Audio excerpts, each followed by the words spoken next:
Yeah, my aunt always did does a that. knife in the back. Oh, we had two versions. We had one that started with X marks the spot with the dot, with the line, and a question mark. And then it was like, I think it was like you hit a rock on your head and you stabbed the knife in the back, and then the spiders went up the arms. It always gave me the chills, though. I mean, it's so violent. It's so violent. My gosh. We just did an egg crack on the head. We did egg crack. We did knife in the back, spiders up arms. Wow. I know. It definitely felt like a moment, though, from the 80s, right? This is like, you grew up in the 80s moment. Yeah. Is this still happening today? Young people, I done it to my daughter, but I do the egg on the head and the spiders. Oh, good. So Pam's going to yell at her mom now on the phone. She's very upset. Jim's going to come out and sit with her on that little bench by the warehouse.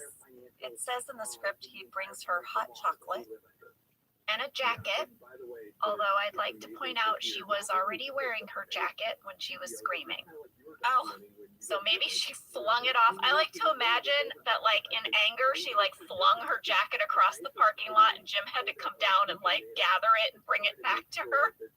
Well, now whenever I see us doing a scene on the side of the warehouse, I'm like, it's 3:30 because Randy told us that's when the lighting was good. I remember that hot chocolate was good. I thought it was a sweet thing that Jim brought hot chocolate. I know, you can't really see me drinking it, but it actually was hot chocolate. They ask you, they say, what do you want in the cup? Would you like, you can have anything in it. We're not going to see it. Yeah, water, iced tea. I always got iced tea. Well, it depended, Oftentimes I would put coffee in my coffee mug because then I could drink coffee, which was awesome. And this time I was like, you know what? Hot chocolate sounds great. Can I have hot chocolate? And they said, sure.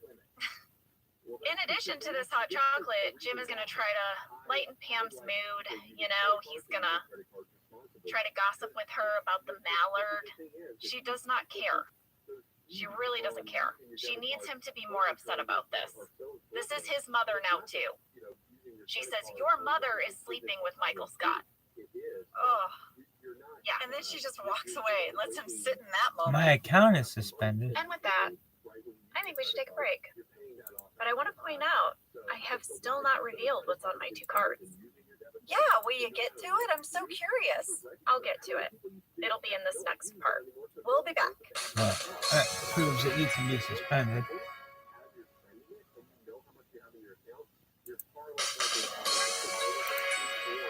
We're back, and Jenna, spill the beans on the green card and the blue card.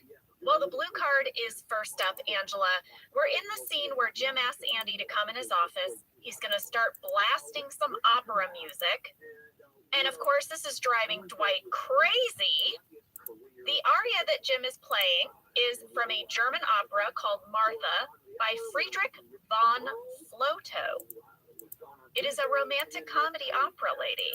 Everyone in the office is hearing it, and Creed starts crying.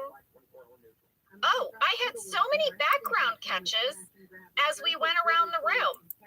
At 9 minutes 40 seconds, the camera zooms in on you, Angela, listening to the opera, and the whiteboard over your shoulder says this. I loved it. It says, Post-it Rep Joe, 4 p.m. with Phyllis. A Post-it Rep is coming in to talk to Phyllis, Angela. And then at 9 minutes 45 seconds, when the camera shows that Creed is crying, I noticed that Creed has a photo of himself taped to the wall. A headshot of himself. Not even in a frame, just taped to the wall. Just taped to the wall. Freestyle. That tracks. But here's what I'm going to tell you. Here's the late breaking info that came in from Randy Cordray. It's about that song that Jim is playing. He said that that song was public domain. However, we had to pay $1,500 in royalty rights to play that particular recording. Stuff you don't think about. Stuff I don't think about when I watch a show. Nope. I do now, though. Well, now Michael is going to hold a meeting in the conference room. A lot happens in this meeting, and yet I titled this scene, Ryan Has a Hat. I wrote down at 10 minutes 35 seconds, we see Ryan's fedora for the first time. Out of the blue. No Out of the blue. explanation. What's going on? This conference room meeting is actually going to be about the fact that corporate wants each branch to brainstorm ways to better communicate with their community.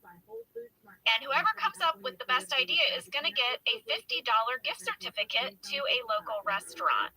I want to point out when Jim announces the $50 gift certificate, how happy everyone was. There's a reaction shot pass, and we're all like, even Angela Martin is like, oh, that's nice. Good incentive. Everyone likes food. People are shouting out ideas, but Pam is going to suggest that Michael leaving Scranton would make Scranton a better place. That would help the community. Oh, Pam's turning up the heat. She literally starts chanting, no more meetings, and stands up, like waving her hands about, no more meetings. Yes, we had a fan question from Zach M. in Venice Center, New York. In the conference room scene, was it Leslie David Baker's idea to join in with Pam's no more meetings? Or was that in the script? I also just love his reaction when Michael says, I'm sensual. Oh, yeah. Stanley is the king of facial sass. I loved the term facial sass. Yeah, me too. You know what? Guys, that was all Leslie. It was not scripted that anyone should join in with Pam, but he made the choice to be delighted. And I absolutely love it. During Pam's rally cry to get meetings canceled, Michael gets a phone call, and he starts to take it. This was the moment my character decides to raise her hand and participate. And Jim's like, yes, Angela, you should tell us your ideas. And I go off into my speech about the accounting department. And the rest of the room, they don't give a crap about what Angela's saying. They want to hear Michael's phone call because he starts it off and he's saying, no one talks to my baby that way. Yeah, no, I'll talk to her. This is all anyone wants to hear. For sure. It was really hard for me to do those lines so seriously because we were all cracking up. Steve was being so funny, and I checked the script. Everything he's saying was totally scripted. All of that. It was perfect. It was perfect. The only line that I caught that was improvised was actually by Brian Baumgartner. Because when Michael comes back in the room, Kevin says, who's pickle? Yes. And that was not in the script. Yes, and that made us laugh, too. I don't know if you noticed when Michael's phone rang, it had a distinct ringtone. I couldn't put my finger on it, though. Did you pick it up? I played it over and over and over again. I just noticed that it wasn't like a standard ringtone. And Michael is known for having special songs on his phone. Right, so maybe this ringtone was assigned to Pam's mom for a reason. I couldn't figure it out, but in the script, it says that Michael's cell phone ring is supposed to be the song Sexual Healing. This brings me back to the blue card. Sure enough, we did pay to have his ringtone be Sexual Healing. That is what is playing. We paid $26,500 just for that ringtone. Whoa! Which I'm sad to say the joke didn't even land when I heard it. Someone must have caught it. Out there in the world, someone caught it. But yeah, that ringtone also is only like 6 seconds. If that, yes. Well, after Michael's phone call, everyone's going to learn that he's dating Pam's mom, and they're like, Michael, you're out of line. And then Michael makes this impassioned speech, you know, like, why can't I have love, you know? Yeah. And then Phyllis is like, well, Michael, I wish you luck. And then Oscar starts to chime in, and Pam is like, shut up, Oscar. This really starts a battle between Michael and Pam. Yeah, you know, everyone's on Pam's side, but they quickly turn to Michael's side. And this is even more frustrating for Pam. The news comes out, she thinks she's going to have backup, and she doesn't. I mean, even to the point where when she walks up to accounting, Angela gives her a little sarcastic sass. Angela's enjoying this. Are you kidding? Angela's about to bust out some popcorn.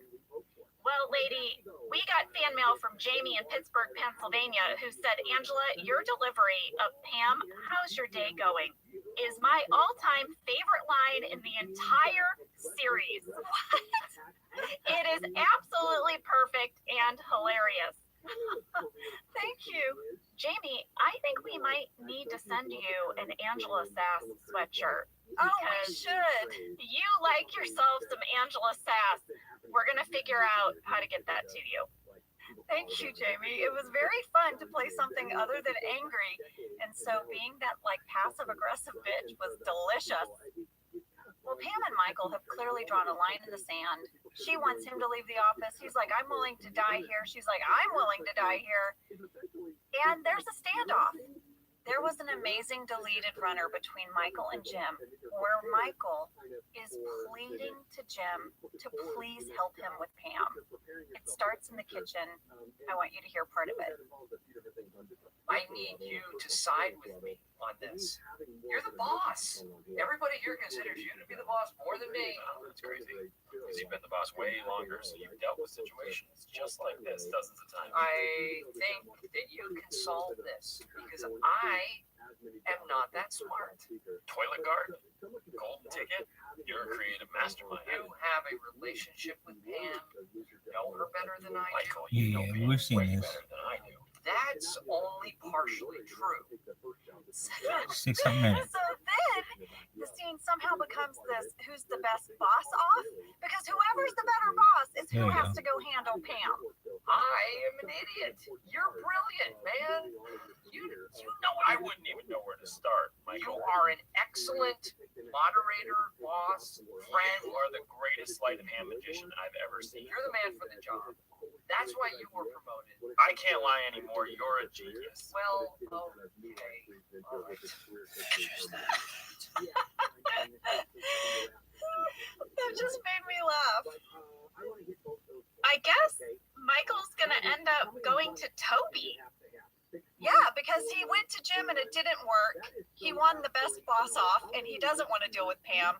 So he is now having to choose his last resort. He gives Toby a hug. There were so many moments in this scene that I thought were just perfection. First of all, when he goes to sit down and Toby's like, I can get you a chair or you can sit on the shredder. Okay. But yeah. And also Toby's talking head, where he is like, he always knew that he and Michael would become friends. Yeah, GLC. Michael could just give him a chance, you know? Oh my gosh. Heartbreaking. I also think that Toby is very excited to have a reason to go talk to Pam, but it does not go well. No. At all. And Michael immediately turns on Toby. Oh, by the way, lady, we skipped over a very important scene over in Kelly's Nook. Yes, the fedora moment, because Dwight is all of a sudden hearing a conversation between Kelly and Ryan through the Mallard walkie-talkie. We can hear Kelly talking about Ryan's fedora. She wants to get one. Where did he get his? She asks. He says, I'd rather not say. Yeah, he doesn't want to get into it. No. All the while, Dwight is running back to Kelly's Nook and sees the mallard on her desk. A gift from Jim. And once again, Dwight is like, where did you get that mallard? And Kelly's like, what the hell is a mallard? Oh, Professor Damien D. Duck? Yeah. I want to say that we got some fan mail from Kiri C. in North Hollywood, California, who pointed out that Ryan is not wearing a fedora. He is wearing a trilby. It's a different kind of hat. I looked this up. The main difference between these two hats, they're shaped very similarly, but it's the size of the brim. Kiri noted that trilbies were very popular during this time, but they were often misidentified as fedoras. This trend was often found with, quote, gents like Ryan, who had a tendency to condescendingly explain things to others, even though the information was not accurate. This moment just is so peak Ryan. That Ryan would be walking around wearing a trilby, but calling it a fedora. I do vaguely remember that, like, I feel like Brad Pitt used to wear these or something. Like, I feel like I remember seeing, like, big celebrities wearing these hats. Oh yeah, it was like a mini moment. It was a moment. These Trilby hats on the gents, the hipster gents. The hipsters. Lady, we're getting near the end of this episode, and I'd like to get out my green index card. Oh, this is the personal stuff. This is personal, totally unrelated to the episode. Here's what it is. Lady, you and I have been working really hard producing the podcast each week. We've been doing the final pass of our book. Oh my gosh, the book. The book. We talk constantly, but we talk about work. We have not had a good BFF download in a few weeks, and to me, that feels like a very long time not to have a BFF download with you. I know. We used to at least once a week be able to grab lunch or breakfast or go for a walk or sit on one of our porches and just have just like a gal pal gab. I have 3 things that I have been wanting to talk to you about, but I've not had the chance because every time we're talking, it's about work. Are we gonna do it right here? This is my moment. I need this moment, okay? And I'm just gonna let everybody in on the types of things that I would bring up to you in a BFF download. Are you ready? I wrote them on the card because I actually have been writing them down so I don't forget to tell you. Yes, I'm so excited. I didn't see this coming today. I know, but this was my in. So, the first one is something that has been bothering me for a really, really long time. And I have strong feelings about it. I need to get it off my chest, and I don't want people to come for me. Oh no. Okay? Okay. You're my BFF, and I can say this to you. Okay. What the is up with sun butter? It is so gross. It tastes horrible. Who is eating it? Who is eating sunflower butter? Who? So this is the first time ever hearing of sun butter because you know I love just butter. No, sunflower butter is like Fakey butter. it's a peanut butter alternate, okay?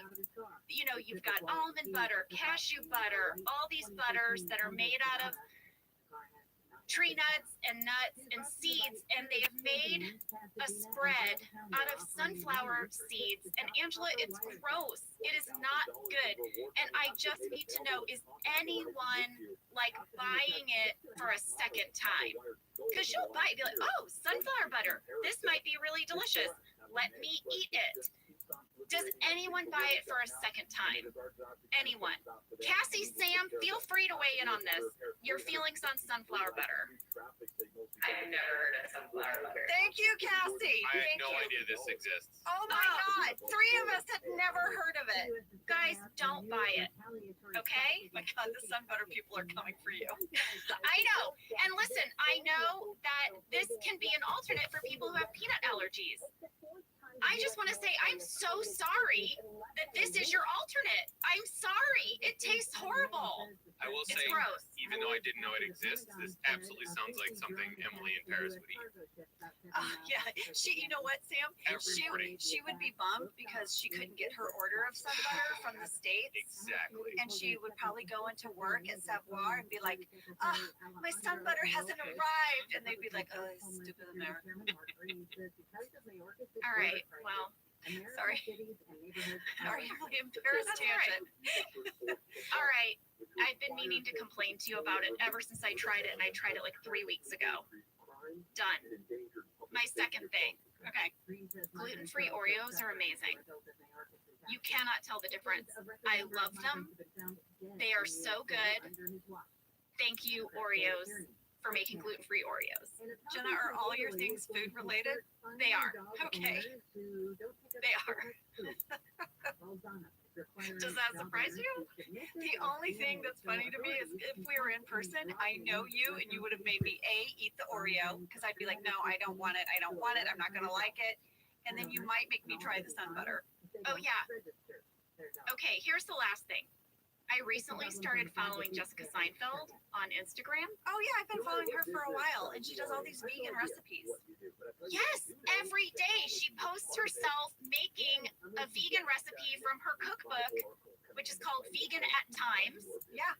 The videos are so compelling. Everything she's making looks so delicious. She always looks so fashionable too, and her kitchen's so tidy. I love these videos so much. Every day I look forward to them. What is she making today? Oh, she's frying some tofu today. Oh, she's making like a pesto out of spinach. Yeah.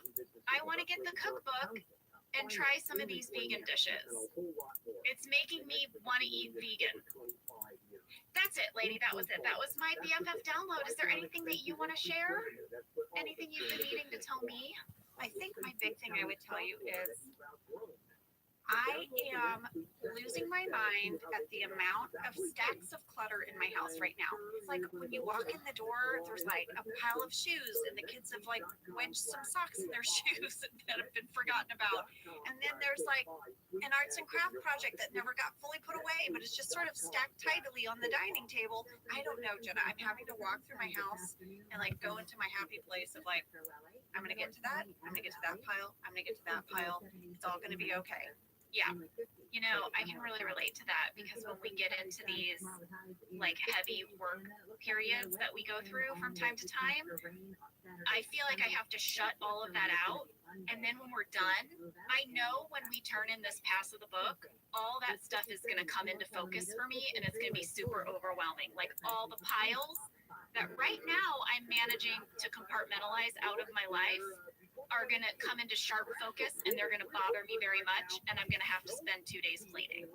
I would love like a week at home, like a staycation where we have no plans and every day I tackle one little nook. Like we have this area like under our stairs that is a absolute hot effing mess. Lady, I really liked that. Hearing all that stuff. I hope everyone listening to the podcast enjoyed that. I feel like if I go in the grocery store and see sun butter, I'm gonna like have some reaction. I'm gonna be like, oh, Sorry. just for you. I've been holding that in so long. And anyway, And if I finally tidy under the stairs, I'll share on social. great. Good. And you know what? That was your window into our friendship. We discussed the important things. Because with your BFF, all of it's important. That's right. Yeah. I'm invested in the bottom of your stairs now. I really am. Yeah, and I'm gonna try a gluten-free Oreo. See, that's best friendship. Well, Michael has a talking head that he has plenty of female friends. Speaking of friendship, his mom, Pam's mom, his aunt, who just blocked him on IM, the lady at Quiznos. He doesn't need Pam. And we also have to mention, Pam has just found out that Jim knew. Even though he didn't know very long, he knew. He knew. Yeah, Pam is really mad and she feels all alone because people are saying, I think you're overreacting. She's by herself in this feeling, you know? She feels like Jim has kind of betrayed her. Well, Jim is going to try to make it up to her. He is. He confronts Dwight about the mallard. Dwight apologizes, and Jim says, you know what, wash my car as payment for your deed, right? Dwight's like, that is fine by me. And then Jim gets Pam, and they're in the conference room, and they have this sweet little moment where he's like, look, Dwight felt bad for you today. He's washing our car. And Pam's like, he did that for me. And then Jim starts reminiscing about Puerto Rico. He says, you know what was nice? Night swimming in Bio Bay. And Pam's like, oh, say more nice things. Well, I had to know, what is Bio Bay? Yeah, what is it? Is it popular to night swim there? Do tell. I looked it up, and this is what the website Discover Puerto Rico, which is the official tourism website for Puerto Rico, had to say. Exploring Puerto Rico's bioluminescent bays. If you're seeking an eco-friendly, surreal experience, you should include a bioluminescent bay in Puerto Rico when planning your next trip. They are rare ecosystems that happen when microscopic single-cell organisms called, oh, I'm probably going to get this wrong, dinoflagellates? Sure, I got that wrong. They grow in quantities big enough to produce a glow-in-the-dark effect when stimulated by movement. So when you paddle or splash around, these organisms light up in a neon blue-green color. And so does everything they come in contact with, giving a star-like reflection to the water. They can be found throughout the ocean. However, it is very rare for them to live in high concentrations enough to be noticeable. To put this in perspective, there must be thousands and thousands of these single-cell organisms to make a gallon of water light up. There are only 5 ecosystems in the world where the concentration of these planktons is high enough to be considered bioluminescent bays, and Puerto Rico is home to 3 of them. That sounds so cool. Doesn't it? I've always wanted to go to Puerto Rico. I was supposed to go there because years ago, I wrote a short film called Blacked Out, and it was directed by my friend Andres Anglade and edited by Juan Marquez, who are both from Puerto Rico, and it won the Crowd Favorite Award at the Rincon International Film Festival. And I starred in it along with my husband Josh, Creed Bratton, my friends Tone Bell, and Michaela Hoover. And I was unable to go to accept the award in Puerto Rico because I was in Vancouver filming Haters Back Off. Oh my gosh. Well, first of all, I remember that short film and it's so funny. You and Josh are so good in it. It's very, very funny. Creed is hilarious in it. I need to find a way to, I don't know, I don't know where to put it. You need a link. I need a link. I own it. I don't know how to have people watch it. But anyway, it was just a passion project of mine based on something that happened to a friend of mine. And anyway, there you go. Puerto Rico Bio Bay. I want to go. Put it on my list. My parents are going to Puerto Rico. They I'm going are? to tell them about this. Yeah, they love Puerto Rico. They've been several times. It's like one of their favorite vacation destinations, and I've never been. They might even know about the bio bays. Well, I'm going to call them after we're finished. I'm going to chat them up about it because that sounds seriously amazing. I know. As everyone's leaving for the day, we have this really fun little moment. Just once again, Kevin's going to compliment Ryan's fedora. Says, "Where did you get it?" Ryan says, "I'd rather not say." I don't know why I love the phrase, "I'd rather not say." I want to adopt it. It's so douchey. So dismissive. I'd rather not say. Where'd you get your shoes? I'd rather not say. I mean, I like want to do it. Why do I want to do that so bad? It's funny to me. Put it in your pocket. Bring it out at your next cocktail party. I think I might. As if we have cocktail parties. I know. Okay, where are we? Well, where we are is that everybody has left, and Dwight goes into Jim's office and reveals that the true recording device was that pen that he brought in at the very beginning. And it's a fancy looking pen. Wouldn't Jim have been like, where'd I get a fancy pen and why'd I put it on Dwight's desk? But again, Jim has entered into the Michael vortex of being a boss, so maybe he's missing these cues. That's what I'm saying. He has all these blind spots now. And Dwight is tickled because he's got 8 hours of recordings to listen to. It seems like he's going to listen to them right now, tonight. I think we need to end this episode with something from the deleted scenes. It is how Michael sums up this whole day to Jim. Stupid wedding. If I had known the outcome, I would have stopped at third base. Stupid wedding. Well, you guys, that was The Lover. Thanks so much for listening and sending in your questions and comments. We love you guys. Yeah, next week we have Koi Pond, which I've already watched and absolutely love. Oh, it's a good one. We'll see you guys next week. See you then.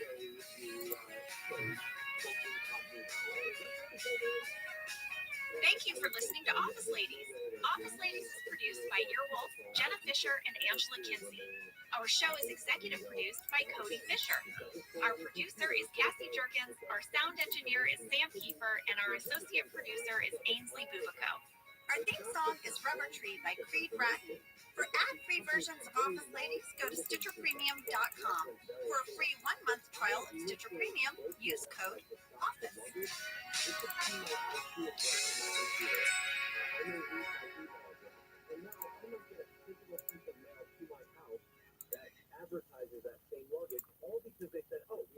Or that they showed us. It actually wasn't on Meredith's computer, Mhm. but they did show it to the cast before we started rolling so we could see what happened. Mhm. And then we all gather around Meredith's desk and we just sort of faked it. Yes, Randy said that they burned it into the computer screen with special effects. That came later. And I think some of that is because they hadn't quite decided exactly what they were going to use yet Right. when you guys shot your scene. I guess we should probably explain that as they're watching this video, everyone notices that as Michael's falling in, Jim like leans back. I mean, hard. It's like he's stepping out of the way, like, no. Don't take me with you. He does not try to. Most people give up on their resolutions by mid-January.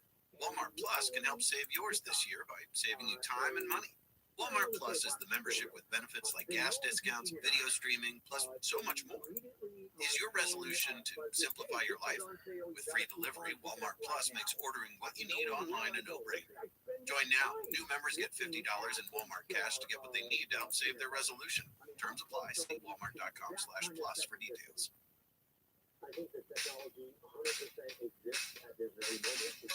Jenna Fisher. And I'm Angela Kinsey. We were on The Office together. And we're best friends. And now we're doing the Ultimate Office Rewatch podcast just for you. Each week, we will break down an episode of The Office and give exclusive behind-the-scenes stories that only two people who were there can tell you.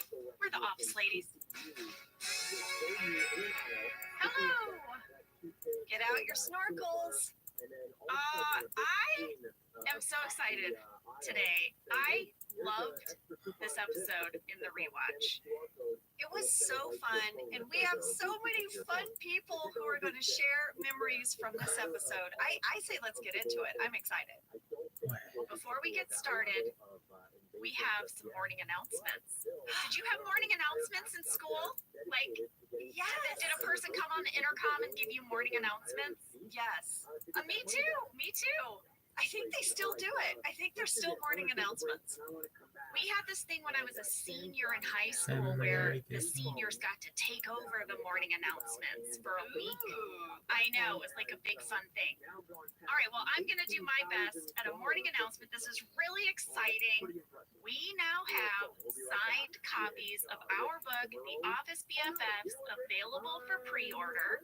They are online right now at the following retailers: Barnes & Noble, Books A Million, BJ's Wholesalers, and Premier Collectibles.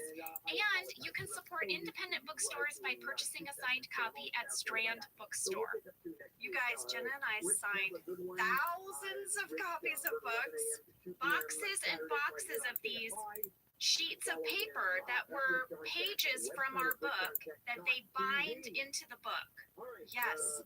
And I mean, our families, I feel like they were like, are you signing more? Okay, are you signing more? What do you do? Oh, you're signing more? Like, that was like the narrative for weeks. I set up a little TV tray by our TV in our family room.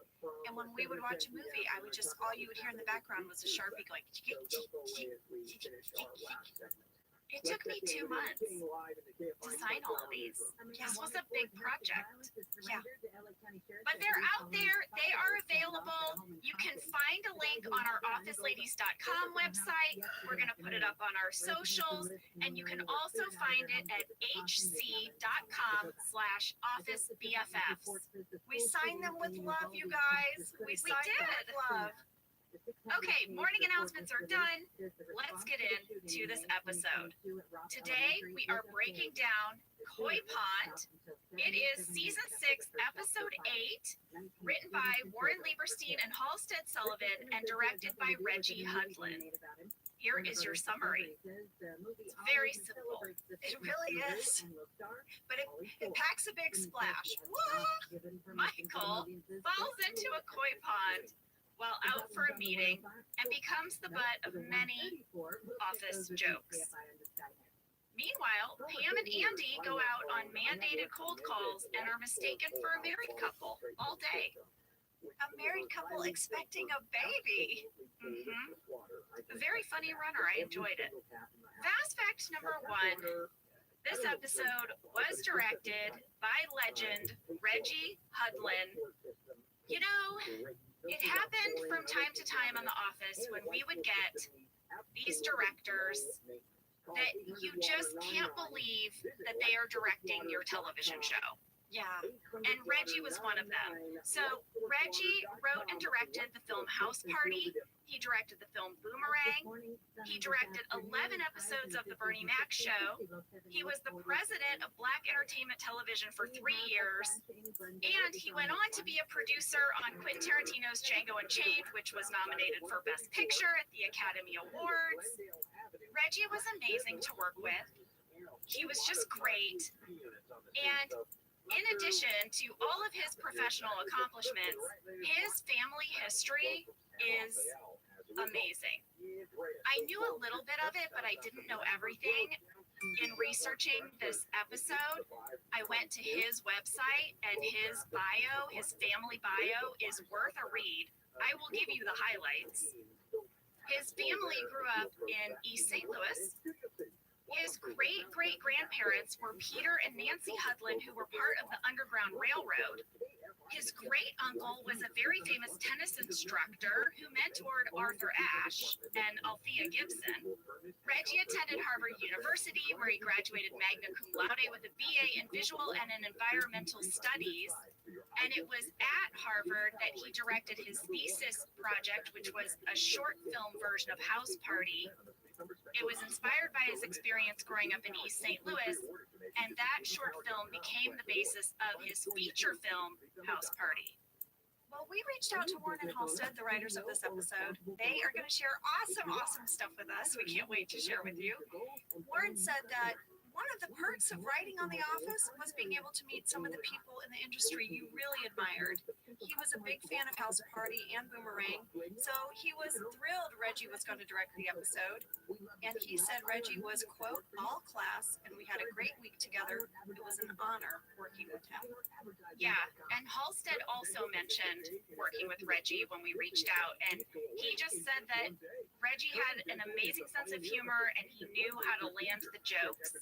He also said that Reggie was a great storyteller.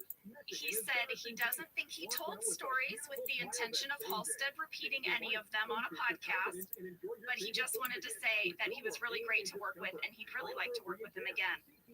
I feel the same way. I mean, I just have wonderful memories of doing this episode. Same. All right, now for fast fact number 2, Ange. Warren shared with us that there was a very unique writing style for this episode, and I found it totally fascinating. He said that with most episodes of The Office, and including most shows he's ever worked on, they lay out the story on index cards, which we've talked about. You love the index cards on the wall of the writer's room. I love an organizational technique. But he said that for the most part, the only thing you write down on those cards are just the main beats of the story. And you can move them around, you know, and then you figure out the flow, and then you make an outline, and you use that outline to make your first draft of the script. But with Koi Pond, Warren shared that so much of what they were telling was a subtextual story between Michael and Jim that Greg had them do something different when they were writing this episode. He said that they had to write the main story beats on white note cards, and then they wrote all of the subtext on pink note cards. So anything that Michael and Jim were feeling went on pink, and like plot went on white. And he said it was really helpful for this episode, and he gave some examples. So he said early on, Michael has a talking head where he wants to insult Jim, and he starts off by saying that if Jim wants to be the boss, then he'll have to wear Michael's suit, which would be too small for him. But then Michael stops, and he admits that, you know, Jim would probably still look good in it. Yeah, it's so great. He's like, damn it, it still look good. So the text is that he's mad at Jim, but the subtext is that he's still envious of him. So envy went on the pink card. And then, of course, at the very end of the episode, Michael gets to have this talking head where he realizes that, wait, Jim is actually jealous of him. And so I just thought that was really, really interesting. The idea of mapping out the subtext. I love that. I mean, that's something we would do in our scripts as actors, like our actory homework. We would get a script, like a paragraph that's like, Angela is mean to Oscar, right? And there's a speech where she's mean to Oscar, but the subtext is Philip was turned away from daycare, right? So she's coming in with like shame and embarrassment. So in her angry speech to Oscar about him using her stapler, the subtext is Angela's embarrassed, right? Yeah. So we would do that kind of thing, but I love that they did that in the writer's room too. It's like a really cool creative writing exercise. Yeah. Well, Angela, this brings us to fast fact number 3. Oh, I'm so excited for fast fact number 3. This is not Angela's digital clutter this week, folks. Sorry to disappoint. Guys, the plot of Michael falling into a koi pond while on his way to a meeting is based on a real life event. This happened to Warren, guys, the writer of this episode. Warren and Halstead together went on a meeting, and Warren fell into a pond in a lobby. And here they are today to share the whole story with us. Yes, they each sent in audio clips, and they were so fun, we decided to turn them into a fully sound-produced story thanks to our own Sam Keeper. So, here it is, The Inspiration of Koi Pond by Warren and Halstead. Good morning, Joe, and thank you so very much. I always enjoyed your conversation with Rich DeMuro, so it was okay. Hi, my name is Warren Lieberstein, and along with Halstead Sullivan, we wrote the Koi Pond episode of The Office. The idea for the story stemmed from my falling into a koi pond. What had happened was our agents set up a meeting for Halstead and I on the west side of Los Angeles. It was in this nice 2-story office building. There was a marble reception, an open atrium lobby. There were these dark travertine floors. So we enter into this building for the meeting, and I'm chewing gum. And I can't go to a meeting chewing gum. That's horribly unprofessional. And so I'm immediately looking for a trash can. Warren and I walk in for this meeting, and, I head over to the receptionist just to announce our names. And Warren says, oh, I'm going to go throw away my gum. I see a trash can by the staircase off in the corner, so I walk over. After I toss my gum in the trash, I turn and pivot on my right foot. My right foot somehow, though, doesn't reach the floor. So while I'm there at the desk, checking in, suddenly I hear this huge splash. So my right foot doesn't find the floor, and I lose my balance, and I'm falling backwards. At this point, real concerns that I'm falling to my death, down an open stairwell or whatever. My legs did it first, and I have no idea what size tank of water I'm falling into. In this millisecond, I now believe I'm falling into a shark tank, and I'm definitely going to die by shark attack. But after a second or so, I realize, obviously I'm in a koi pond. I just nesty plunged into it. I am drenched. And all I can say over and over again is, oh my God, oh my God, oh my God, oh my God. Halstead turns around and sees me. Warren is basically like lying in the pond splashing, going, oh my God, oh my God, oh my God. I'm like, Warren. As Warren's sitting there splashing in the pond, we look up. Of course, everyone comes out of their offices to see what the commotion is. So basically, everyone in this building is now staring. And on the railing, there are like 8 people looking over. On the first floor, all these people have come out to see all the commotion. My favorite part of Warren's description is the nesty plunge into the koi pond, and also just like how disorienting that is. Yeah. Like it's gonna take you a minute. It's so many things. It's like, I'm falling. I'm wet. Why am I wet? Where am I? So I'm drenched, and there's so much water on this nice lobby floor.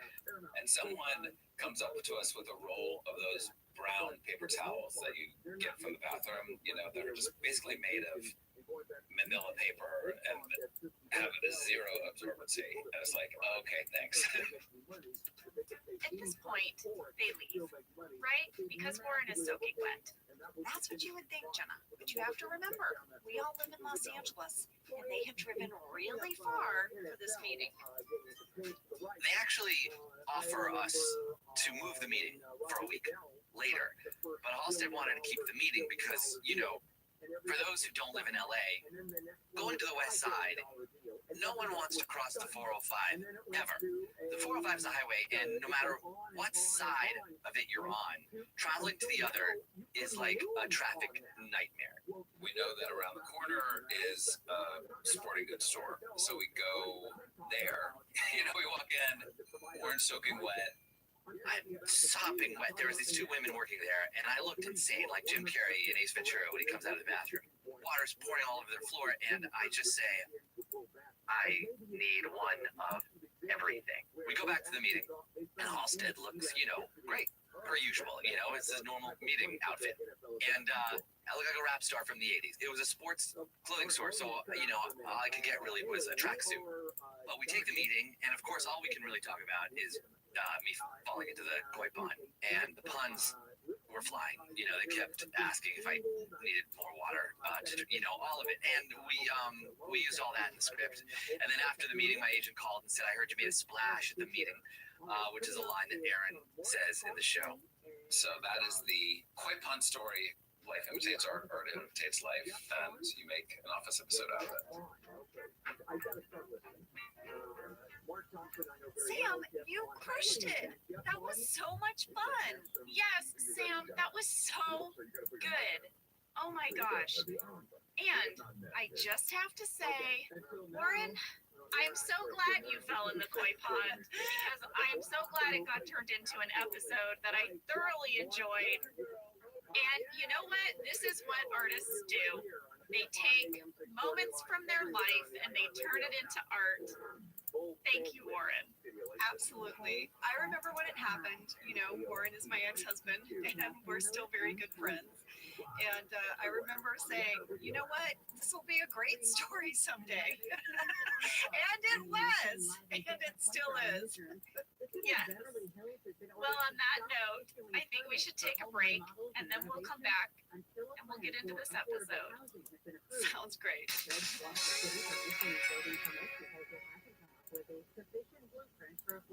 Well, folks, you know I have a lot of family in Texas, and I just want you to know, if you travel to Texas, there are vast landscapes, cultures, regions, destinations, activities that allow for an infinite number of different travel experiences. You can have fun in the sun. Texas has 350 miles of coastline. That's right.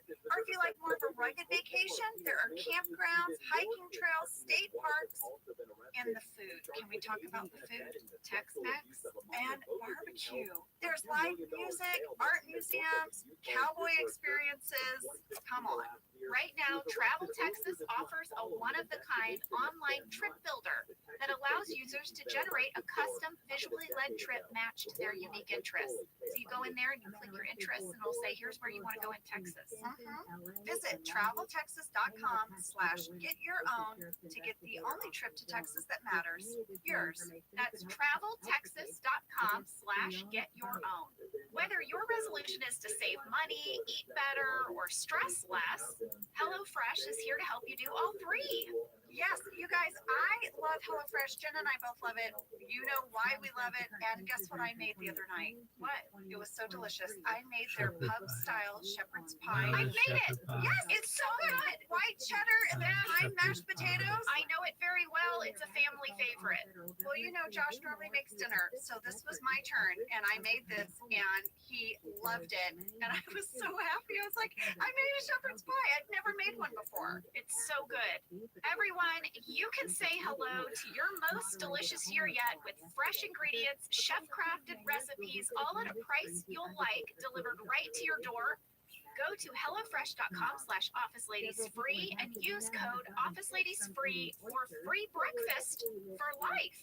One breakfast item per box while subscription is active. That's free breakfast for life at hellofresh.com/officeladiesfree with code officeladiesfree. HelloFresh, America's #1 meal kit.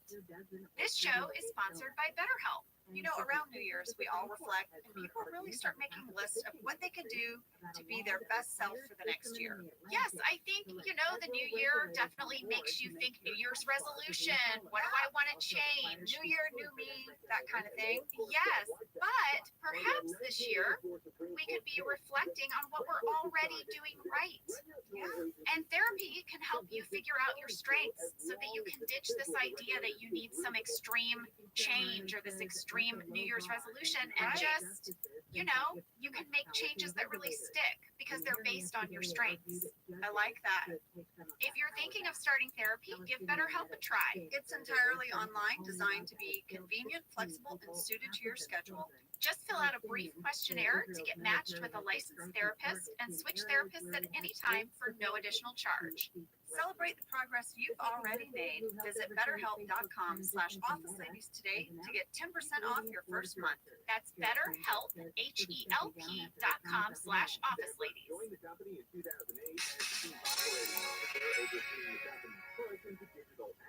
Let's get started this week with a fan question, Angela. Great. This comes from Tom W. in San Francisco, California, who says, whenever this episode airs on DirecTV cable, the on-screen guide summarizes it as, quote, the office plans a haunted house for children in the community. But there's no mention of a haunted house in the episode or deleted scenes or in any other episode that I can remember. Was this a storyline that the writers chose not to pursue? Well, Tom, here is your answer. This episode originally had a Halloween cold open. We shot it, and it actually aired because this episode came out the week of Halloween. And there is a haunted house in the warehouse, and Michael fake hangs himself in the haunted house. And after it aired, NBC decided to pull it from all future episodes. So that's why you're seeing it in your description, but the cold open is not there anymore. It's also not on the DVDs in the deleted scene section. There are photos of the cast in their costumes from this episode online. I was a spider. Mindy was Lilu from Fifth Element. Yeah, I think this is the one where Jim is Facebook, but he just wrote book on his face for Facebook. That's right. But anyway, guys, instead, this episode opens in Jim's office. And Michael is sharing about his plans for the weekend. Yeah, he's going to go to a garlic festival. It's a real thing, lady. Is it? There is a Pocono Garlic and Harvest Festival. I looked it up. It is held every year on Labor Day weekend in the Shawnee Mountain Ski area. The festival is Saturday and Sunday. Angela, I think we have to go. I was about to say it. I know I say that every time you bring up one of these things, but I am telling you, I would love a garlic festival. I bet they have all kinds of things made from garlic. Lady, listen to what your ticket price includes. I can't wait. 4 stages of continuous live music. Great. Professional chef cooking demonstrations. Ding, ding, ding. Farmer garlic growing seminars, as well as children's craft activities. Can adults do the craft activities? I was going to say, you got to have a craft table at a festival. I found out that Pennsylvania is home to something called hardneck garlic. Hardneck garlic, it's a type of garlic. And there are 3 main types of hardneck garlic. They are rocambole, if I'm pronouncing that correctly. It has a rich, full-bodied taste, and it'll last up to 6 months. There's porcelain hardneck garlic. That'll stay good up to 8 months. And then there's purple stripe hardneck garlic. And it's famous for making the best baked garlic. It has a distinctive bright purple streak on that papery sheath. I've seen that. Well, if you need to bake your garlic, you're going to want to buy that purple striped garlic. Okay. Anyway, Michael's going to the garlic festival. He's also very excited because there's a TCBY booth. I remember us all going to get yogurt. There was this like yogurt phase. I think it's still happening, obviously, right? There's lots of yogurt places. But I feel like TCBY was the first one where we were all like, oh my gosh, let's go get yogurt. No, Steve used to come to work very excited when he found a new frozen yogurt place. He was especially into it. I feel like this line maybe came from that real life obsession. It was a thing. It did crack me up that Michael says, yeah, it stands for I can't believe it's yogurt. Yes. But it's TCBY. I looked it up, Jenna, and it actually stands The for country's best the yogurt. country's best yogurt. TCBY, the country's best yogurt. Oh. There used to be one in Scranton per the internet and the Fashion Mall, but it's no longer there. There you go. Aaron is going to interrupt all of this talk of garlic and TCBY to say that Raskin Design called and is expecting both of them for their meeting in an hour. And Jim's like, hold up, it's just me. Michael is delighted that they want him to tag along. Yeah, I know. He's like, really?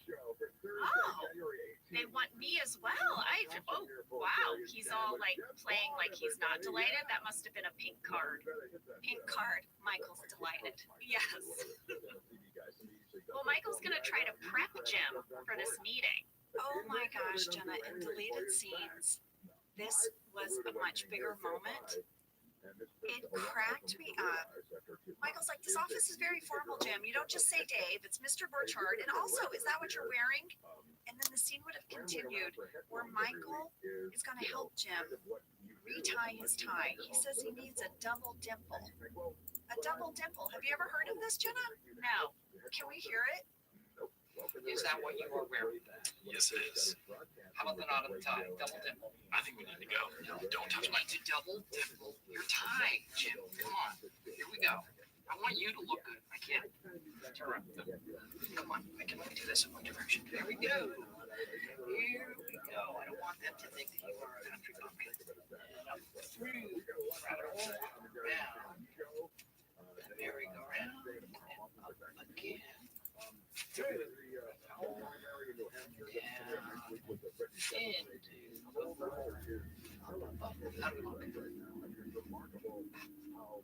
that's perfect.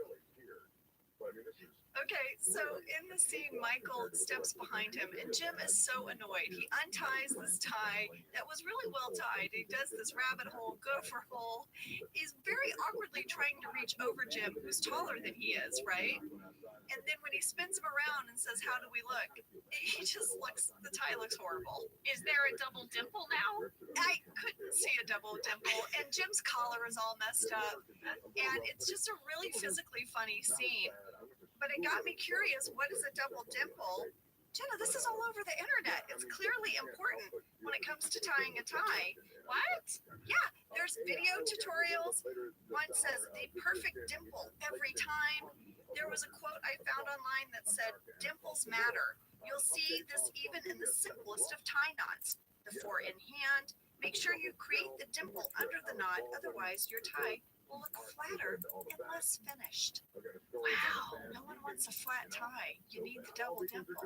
I had no idea.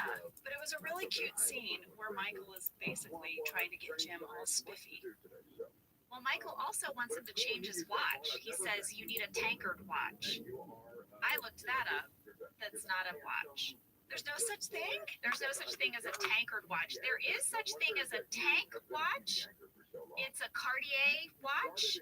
Apparently it was designed after the tanks of the World War II battlefields.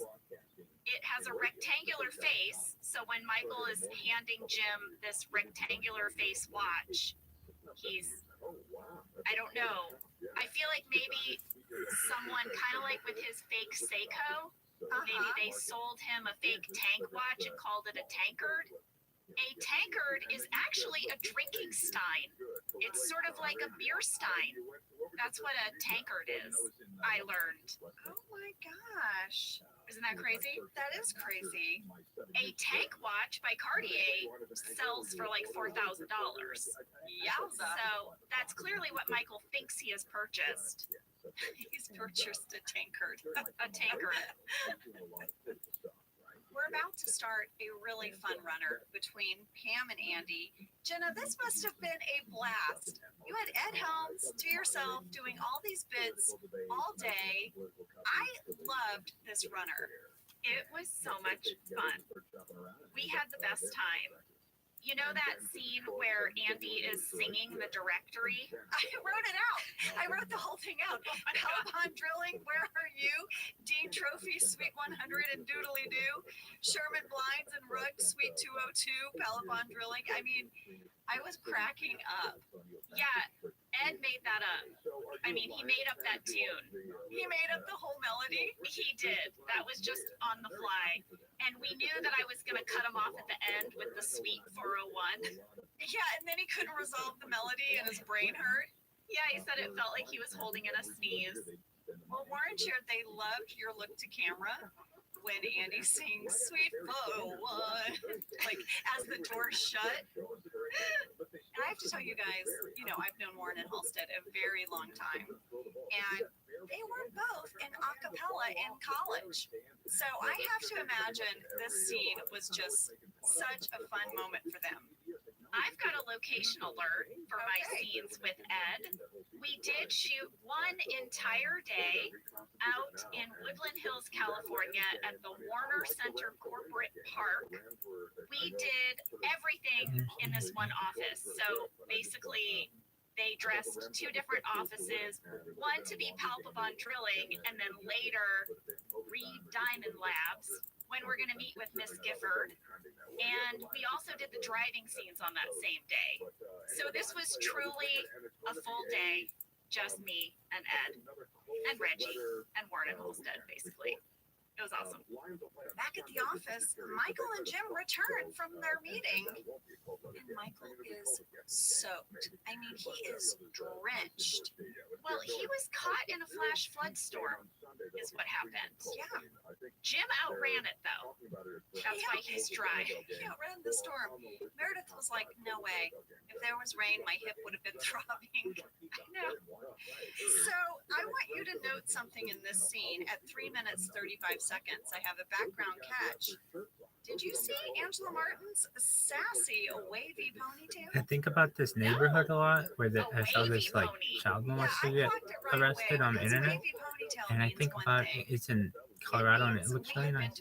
So, yeah. And this I'm is glad that day guy's 2 here gone. for me. I showed up at work with great hair that had been blown out and styled the night before. And that's when Kim Ferry, who did my hair, would usually put it in a cute pony. Oh! And then we would have to match the wave every day that I worked after that. Sassy ponytail led me to my digital clutter. And lady, we filmed this episode in September of 2009 around the time of the Emmys.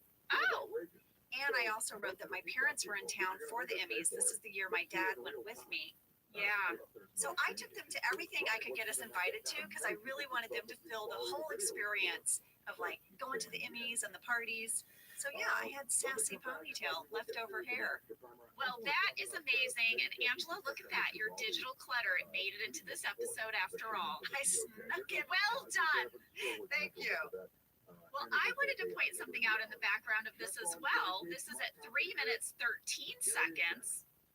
The watercolor on the wall, it has been replaced with a photo of a golf course that says failure is not an option. Yeah, it's been replaced with an inspirational poster. Mm-hmm. Although nothing's more inspiring than Pam's watercolor. It's hope in a frame, Jenna. It is. I know. It's going to be back. It'll come Don't back. worry. It's coming back. Pam and Andy are now chatting with the receptionist. I watched the scene. I rewound it because I laughed so hard. I feel like this is something I say when I'm in my mom mode. Looks like someone's got a case of the definitely's. Oh my gosh, Pam is so mortified when the receptionist thinks she's a couple with Andy, and she does that thing where she overcompensates, where she's like, no, definitely not, no. Yeah, she keeps repeating it. The receptionist was played by Jennifer Hasty. She's been in tons of stuff. She's been on Bosch, Better Call Saul, Transparent, and True Blood. And Angela, we had the hardest time getting through this scene. It was really difficult because they wanted me to really go on too long. Like way too long before Andy says somebody has a case of the definitelys. The direction was like keep hearing this idea in your head, like realize it over and over again. So I think I do it like 3 times where I'm like, no, definitely not. Oh, no, definitely not. No. It's as if she keeps saying it, but she's not saying it. That was the direction, was to keep hearing it and responding. Well, it was really funny. I loved it. Well, Warren and Halstead said that this plot was loosely based on a story that they heard in their real life, but they couldn't remember now who it was. But they said they had a female friend who was pregnant, and she went to IKEA with a male friend, not her husband, and everyone kept referring to them as a couple. Right. And they were just like, we get it. I mean, we're shopping for furniture together and I'm pregnant. Everyone just kept congratulating them. And so they remembered that, and that's kind of the inspiration for this plot line. And I'm sure in that moment, at first you're like, oh, actually, we're not related. Oh, actually, we're not a couple. Oh, yeah. And then at some point you're like, yeah, sure. We just, because it's just easier to go with it. You're like, we need to buy what we're buying. Yeah, sure. We're going to get out of there. Back at the office, Erin gets an interesting phone call. She does. It's from the custodian at Raskin Design. Apparently, they found Michael's keys in the koi pond. She announces this out loud, and the bullpen is an instant buzz. Koi pond? Your keys in a koi pond? Everyone is very curious. I love the cut to the next moment where Michael's phone rings and then we pull out and reveal everyone hovering around reception and Erin just being like, Michael, people have a lot of questions. These scenes were always so much fun to film because it's just a big group clump. And we got to have like our dialogue sort of rapid fire back and forth. I have such fond memories of doing scenes like that. Well, the truth is going to come out. Michael tries to say, yes, he fell in a koi pond, but how do they know that he wasn't trying to save a child? And Angela's like, so a child fell in the koi pond? And Michael's like, not yet. Not yet. It's amazing. Jim has a great talking head. He says it wasn't so much how Michael fell in, but it was how long it took him to get out. You know that's got to be true. You know, like getting out of that koi pond for Warren, I thought the same thing. realizing what had happened and all the people looking over the railing at him. Oh my gosh. Well, it's time for Pam and Andy to do their big pitch, right? They've got their sales pitch.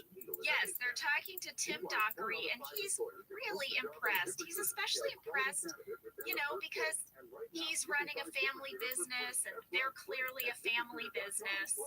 Pam and Andy have to do the, oh, no, we're not. We're actually not a couple. No. But then Andy goes on and on. Well, it's payback time. It's payback time for the lady who had a case of the definitely's.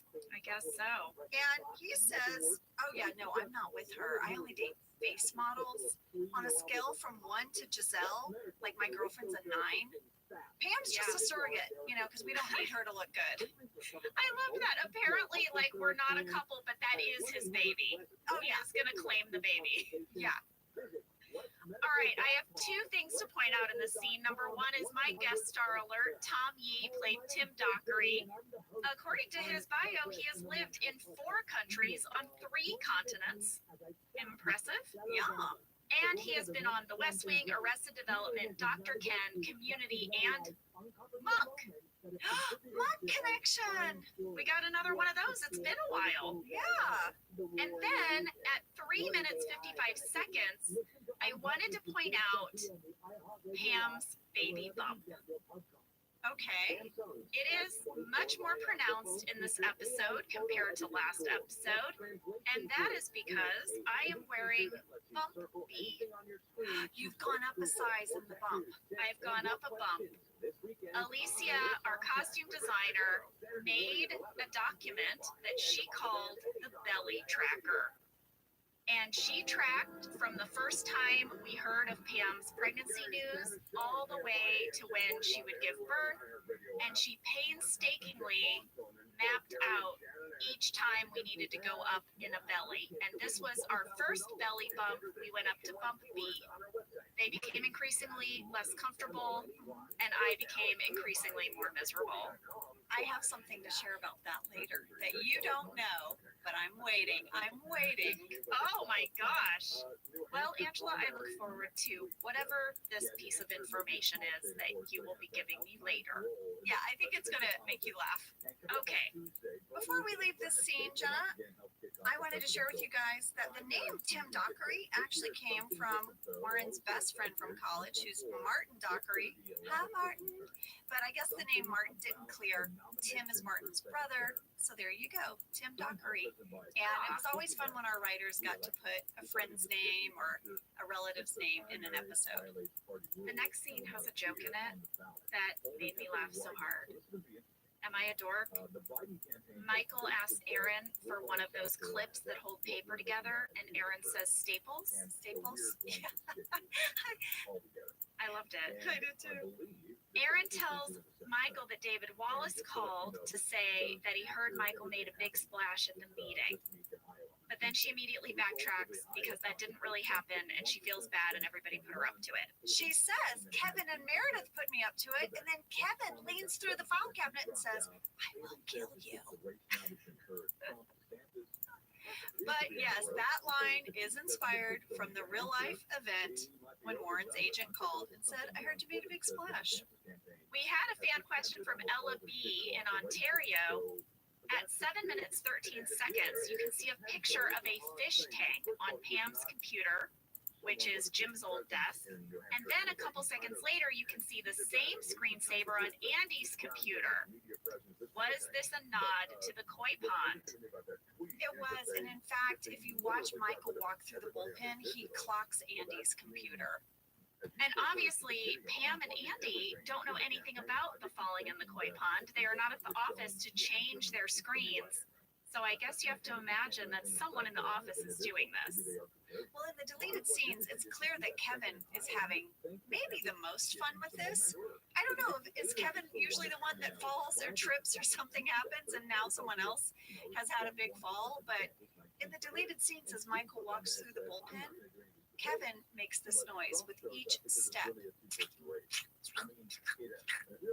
Like water, like squishy water in your shoes. And Michael's like, stop it.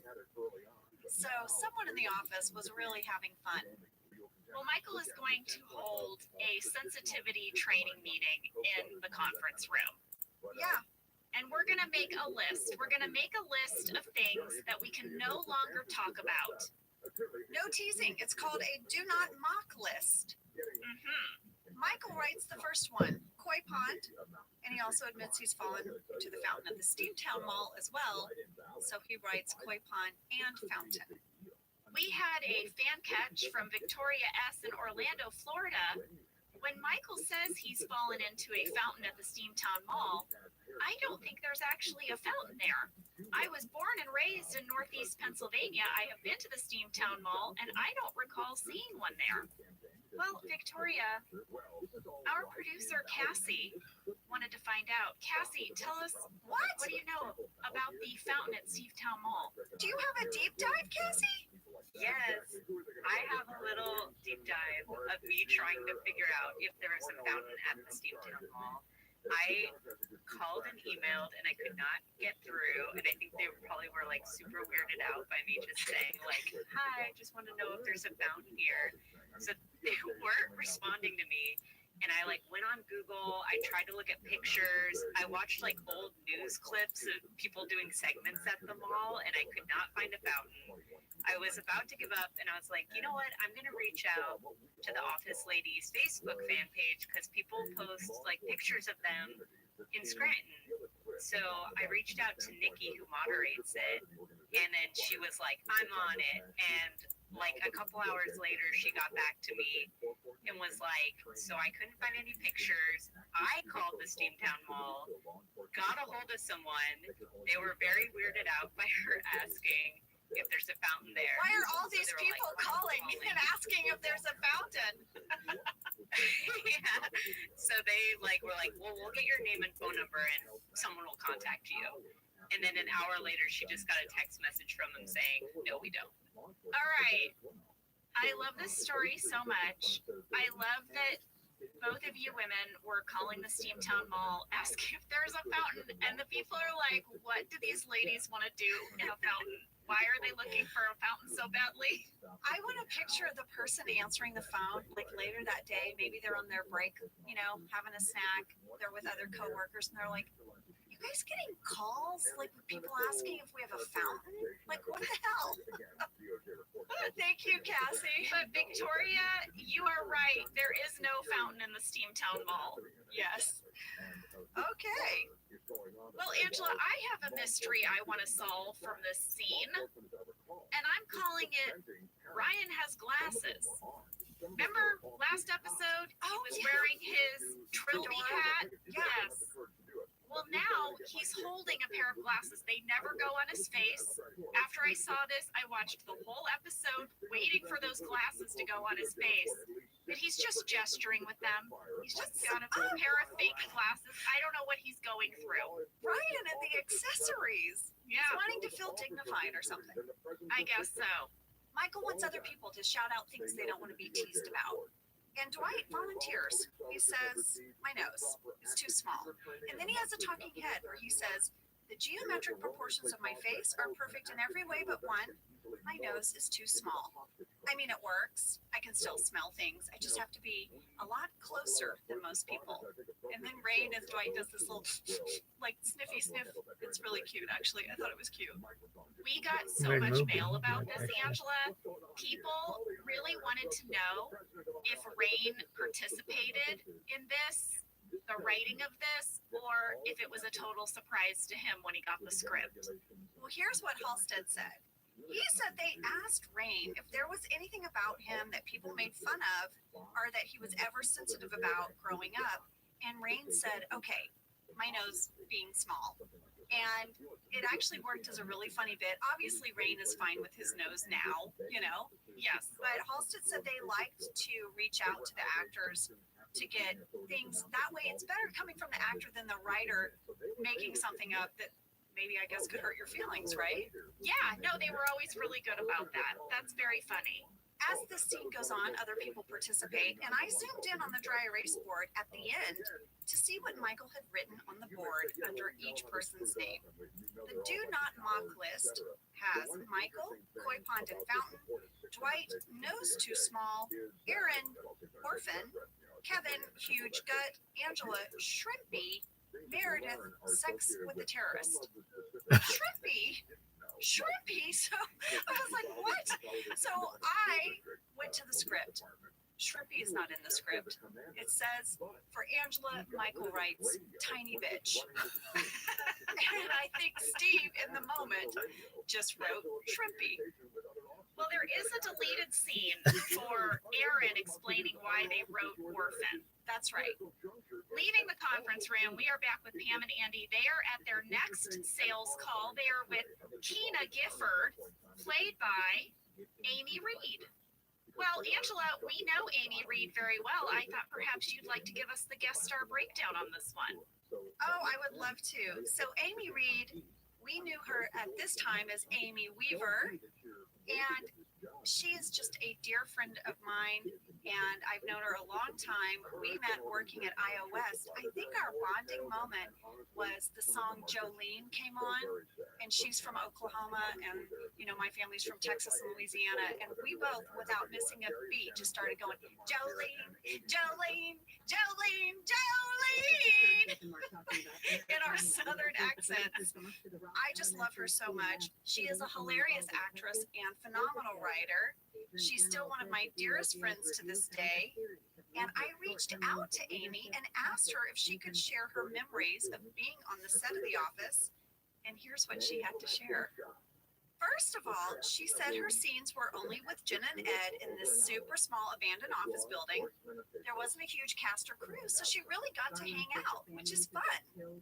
She said one of the things she remembers is that Jenna was wearing a really huge baby bump. And it was making her go to the bathroom. And she went to the bathroom one time right before they called them back to set. And some very sweet, but maybe a little too eager production assistant was knocking nonstop on the door while poor Jenna was trying to get the belly back on. Amy said, I only really appreciated how hot and heavy those suckers are many years later on a shoot where I had to be fake pregnant. She said she would like everyone to know even fake pregnant women should not be rushed in the bathroom. That's the lesson here. I knew you'd be happy. I know you're applauding. I am slow clapping that. Amy, thank you. I feel so validated.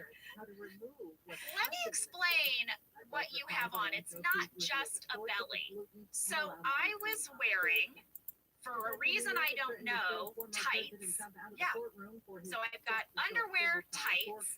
Then on top of that, you have on like what's like almost a wetsuit with boy shorts. And that goes all the way up over your bra. It's like a whole contraption. And then from there, they can slide in different sized bellies. Then I had all my clothes on top of that. But I also had on a microphone and a microphone pack with a wire taped to you. Yes.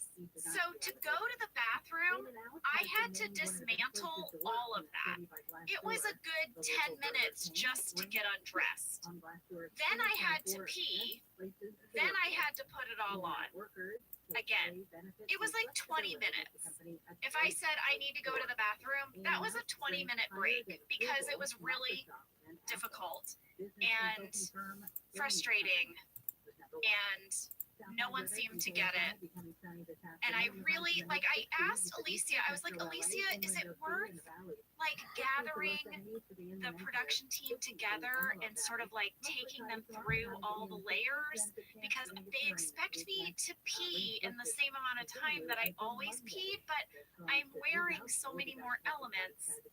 And maybe there's like a workshop we could do to show them. Yes. And I actually think, Angela, correct me if I'm wrong, wasn't there a day where Kelly Cantley, our first AD, put it on and wore it? Yes, because you were like, someone else needs to experience this. Please, I'm begging you. And so she put it on. You know, years later, I would have to wear the same thing. And I feel like you paved the way with our crew about what to expect. I know, but you know what? It was a tough road. It was a tough paving. Well, after all these years, that's the first thing Amy remembered to share with me. Amy, thank you. Thank you. I'm so touched. She went on to say, Jenna and Ed and I were jammed into a tiny office, and the director, Reggie, and the crew were outside the door on the other side. And at some point during downtime between takes, Jenna and I got really chatty with each other. And I guess we were kind of leaving Ed out of the conversation with very little room to jump in. And he finally just interrupted and said, do you two know each other? Because you had met Amy through me, and we had become all a group of friends. Yeah. The last thing Amy shared was this. One random thing that made a huge impression on me that day was when Jenna invited me to her trailer for lunch. As we sat there chatting, it somehow came up about the beginning of you and her's friendship. Jenna shared about the transition you guys had by being on the cast of The Office, how you two really bonded over going from inconsistent acting careers to suddenly being in the limelight, and the impact and weight of being on The Office and the adjustment to that, and how you two were together through all of it. Through that transition, you balanced earnest humility and the thrill of being on the #1 comedy. Wow, now I'm like crying. I know, Now I'm like really moved. I know. Yeah, I mean, that was true. I can't imagine having to have done that without you, Angela. Aw, lady. It was overwhelming. It was all of your professional dreams coming true, but all the ways that you don't think that that is going to impact your life in weird ways, you know? Your face on television every week, and what that does, how it changes different relationships or friendships, how your time is not your own when you are on a television show, the long hours, but then all of the additional promotional work that takes up your weekends, and how you can't go to things anymore, and to have someone to go through that with and navigate that with, and you're so excited, but then the Midwesterner in me would always feel like very shy about it, and I think we had that in common. I mean, she really nailed it. I know. I thought, what great observations from her day on set. Yeah. Well, you know, I feel the same way, lady. My gosh, how would I gotten through, the last 18 years? Oh my word, without your friendship. Oh my gosh. 18. I have one last fun tidbit about the scene. Warren reminded me of it, and I went and looked for it immediately. There is a photo of our daughter, Isabel, in a frame just over Amy's shoulder. If you go to 11 minutes, 35 seconds, you can see Isabel in the little silver frame. She's smiling so big. She's in her car seat. I love that Phil Shea did that for us. It just, oh my gosh, warmed my heart so much. I saw it too. Oh, and one last thing. I know I've had a lot to say about this scene. So Miss Gifford and Andy bond over this birthing teacher named Miss Janet. Well, Janet is my sister's name. That's so sweet. So there you go. That's everything that I had for that scene. Well, I think we should take a break. And when we come back, we're going to talk about how you eat like a squirrel, Angela. Okay, great.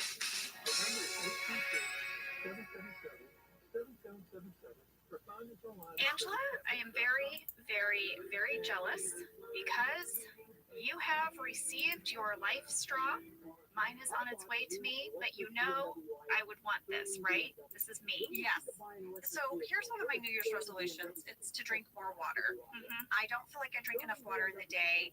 And I wanted a type of water pitcher that filters water so I can have really great, safe water to drink and have it ready to go. And Life Straw is that. It is amazing.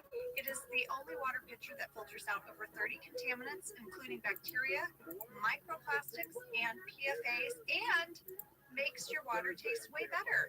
It does. It tastes good. I'm so jealous you got yours already. Also, you're going to love this. It's in a really nice, sleek, hand-blown glass. So it looks nice in the fridge. It looks nice on the countertop. If you want to bring it over to the dining table for dinner, it looks nice too. Better filtration, better taste, better design. Life Straw home products can be found at lifestraw.com and on Amazon. We are back, and we are still in the conference room. People are still talking about the things that bother them. And Angela, you do not like it when people say you eat like a squirrel. You don't care for that. I don't care for that. And also, I'm afraid someone's going to throw me around like a football because I'm so petite. Aaron is going to interrupt this meeting and let Michael know that someone has called to inform them that one of the koi died and they want him to pay for it. It's going to be $300. Aren't koi like crazy expensive? Yeah, they are. And Halstead shared that they had pitched around in the writer's room a kind of extension of this storyline because they found out that some koi can cost as much as $2,000. So at one point, the koi that Michael killed was going to be worth $2,000, and that Michael was going to pay for it. He was going to get it because he was going to want to see a $2,000 fish. And then back at the office, he was going to cook it in the toaster oven and eat it. No! Yes, this was the pitch. But then ultimately, Michael was going to chicken out and he was just going to throw it away. And Halstead said by the time they got to the end of this pitch, they were like, you know what? It's disturbing. How about the koi is just $300 and there's no eating of the koi Or throwing it away. Yes, and Halstead said, I'm very happy we changed that. Well, you know, Michael wouldn't have thrown it away. If he didn't eat it, he would have had a proper burial for it. That's most likely, yes. And there would have been a koi funeral. Yes, and then maybe Creed would have digged it up and eaten it. Gross. I did love when Creed was like, oh man, you're paying way too much for worms. Who's your worm guy? Who's your worm guy? So funny. Put that on a shirt. Jim is going to get Michael aside and say, I have a strategy. I think maybe you should make fun of yourself for falling into the koi pond. Yeah, and that will diffuse everyone else, right? Yeah. They won't be able to tell jokes because you've covered it. So Michael's going to try it. He's like, all right, I'll try it. And at first, it goes well. And then it doesn't. He goes too far. He goes too far, and he knows he's going too far. This was such a brilliant performance. It's like that thing when you're like talking to someone and you know that moment you went past where you should have stopped. And in your own brain, you're like, stop, but you can't. Yes, and he just keeps talking. He keeps saying embarrassing things about his life that aren't even about the koi pond. Well, Warren shared with us that this was one of his favorite comedy bits. And he said when Michael goes too far with it, they had even more pitch, Jenna. They had even more jokes in the pipeline here. He said he and Halstead loved writing this runner. Here were some that didn't make it in the show. Are you ready? I'm ready. I can't listen to talk radio when I drive because I get scared that someone else is in the car. Okay. Then there was another one where Michael locks himself in a dog cage at Kmart. No one could get him out. He was stuck. They had to call the fire department. Okay. Then there was a take when Michael goes so far and cuts so deep in himself that he makes himself cry. And Warren said Steve's performance was so phenomenal. It was his favorite take. He fought really hard, but too many people disagreed. They said it was too depressing, and Warren lost the battle. So it ends with the who's there. Wow. This was definitely one of those scenes where we would go to the candy bag. They would always have extra stuff for scenes like this. And I know we say this a lot, you guys, but Steve is so amazing because he could dial it up or dial it down or cry or just, he could do anything. He was so impressive. I would lose myself. I've said this before. I'd be like, oh crap, I'm supposed to be reacting as Angela Martin. And instead I was just there like, oh my gosh, Steve is crushing it. I wish I could have been there. I would have loved to have watched this. That was maybe one of the things that was so fun about rewatching this episode was that I was really watching this as a fan because I wasn't there. So I don't have memories of what else went on or what got cut. I'm just watching it. It's great. Same. I think that's why I got so tickled when Andy says it looks like someone's got a case of the definitelys because I wasn't there when you guys did that. Yeah. Well, now, Angela, I've got a fan question for you because you are in the break room and you are eating a nut. Heather C. from Leeds in the UK said, Angela, one of my favorite Angela moments ever is the bit where you eat like a squirrel in the break room. Also, the part where you wrap your packaging back up cracks me up so much. How did you come up with this bit exactly? Did you perhaps watch a lot of videos of squirrels eating? Heather, that's hilarious. Well, thank you for appreciating my squirrel eating performance. You know, honestly, I didn't watch any videos. I just, I've seen a squirrel eat and I've used my own personal life observation. And just so you know, the stage direction in the script for the scene was Meredith, Kevin, Angela, and Oscar sit at tables. Angela gnaws at an almond, holding it with two hands like a squirrel. So I knew I had to hold it with two hands, just the way I'm doing it. And then I just ate it the way I thought a squirrel would eat it. And then in the script, it goes on to say she puts the rest of her almond back into saran wrap. So that was in the script, but how I folded it and did it, was just me sort of playing in the moment. I had so much fun doing that, and we kept laughing. Like Brian and Oscar, we all kept cracking up. Well, as your BFF, I will go on record to say that you do not actually eat like that. We all know you bite right into the string cheese. Oh yeah, I'm not holding it with two hands, gnawing at it. I'm gonna chomp at it. You're not stringing it or anything. You're just eating it. but you do often wrap up the second half of whatever you haven't eaten. That is true. This is true. If you open my fridge right now, there's like 4 grapes wrapped up in a little piece of tin foil. You're gonna eat those later. I will. So listen, back in the meeting with Pam and Andy, Andy is really gets a little out of control. He's like smothering Pam's belly with his face. Well, they've just finally decided to lean into it. Yeah, fine. We're a couple. This is our baby. To try to make the sale. But we learned a lot about Andy in this moment. We do, and afterwards Pam says, you know, that was great, but maybe you took it a little far. And he's like, yeah, it was maybe the belly kissing was a little much. And he reveals a couple of things. One, he reveals that it was nice for him to pretend for a minute that he was part of a couple with a baby on the way. Oh, that broke my heart. I know. And then he also reveals that maybe he has a little crush on Aaron.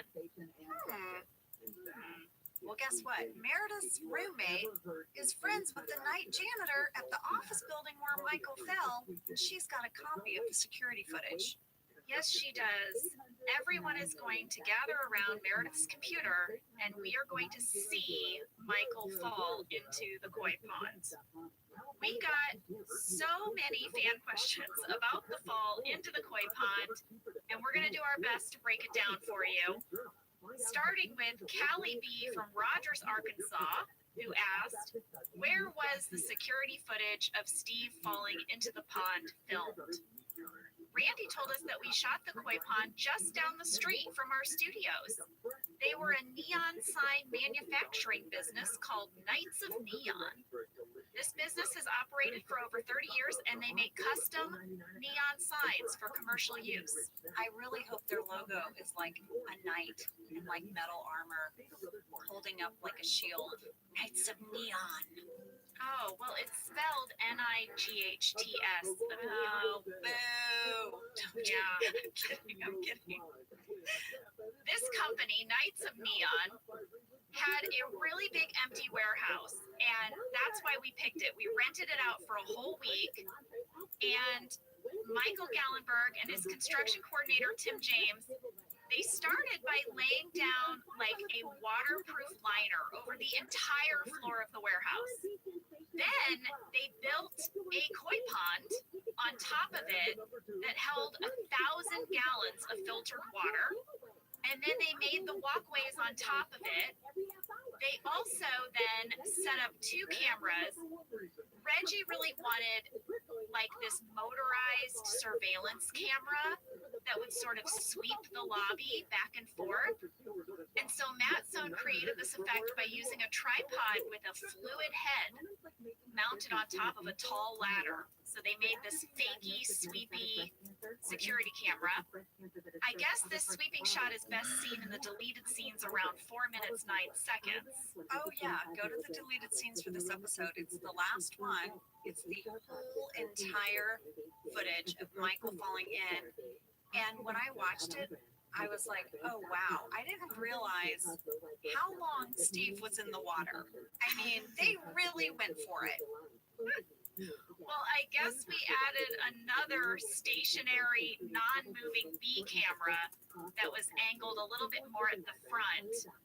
Derek Carver was our B camera operator that day, and the footage that you end up seeing on this tape that everyone's watching is that B camera footage, the still footage.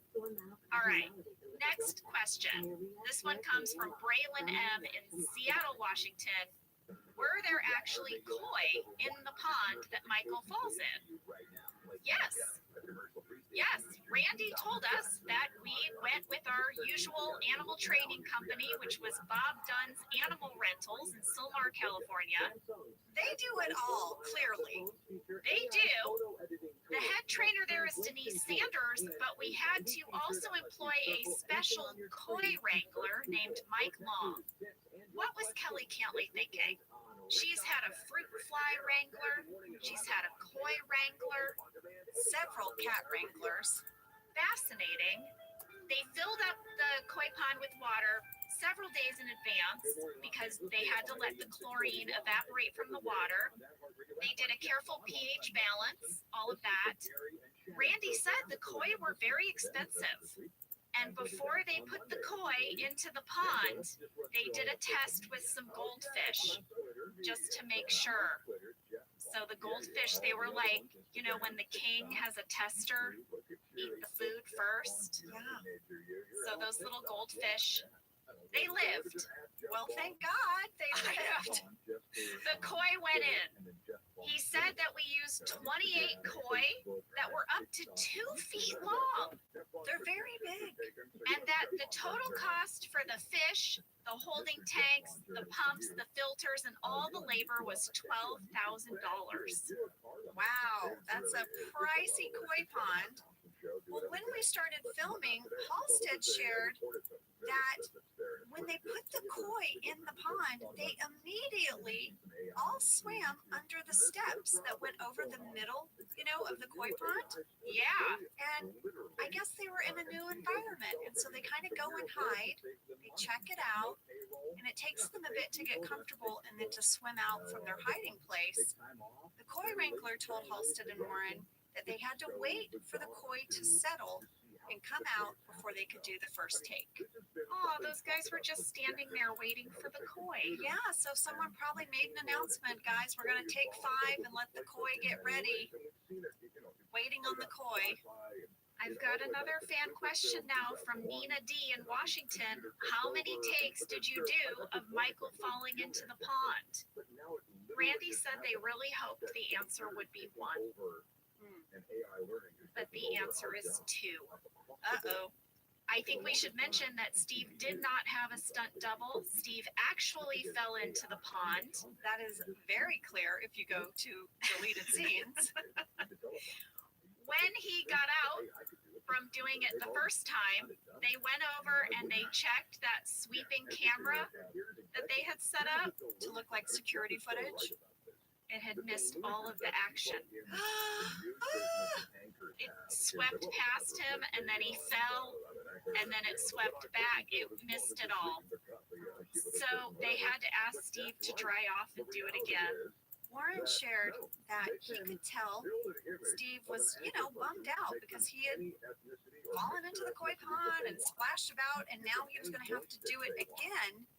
And he said, Steve asked out loud if anyone would believe this was even possible.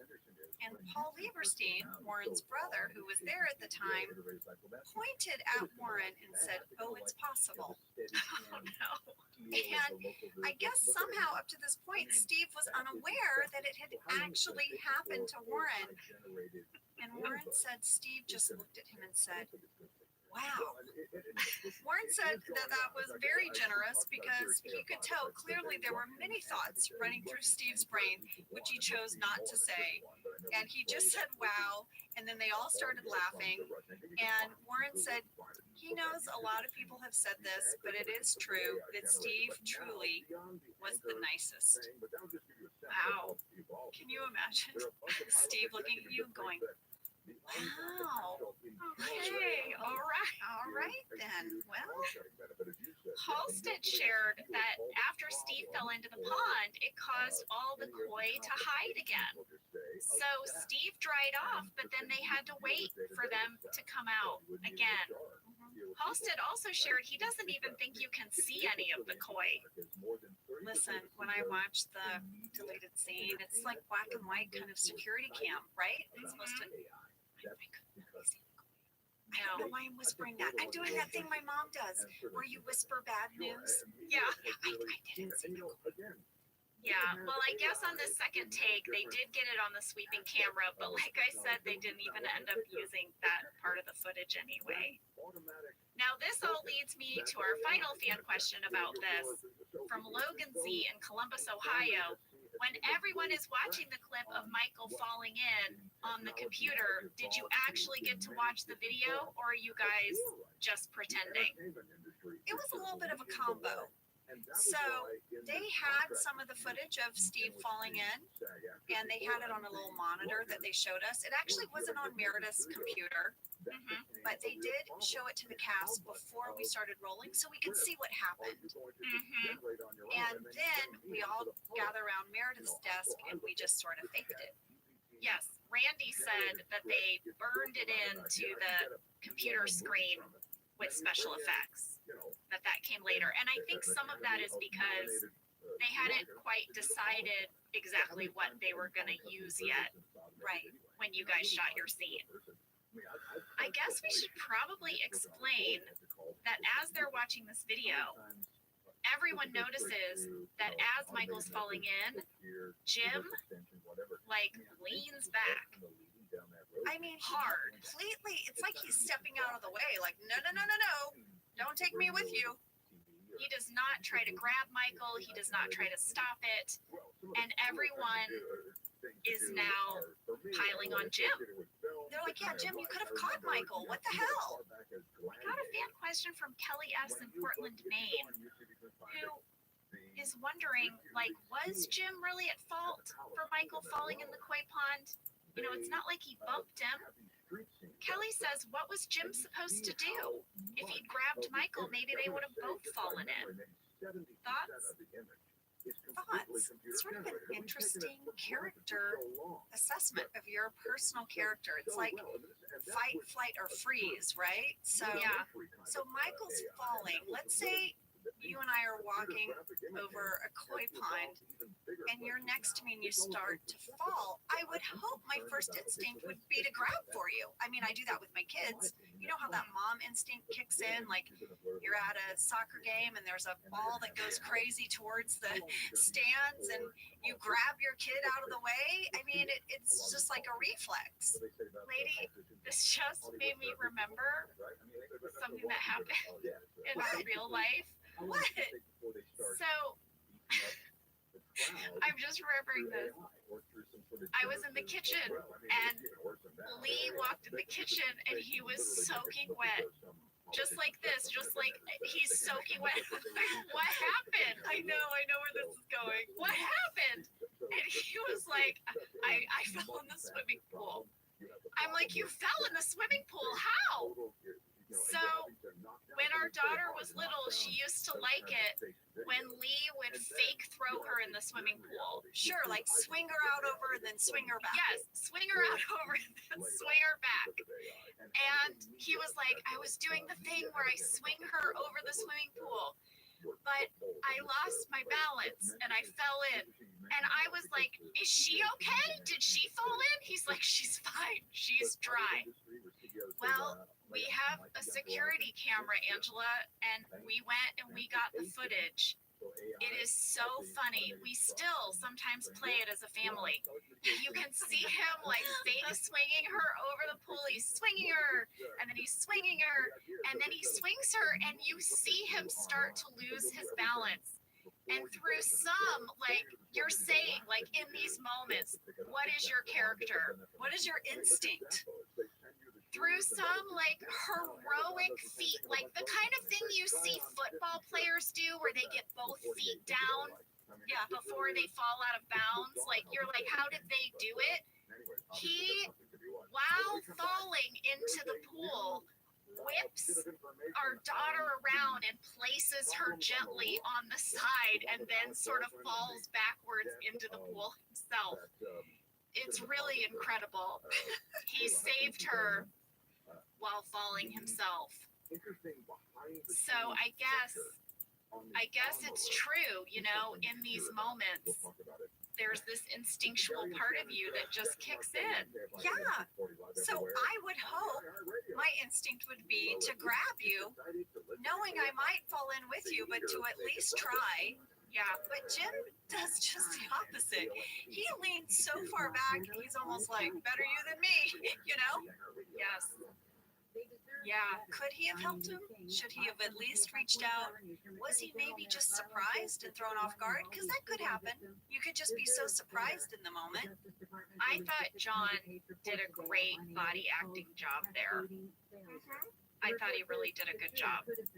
Well, the episode ends with Pam asking Aaron to fax something for her, and she sees it as an opportunity to bring up Andy. And she says, isn't he, great? And Aaron's like, Andy is the coolest person I've ever met. Romance. I did catch a post-it note at 20 minutes, 47 seconds. Guys, does it say call mom? It says call mom and then something on the bottom I couldn't make out. That's weird. I know. Because Erin has just shared she's an orphan. So what's the post-it note with call mom? Do you think Ellie needed to call her mom? I don't know. Was it a post-it note to herself? Maybe it was. I used to do that. Oh, I know. I saw your grocery list. Well, guys, that's Koi Pond. It is, and we have some shout outs, some big thank yous to go over. Yes, thank you so much, Randy Cordray, for giving us the lowdown on how you built that koi pond and how that all worked. And thank you to Warren and Halstead for your amazing behind-the-scenes facts and for your audio clips breaking down the real-life event. We wanted to let you know that Halstead is a producer on Central Park. It's an animated show, and the second half of season 2 is going to premiere on Apple TV on March 4th. It is a fully animated musical starring Leslie Odom Jr., Katherine Hahn, Josh Gad, Titus Burgess, Emmy Raver-Lapman, Kristen Bell, David Diggs, and Stanley Tucci. And I think I have to say a personal thank you to Warren, who just humored his ex-wife, texting him a whole bunch about this episode. And I'd also like to say a big thank you to our friend Amy Weaver, now Amy Reed. She has written a feature called Smoky Mountain Rain, which she is also set to direct. Go, Amy! Go, Amy! Guys, we love you. We'll see you again next week. Yeah, because there's a double date with Jim and Pam and Michael and Pam's mom. Oh no, what could go wrong? We'll see you next week. See you then.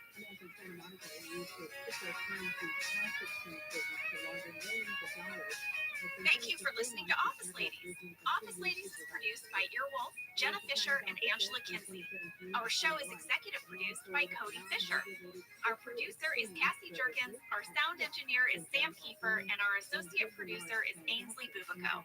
Our theme song is Rubber Tree by Creed Bratton. For ad-free versions of Office Ladies, go to StitcherPremium.com. For a free 1-month trial of Stitcher Premium, use code OFFICE.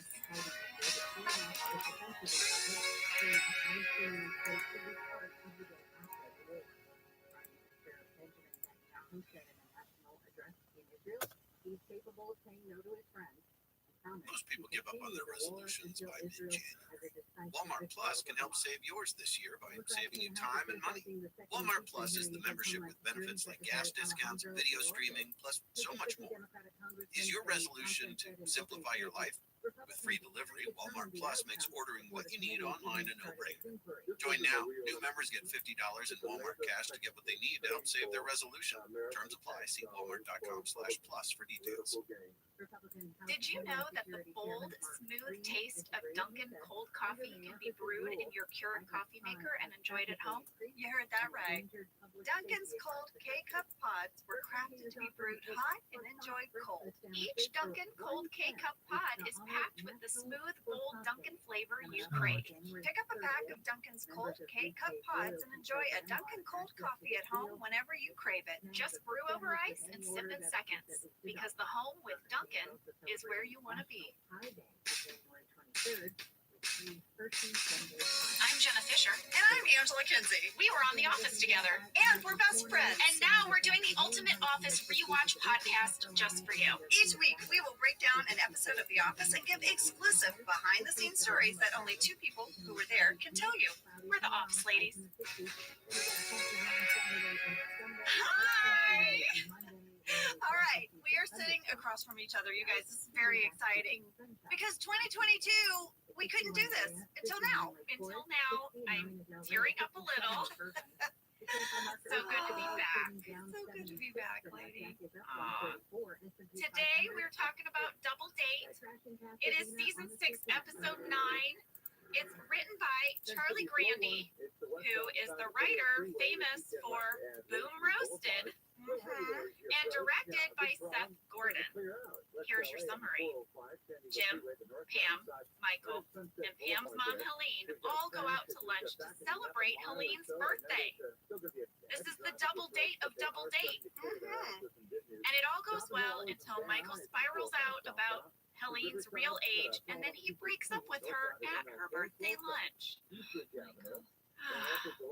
Meanwhile, Dwight does nice things for everyone in the office in an attempt to get each of them to owe him a favor. Then he's going to cash in his favors to get Jim fired. But unfortunately for Dwight, Andy is also very good at favors. Andy will not owe you anything. I love it when he's like, You send me a wedding invitation, I respond. Yeah, invite me to your birthday, boom, accepted. yes, I would like that. It's good quality. I mean, you probably get a handwritten thank you card from Andy. You probably do. All right, let's get into Fast Facts. Fast Fact number 1 is all about our director, Seth Gordon. We said last week, we're going to get into some of these, like, heavy hitter directors, and Seth is another one. Yeah. I loved Seth because he directed one of my favorite movies of all time, the documentary King of Kong, A Fistful of Quarters. It's so flippin' good. It's so good, and we rewatched it as a family. Did you? With the kids. If you do not know this documentary, you need to watch it immediately. It is about the world of competitive arcade gaming. Specifically, it follows this just gentle-hearted, Sweet guy. named Steve Wiebe in his attempt to beat the Donkey Kong high score, which was held for like 20 years by this guy, Billy Mitchell. Billy Mitchell is like the ultimate documentary villain. The story of these two guys battling it out to have the high score on Donkey Kong.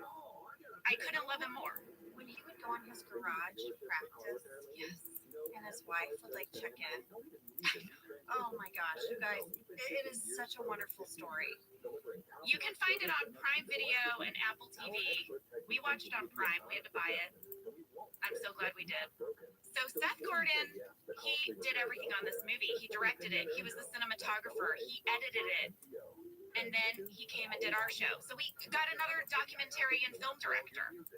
I looked through my digital clutter, lady, and I actually emailed a friend of mine saying how excited I was to have Seth on set, and that we were all really excited.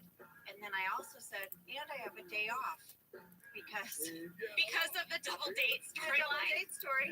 And guess what I did with my day off? What? I did an episode of Yo Gabba Gabba. Oh, I remember that, Yeah, Anne. because my daughter loved the show, and I went to the set. I got to play the school teacher. I had to sing about show and tell. Here it is. Time for a show and tell, time for a show and tell. Show us what you can do. Oh my gosh, well done, Angela. Time for show and tell. I had to sing and dance. These are things I do not do, but it's what you do for your kids. Isabel's so excited. They gave me this great picture of her and I on set with all of the characters, and I have it in my office. It's so cute. And everyone there was so nice. They were so much fun.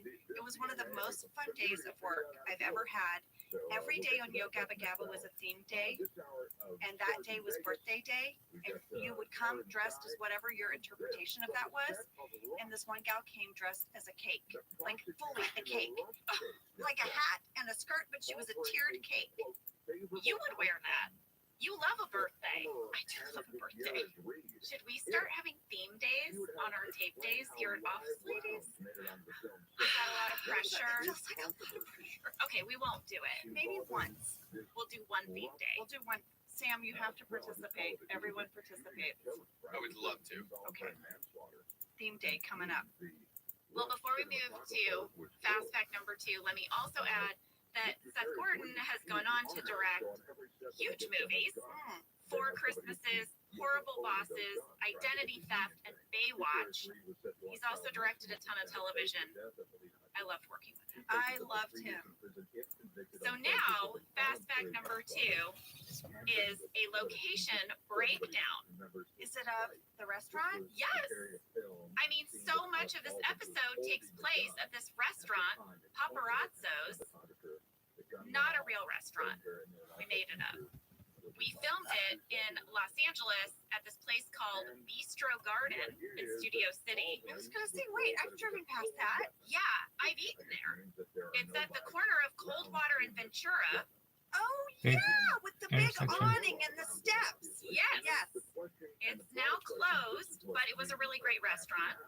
When I reached out to our writer on this episode, Charlie Grandy, to ask him about some of his memories that we might be able to share, he reminded me that there was a giant water main break on Coldwater Canyon Road that exploded and flooded the whole area. Yes. I remember that. And that was like the day before we were supposed to shoot in this area. I used to live off this road, off Coldwater Canyon. There was one way in and one way out of my neighborhood, and it was this road where this water main broke. Randy Cordray confirmed that this happened, and it caused a huge problem with this intersection. There were hundreds of thousands of gallons of water. It was about 4 feet deep. There was all this traffic. It took like 3 days to clean it up. Some guy had to be rescued from his car. All the businesses along that street flooded Yes. and had to be closed, and some of them had to be renovated, and some didn't even come back because it was too much damage. And you know what I remember? I remember right on Coldwater, a few days after the flood, there was a sinkhole. Yes. And they had a giant hole in the ground. Lady, I found a picture of it. This was in the LA Times. Yes, it was crazy. And then they had to fix the sinkhole by laying these big metal plate things on the ground. And when you drove over them, it was like, yeah, it was scary. And then later they had to fix this water main, and you had to have a special pass to even drive on this road. You had to prove that you were a resident with only this road to access your home. So we got the special car passes. The traffic was a son of a bull. It was. Amazingly enough, the bistro where we were shooting did not flood, and they found a way that we could access it from this back road, and we still shot that day. Wow. Yeah. All right, fast fact number 3, Angela. The other memory that Charlie Grandy shared was that he got a BlackBerry during this episode. He finally upgraded his flip phone, but he said he did not know how to set it up. So he asked John to help him To set up his BlackBerry on set. because John was the voice of BlackBerry. Oh yeah, John had one. He had to know how to use it because he was like part of a campaign. Yeah, I found an audio clip. Oh. What's this? The new BlackBerry? You've seen BlackBerries before. There's no big deal. Maybe one quick peek, just to see what all the fuss is about. Whoa. So this was when BlackBerry was getting away from the little buttons, and they were just like going to become a touch screen BlackBerry. So that's why he's like, whoa. He has a really good voice for that. He's done tons of voiceovers. I know. So anyway, I loved that Charlie had a memory that during different setups, he'd be like getting John to set up his new BlackBerry for him. It's so funny because, you know, like when you're talking to someone and they all of a sudden tell you something and all of these memories flood back. Yeah. So that's now happened twice today. First of all, the sinkhole. I remember the sinkhole. Secondly, I remember getting my BlackBerry and having Rain help me. Yeah. Rain got so frustrated with me because he was like, Angela, you're not listening. Yeah, because Rain was the first one to get one. Yeah. But I just remember Rain helped me set up my BlackBerry. Well, that's all I got for fast facts. Well, I loved your fast facts. They took me down memory lane, and this is such a fun episode. I was so delighted by it. I can't wait for us to just get right into it. I had forgotten about so much of it, so I loved it too. Well, how about this? Let's go to break, because when we come back, lady, I brought in one of my journals. Oh, the stay is awesome. Things are gonna get spicy.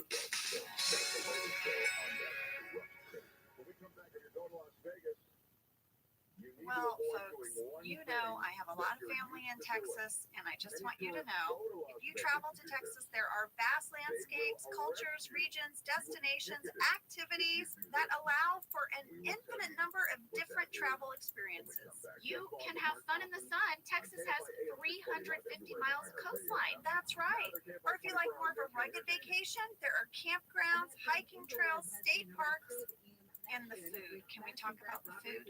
Tex-Mex and barbecue. There's live music, art museums, cowboy experiences. Come on. Right now, Travel Texas offers a one-of-a-kind online trip builder that allows users to generate a custom visually led trip matched to their unique interests. So you go in there and you click your interests and it'll say, here's where you want to go in Texas. Visit traveltexas.com/get-your-own to get the only trip to Texas that matters, yours. That's traveltexas.com/get-your-own.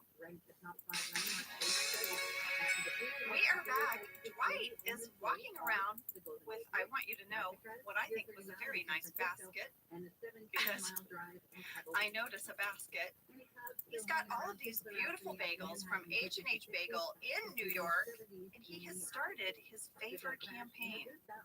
Yeah, I'll have you know, H&H Bagels is a real place in New York. Seinfeld, baby. It's very famous for having the best bagels. And this is also not the first time that H&H Bagels has been featured on a television show. What was the other show? Seinfeld. Oh, yeah.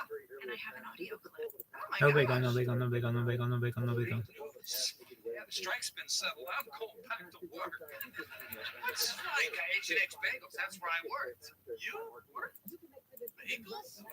It's on my business card. We've been on strike for 12 years. I remember seeing those guys picketing out there, but I haven't seen them in a long time. Yeah, well, H&H wouldn't let us use their bathroom while we were picketing. Rep our solidarity. Your demands. $5.35 an hour, and that's what they're paying now. I believe that's the new minimum wage. How do you know the thing for that? Why didn't you ever mention this? I want you to know I was out of work. It's embarrassing. So this is the storyline that suddenly you find out that Kramer had a job, that he's been on strike, and it was H&H Bagels, and he goes back to the bagel place and he gets his job back.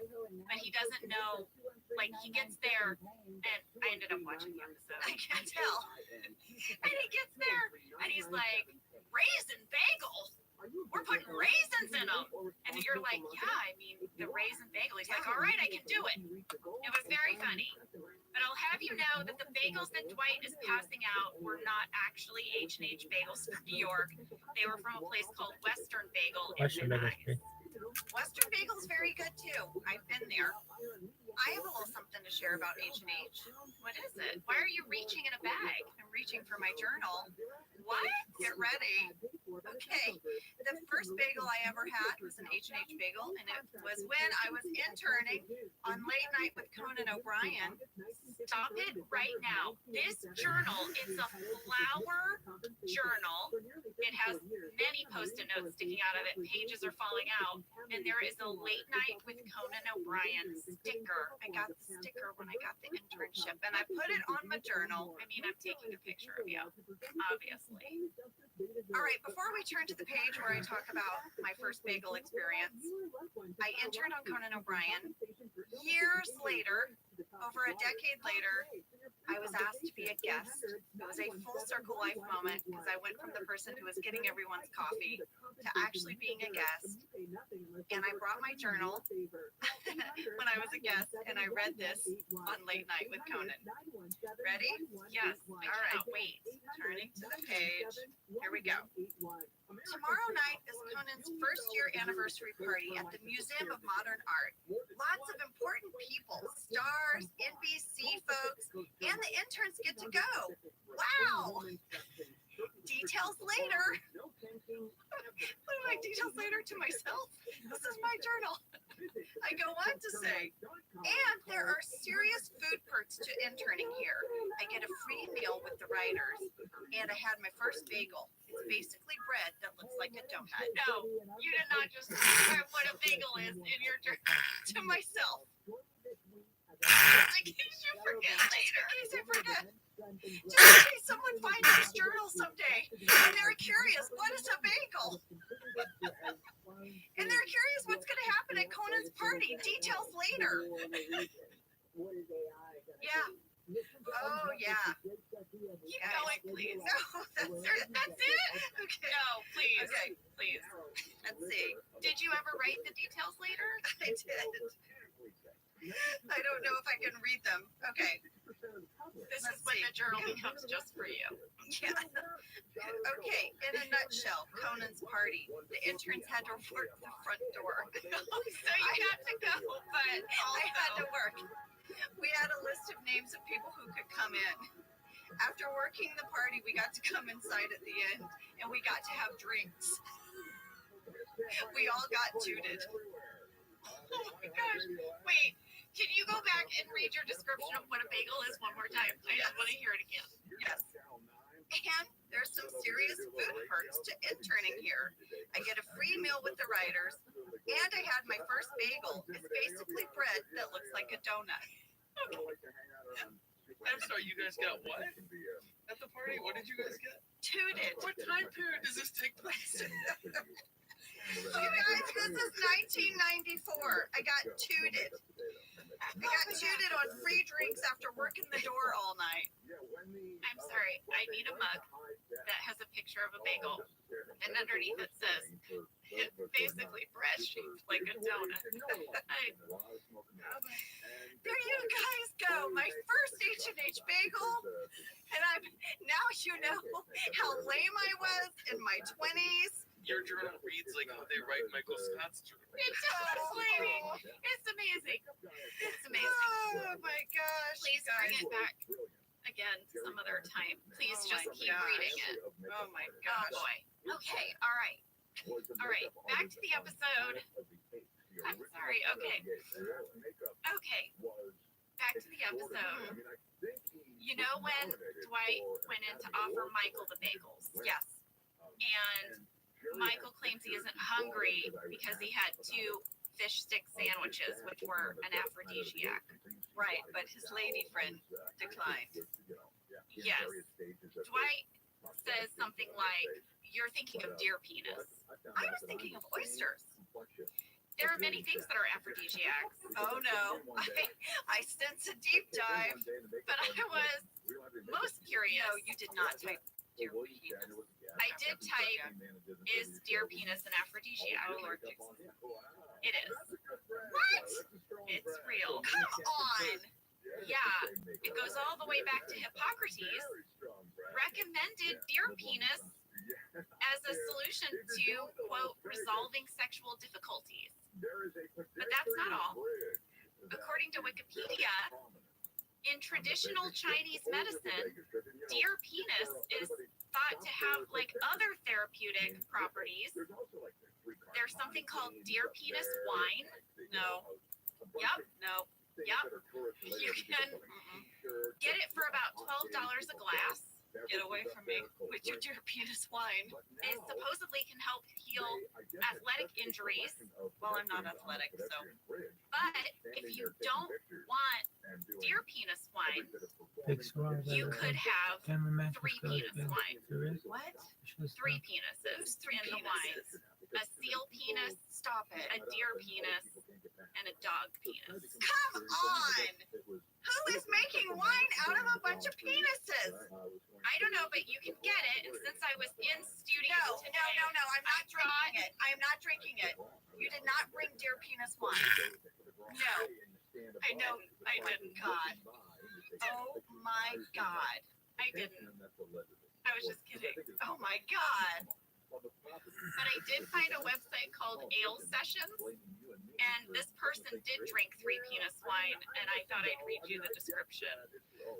Okay, here's what they said. Quote, "It's something along the lines of an expired port with a pungent vinegar taste and some prune juice. And if you thought you'd get away with not tasting the 3 different penis profiles, you thought wrong. Also, it does not work in cocktails because it really just overpowers any possible combination. You think? The multiple penises overpower the other flavors? The writer said no one should consume more than just a sip of this concoction. If you truly are interested in tasting the weirdest of the weird, 3 penis wine can generally be found in select Chinese grocers. It is sold on the shelves as it is classified as more of a natural herbal drink than alcohol. But honestly, don't drink this. It's not good, but that should be fairly obvious already. I don't even know what to say. I am just thinking about these poor animals. How are they getting the penises? I can't. I didn't want to know, but what they do is they like soak the penises in something. There's also something called baby mouse wine. It's like a jar of baby mice, and then it ferments, and then you drink it. For what? I don't know, but you know, when you're Googling 3 penis wine, all these weird wines come up. Just weird drinks, you know? There's articles about the weirdest drinks. Okay, note to self, do not Google about penis wine. Well, A sentence I never thought I would say out loud. Well, just like we weren't the first show to feature H&H bagels, we aren't the first show to mention deer penis. 3 penis wine was also a plot line of an episode of The League where they drink it. Well, I don't know what you thought you were going to hear today on Office Ladies. The bagel looks like a donut. There's penis wine. Anything can happen, guys. Anything. I don't have much else for the rest of the episode, so the scale is tipped to here at the top of the show just with the cold open. I have 2 more things about this cold open. Oh my gosh, we're not done with the cold open? Not. At 19 seconds, I got a coffee mug callback. What's that? I love a coffee mug callback. Andy has his mug from Kelly's America's Got Talent viewing party sitting on his desk. Also, this was not the cold open in the shooting draft. Yeah, there was a whole different cold open. Here's what it said. Cold open, interior, Michael's office. Michael sits at his desk flipping through a small stack of pictures. He sees Jim walking by. Jim, you have to see this. Regarding the photo. Do you know who that is? Jim. No. Michael. Come on, how can you not tell? The t-shirt, the jeans. Jim. Is it you? Michael. I'm flattered, but it's Johnny Depp. Jim. Really? Where did you take these? Michael. My condo complex. Jim. Of course. And what was he doing there? Michael. He was on the download, but he was moving in. Jim. Right, because I read in People that Johnny Depp was looking for a 2-bedroom in Scranton. Michael, I'm totally flipping. You know my idea for a 4th Pirates movie, right? So this goes on and on. Michael's convinced that Johnny Depp has moved in and is his neighbor. And as it turns out, when he goes to see Johnny Depp's mailbox, it says M. Schulman. So it's not Johnny Depp. I'm surprised Michael doesn't think that's an alias. It is a really funny scene, and we shot it, and it also includes Michael's impression of Jack Sparrow. That exists somewhere. You know, this is crazy. This is unlocking a memory for me when we read that at the table read. We all thought that was so funny. Yeah, Amazing. Are we closing out the cold open? that's it. We're done with the cold open. All right. Let's move in to the episode. Dwight goes up to Pam's desk and offers her a bagel. She doesn't want one because she's having an early lunch.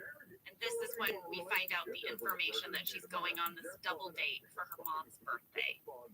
We had a fan question from Genevieve B. in Omaha, Nebraska. Why is Pam wearing such neutral, earthy colors in this episode? Normally, she would be wearing at least a little pop of color, but in this episode, she looks like she's dressing, dare I say, like Dwight. What? I see what she's saying. The color palette is very fruity. But I also noticed that everything about it there was no color. I think Pam is in mourning. I think she is going on this double date, and when she looked in her closet, this is what spoke to her. I have noticed since Pam has become a salesman that her whole outfit has become more muted. There's less pop of color. Yeah, I've noticed that too. We're gonna get it back. Okay. Ryan is continuing to evolve. Who is Ryan? He's the hat-wearing glasses guy. Now he's a photographer. He's showing his portfolio to Aaron. It's a black and white series that he calls Exposure in the Workplace. I wrote down the images I saw. Do tell. One looks like some drains on the side of the building.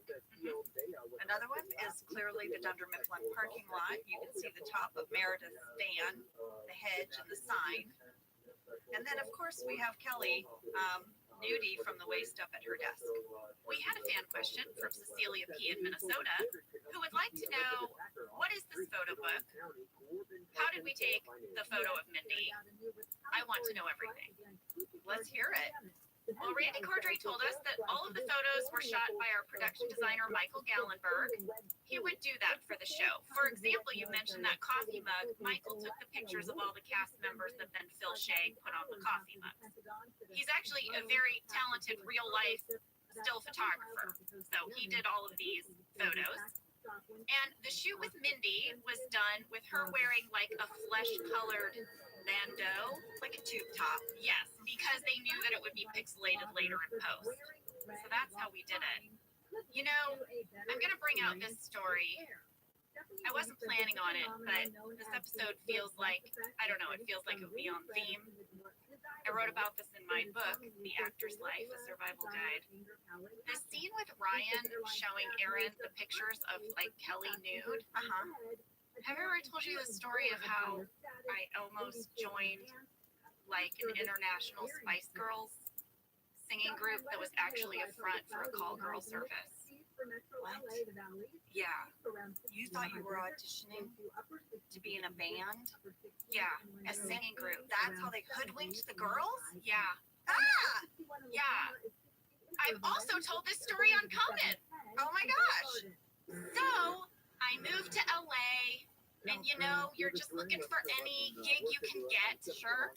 My friend was a really talented singer, and she saw a listing in the newspaper, the free newspaper. Okay, red flag number 1. Correct. For singing auditions for a new international Spice Girls type singing band in this guy's condo. Red flag number 2. Yeah, audition in a condo, red flag 2. She asked if I would go with her. I said, sure, I'll go with you. So I stood in line with her, big group of people, went in, she sang, and the guy's like, do you sing? To me. And I'm like, not really. No. He's like, well, just sing something. So I sang Rocky Top. What? You know the song Rocky Top? Like good old Rocky Top. Rocky Top. Rocky Top, Tennessee. That's what, Rocky Top, that's what Tennessee. that's what came. That's what came to my mind. So I sang Rocky Top. Guess what, lady? You got the part. You're in the band. I got it. With your Rocky Top song. I'm the American girl. Red flag number 3. I get a call. It's me. Imagine my friend who's like a professional level singer. Yeah. She didn't get the gig. I got it. I'm going to be the American girl. This guy gives me a tape. I'm supposed to listen to it. I'm supposed to learn my song. It was a country song about a truck stop. I practiced it and practiced it and practiced it. And I was like, when do I meet the other girls in the group? He's like, soon. Red flag. And then he calls me and he's like, listen, we have a gig coming up. I'm like, we have a gig coming up? I've never met the other girls in the group. How are we going to do our dance moves? How are we going to harmonize? What are our outfits? And he's like, come by the condo. Red flag. And, you know, let me just see how your song is doing. You'll just do your song. you'll do is just a solo. I'm like, oh my gosh, okay. Meanwhile, by the way, I've basically told everyone back in Missouri, buckle in, I'm about to be A big star. a huge pop star. So just, I don't know if I'm Here's going to the be able to thing. come home for Thanksgiving I this year. sang Rocky Top. I am now going to be a pop star. I had a whole new country name star for myself, Ginny Lee. My name was going to be Ginny Lee. Oh my God. You are giving me shit about my journal, about like getting tooted at a party. You're Jenny Lee singing Rocky Top. I am. So I go to the guy's condo, and I've got my whole bit. I just want to say that when I got there were girls walking around in lingerie. You guys, none of this is penetrating the stars in my eyes. None of this is like, I'm taking in none of this information. So I sing the song so earnestly. My truck stops on. Gosh, I wish I still had the tape. Sing it, and I'm like, oh, what do you think? You sing your country and western song about tricks. Okay. I'm like, do you think I'm ready? He's like, I do. Then he says to me, you know what you need are Some lingerie. well, where he offered to take my photo. He mentioned that my headshots, they weren't very dazzling, and he said that he takes headshots, and he offered to take some new headshots for me, and I said I can't afford that. He said it's fine, you can pay me back later. And then he said, while we're doing it, why don't we take some of you in like a bikini or maybe nude, because I'd like to represent you as an actress as well. And what if you go in on a part that requires nudity? You know, you don't want to have to get nude in the room. It'd be better to just hand them a photo. Which never happens. Never happens. Red flag. But you know what my answer was? What? I was like, you know what? I'm not going to want to do parts with nudity, so I won't need those photos. Again, why am I impenetrable? You're just sweet and innocent, and I this person know. is a monster. Okay, so what happened after you danced and sang your heart out about the truck stop? I said, am I ready? Do you think I should do the show on Friday? I'm so nervous. And he goes, I think you should. He goes, now here's the thing I also want you to know. It's going to be for a group of international businessmen. Oh, God. It's a private show. And afterwards, you know, if you want to offer the gentleman some companionship, it can be quite lucrative. Here we go. This is when suddenly everything comes into focus for me. Suddenly I'm very aware of the people in lingerie. I'm very aware of the fact that I've never rehearsed with any of the other girls that offer to take nude photographs. The fact that my friend, who's an actual talented singer, didn't get the gig. I'm like, oh my God, this is a call girl ring. I'm not going to be a famous pop star. And I left. I changed my phone numbers. I never spoke to him again. What did you tell her when you went back from Missouri? The truth. You did. I just did. I mean, what am I going to do? I told my parents. I guess. Were they like, get on a plane home? How did my parents not fly out and bring me home? I don't know. That was a very long tangent, but it sprung to mind when Ryan was like, I could take photos of you. Creeper. So guys, if you're an aspiring actor and you want to come to Los Angeles or New York, maybe buy my book, The Actor's Life a Survival Guide, where I lay out a lot of things that you should and shouldn't do based on my experience.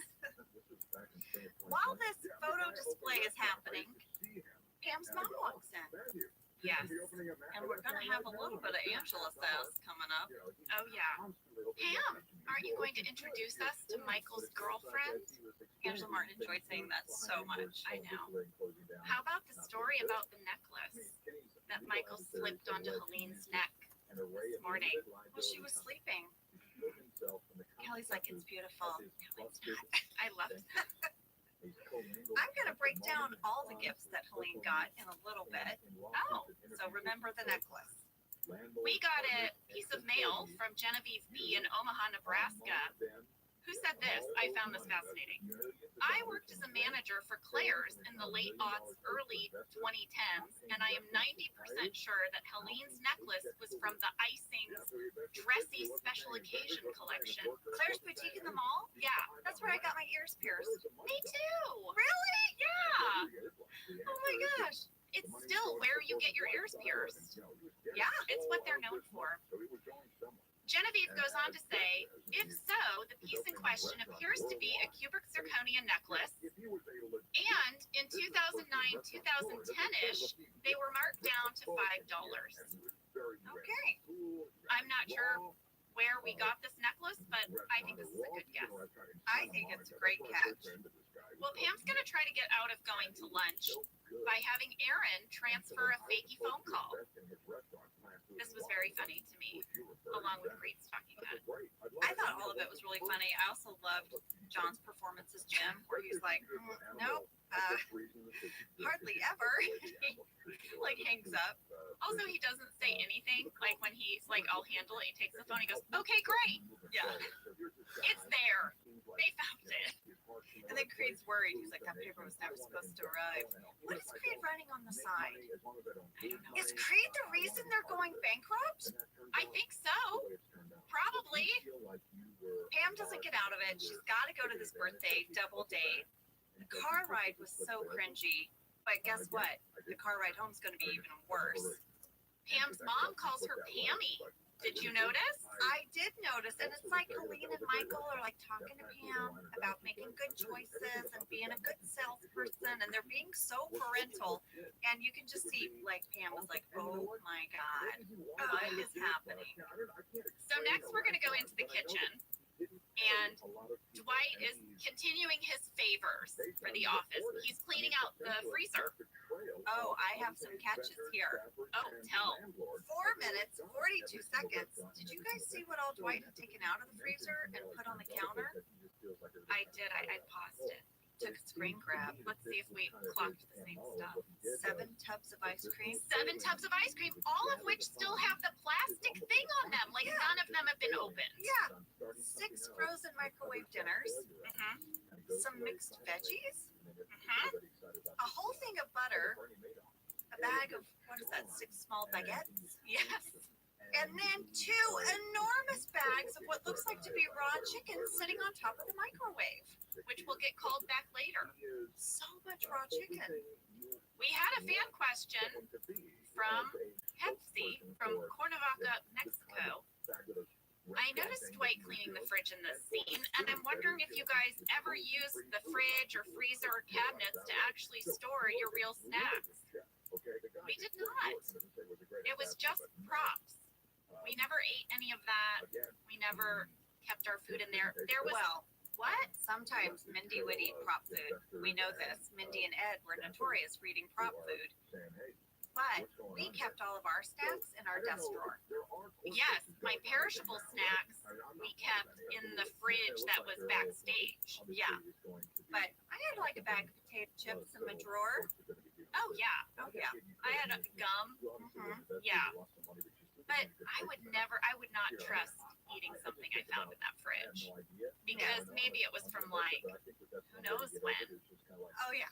Unless it was a new item made for that episode, the other stuff in there just sort of stayed. I remember one time a few of us, I don't know why, ate some of those cheese balls.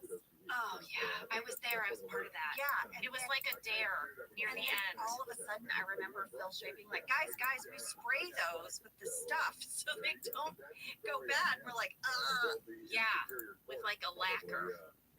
We're fine. We're here. Well, while Dwight's cleaning out the freezer, Andy comes in to give him his newly polished briefcase because he's returning the favor of the bagels.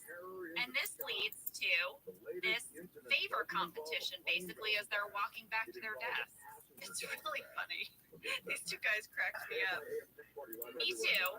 At 5 minutes, 36 seconds, Dwight says, if you clench your buttocks together while walking, you can really take the pressure off your knees. Little tip there. Just a little tip. Well, I looked it up. Does it work? I was going to try it. Well, I read an article called Getting to the Bottom of Knee Pain in Women. Okay. Knee pain in women caused by their butts, question mark? The article asks. It says, if you're experiencing knee go to a physical therapist, they might ask you, are you using your butt? If the pain is not from like an obvious injury, you know, this physical therapist says I always start with the glutes. I guess a lot of times knee pain can be caused by either tight, weak hips or weak glutes, because the glutes are like your stabilizer, and so they will often want you to increase your glutes. But the question here is if you're supposed to clench your buttocks or not When you walk. and so while yes, weak glutes could be the root of your knee problem, I read a different article called To Clench or Not to Clench Your Butt, That is the Question, by Brooke Thomas. She says, do not perma-clench your butt. Don't perma-clench it. What's a perma-clench? That's, I think, where you're just clenching for no reason. Why would you clench for no reason? To take the pressure off your knees. She said it can lead to other problems. It can lead to wear and tear on your lumbar discs. You can get too tight of a pelvic floor. I guess that's bad. I don't think so, but Instead of clenching, let's just test do that good theory. glute workouts to build up the whole muscle. Okay. Okay? I know that we have not gotten very far into this episode. Should we take a break though? And then we'll come back and we'll break down the rest. Yeah, because when we come back, the Scott family is checking in at the restaurant. Yes.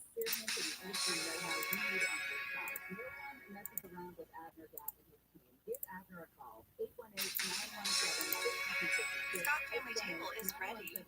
But which one is it? I mean, there's just a bunch of boring tables. Yeah. Oh, wait, one has a ton of balloons. And nice of the restaurant to let them hang a banner in their potted plants. I know. It is so sweet. Michael has completely decorated this table for Helene's birthday. Pam notices. I think this is the first moment where she's kind of softening to this. Also because Helene is so delighted. She's so happy. They start the birthday lunch sort of talking about how, like, oh, they're at this great Italian restaurant. Michael's like, I'd love to go to Italy. Helene's like, oh, you can have all my travel books. I can't do those big trips anymore. Yeah, the flights are too long. Yeah. I'm not interested. And he's like, great, I guess I'll take your books. And then Pam and her mom have this, like, fun little banter. Pam's like, so, Mom, which birthday are we celebrating this year? Jenna, I used to do this with my mom. What do you mean? I'd be like, okay, Mom, what birthday is it? And for years, my mom said 32. Really? 32. That is so funny. So Helene says, I'm sticking with 49. Pam says 49 again. That's 9 years in a row. Michael's like, haha, that's funny, but you can see him trying to do the math. But then he's going to need to take pencil to paper. And still get it wrong. Right. Michael realizes that Helene is 58. And you can tell this hits him pretty hard. We had a fan catch, though, from Allison H. in Louisville, Kentucky, and many others, by the way, who said, I think there's a math error. Helene says she's 49. Pam says it's the 9th year in a row. But if she first celebrated her 49th birthday on her 49th birthday, that counts as one of the 9. So you would actually add 49 plus 8 additional birthdays, which means Helene is really turning 57. Nice catch. Yeah. So when I was trading messages with Charlie Grandy about this episode, he said that what he remembers most about working with Seth Gordon was the fact that me, John, Steve, and Linda were going to be locked at this same table for like 4 big scenes in a row. And it became this big question, how are we going to visually differentiate these scenes? How are we going to make them feel alive? Right. And Charlie said if you rewatch it, you can really see what a great job he did. He added multiple angles. He keeps flipping sides to keep it interesting. And by mostly framing out the other tables, he does a great job of shrinking what was a really big space and, quote, imprisoning you in Michael's awkwardness. Ooh, that's so artsy. I know, and it's really true. I started rewatching these scenes, and we only used 2 cameras, but in each of the scenes, they set them up a little differently. So you didn't feel like you were coming back to the same table. And as the scenes go on, the camera gets closer and closer and closer. So you really are like going into Michael's like little mind. It's cool. It's really cool. Well, we're going to go from this talk of being 49 9 years in a row, but actually being 58 with more sexy talk. What name should she be called, Nana or Grandma? Michael's really feeling it now. He is. I noticed something at 9 minutes and 6 seconds in this scene. What? Do you notice how Steve eats his food as Michael Scott? It's exactly how he ate in Dinner Party. Well, he kind of scrapes the fork with his teeth. Yes, he eats tiny amounts of food off the tip of the fork with his very front teeth. He doesn't put the fork all the way in his mouth. He like bites it off the tip of the fork. It's very interesting. He does not eat this way in real life. I've dined with him many times. This is clearly a Michael Scott eating choice. It's either a Michael Scott eating choice or it's Steve, the actor, not wanting to eat the prop food and making the best of it. Because I would do something similar. I would just put the tiniest amount like on the end of the fork or spoon so I didn't have to eat too much of it. Oh, Well, cool. now I guess And I more. have to watch Steve's other films and see if he's eating in any of them. What do we And got see if going this on there? What do we say? is just his actor way of What do eating, or people if it was say? a character choice. I'll Elon, investigate. help me Investigate, understand what's because the with track prop food, account. when you start out,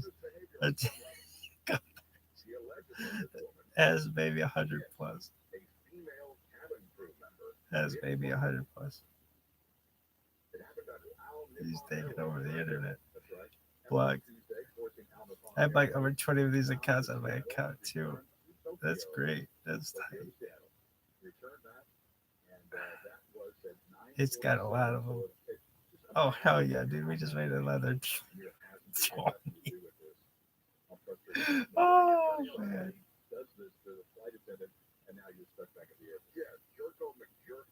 How funny is that? I think it's funny. How many fucking accounts does this person have?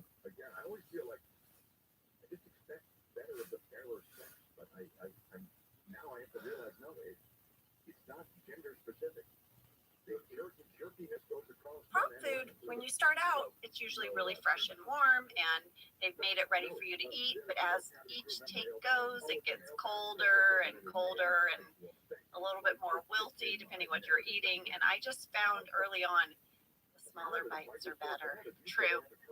It's also lunchtime back at Dunder Mifflin. And oh my gosh, Andy has set up a whole taco buffet in the conference room. Yes, but Dwight is going to volunteer to serve everyone. Yes. Did you notice at 9 minutes 26 seconds when Angela Martin enters?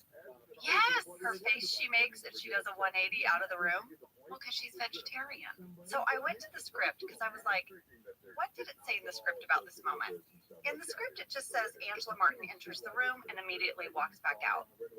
Oh, So the face I made was just me, like probably playing around in the moment. I have a question. Did you guys actually eat those tacos that day? They looked good. We did not, just because it had to sit there for a bit. Oh, But we wanted to, when they first brought them out, we're like, woohoo, tacos. And I'm like, no, guys.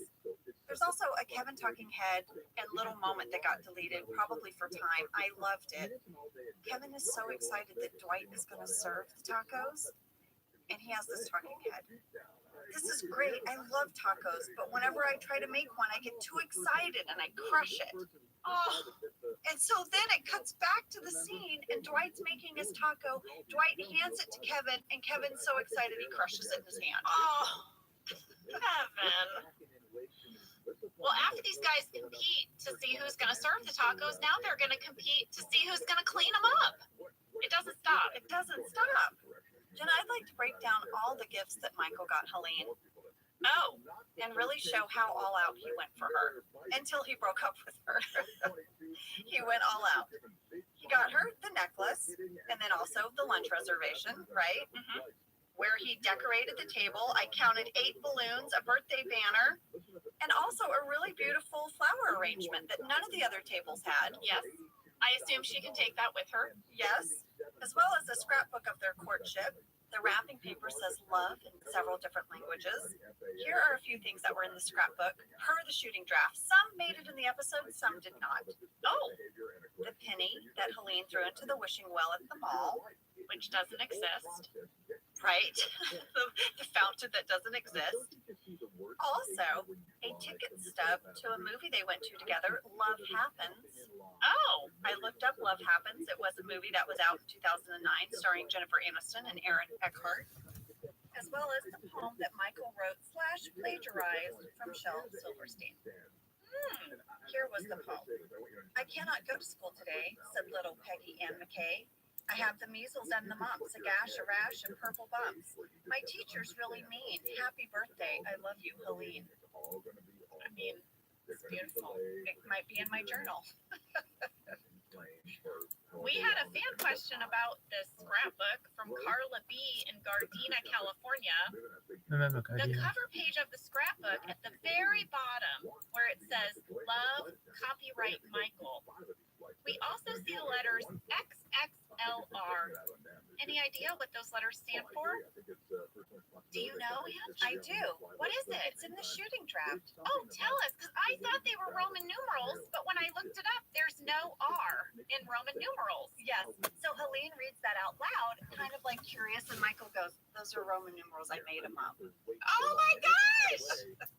I did not know that you knew the answer to that question when I asked it. Yeah, it's in the shooting draft. Oh, the shooting draft unlocks so many mysteries. So many mysteries. I have a few other things to share from the shooting draft as well. Did you notice that Jim and Pam left Dunder Mifflin with a box, a gift box wrapped in green wrapping paper? Jim is carrying it. Oh, yes. And they bring it into the restaurant. It's their gift to Helene. Oh, Do you know what they got? Helene? what? In the shooting draft, it says Helene is holding a sweater that Jim and Pam gave her. Michael. What a nice gift. Oh, yes, a cozy sweater on his 58-year-old girlfriend. It's not sexy. It's not sexy to him. I mean, Michael is really spiraling. So much so that he's going to go hide. Pam has to go find him. He's like hiding in the bar. Yeah. She's like, come on, weirdo. It's time for cake. This scene was amazing, start to finish. The fact that it starts off with Michael saying, finish your cake, Helene. I want you to enjoy that cake because I have something terrible I need to tell you. Yeah. How did you get through that without laughing? First of all, the thing that made us laugh the most was the waitress interrupting us to pour the water. That was so brilliant. I thought that was brilliant. It is scripted exactly in the shooting draft the way you guys shot it. Yeah. Because this is what you really do. You have these conversations, and sometimes someone walks up to your table and you have to stop mid-sentence. Yes, I do it all the time. All the time. What is that like from the waiter's point of view? I mean, I walked in a restaurant, people like, you walk up, sometimes they hear stuff, sometimes they don't stop. But this was hilarious. Michael is saying how he wants kids, and he gestures to Helene, unfortunately have already completed that part of your journey down there. Pam's like, Michael's like, hey, it's not my decision, it's Mother Nature. And Mother has very strict rules about fertility. It was so difficult to get through. I would have completely lost it.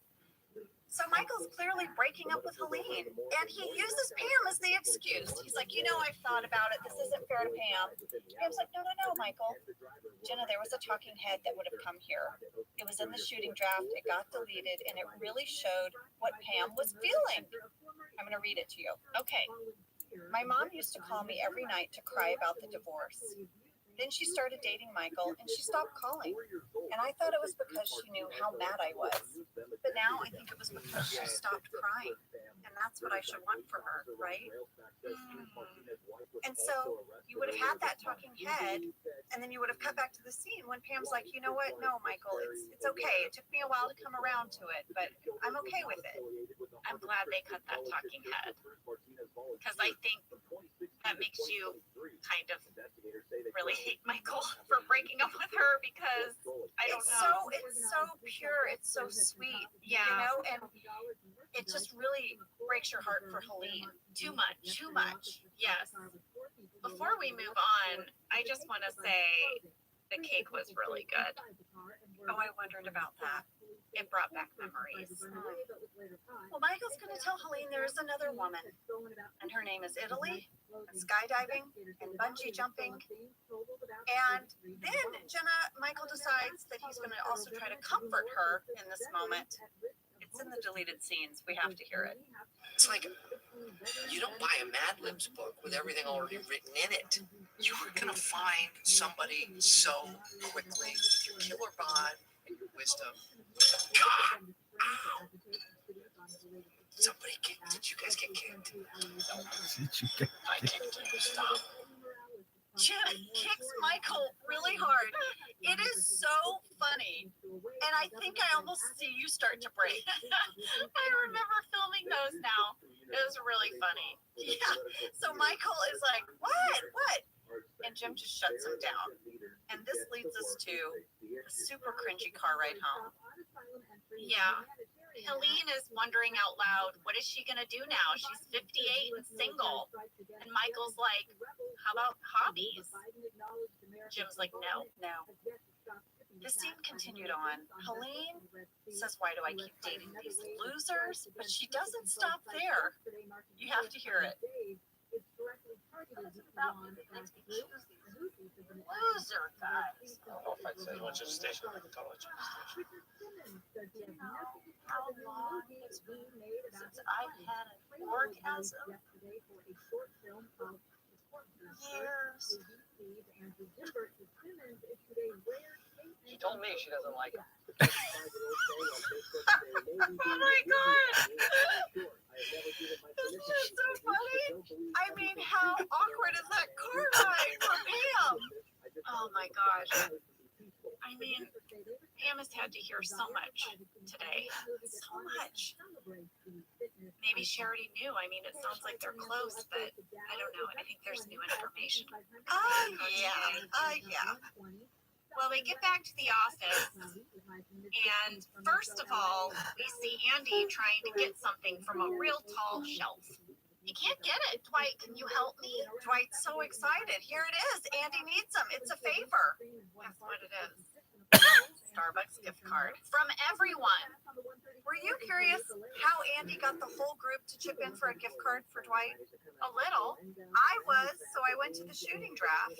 Does it tell all? It tells all, and I'm going to share it with you. Dwight goes to the restroom, and when he does, Andy gets up and makes an announcement to the bullpen. He says, maybe you noticed Dwight has been trying real hard to do nice things for us. That's not his normal way, and he's not having an easy time with it. And like the bullpen's like, who cares? Stanley's like, so. Meredith's like, what's your game? Andy's like, we need to give him a gift. And Creed's like, what, like a present? Andy continues. He says, Dwight wakes up every day at 4 a.m. and kills a pig. That's his workout. He's not like us. But today he tried. And you know, it wasn't too long ago I had a temper. I was a real bastard. And do you know what got me out of it?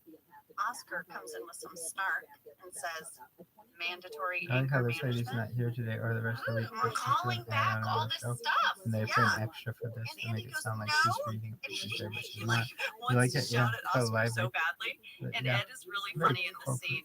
He goes, no, Cool, the that's kindness something and corporate. gentle That's words okay. of my anger management sponsor. And his whole thing is, guys, my point is, maybe we can be that for Dwight. We can be that person. Wow. And Phyllis, coming in hard with the sass, says, look, we all do nice things. I bring in muffins at least once a week. And Stanley says, those are leftover book group muffins. Oh my gosh, so much sass. Anyway, Andy's like, hey, we're getting off topic. He's coming back. Will you guys please give me some money? So when Dwight gets the gift card and it pans to the bullpen, do you see how like everyone is like, whatever? Yeah. That's why. Wow. The shooting draft. The shooting draft. Well, Michael is going to ask Pam to come in his office. It's about work. It really is. It is about work. It is. Mm-hmm. He is going to offer her a raise. She's going to take it, Yeah. but it's still not changing her mood towards him. No. And he wants her to know that the raise has strings attached from his heart to her mean attitude. Pam's like, are you bribing me? And then he's like, well, what do you want? What do you want? Do you want $1 million? Do you want to hit me? She says, I want to hit you. Lady, this plot line was so controversial. When this ended up airing, oh my gosh, it lit up the message boards. I bet. Not only does she want to hit him, but she says in the parking lot in front of everyone, I'm going to hit you as hard as I can. Everyone gets very invested very quickly. There's a lot of chatter around the office. And Toby is like, Pam, can I talk to you for a second? We all think he's human resources and he's going to stop this. Yes, but Toby just wants to confirm that she'll be hitting him off property. And then he wants to show her how to throw a punch. Oh my gosh.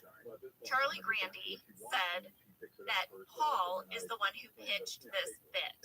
He pitched it in the room during the rewrite, and Charlie said he was pretty new on The Office at this time.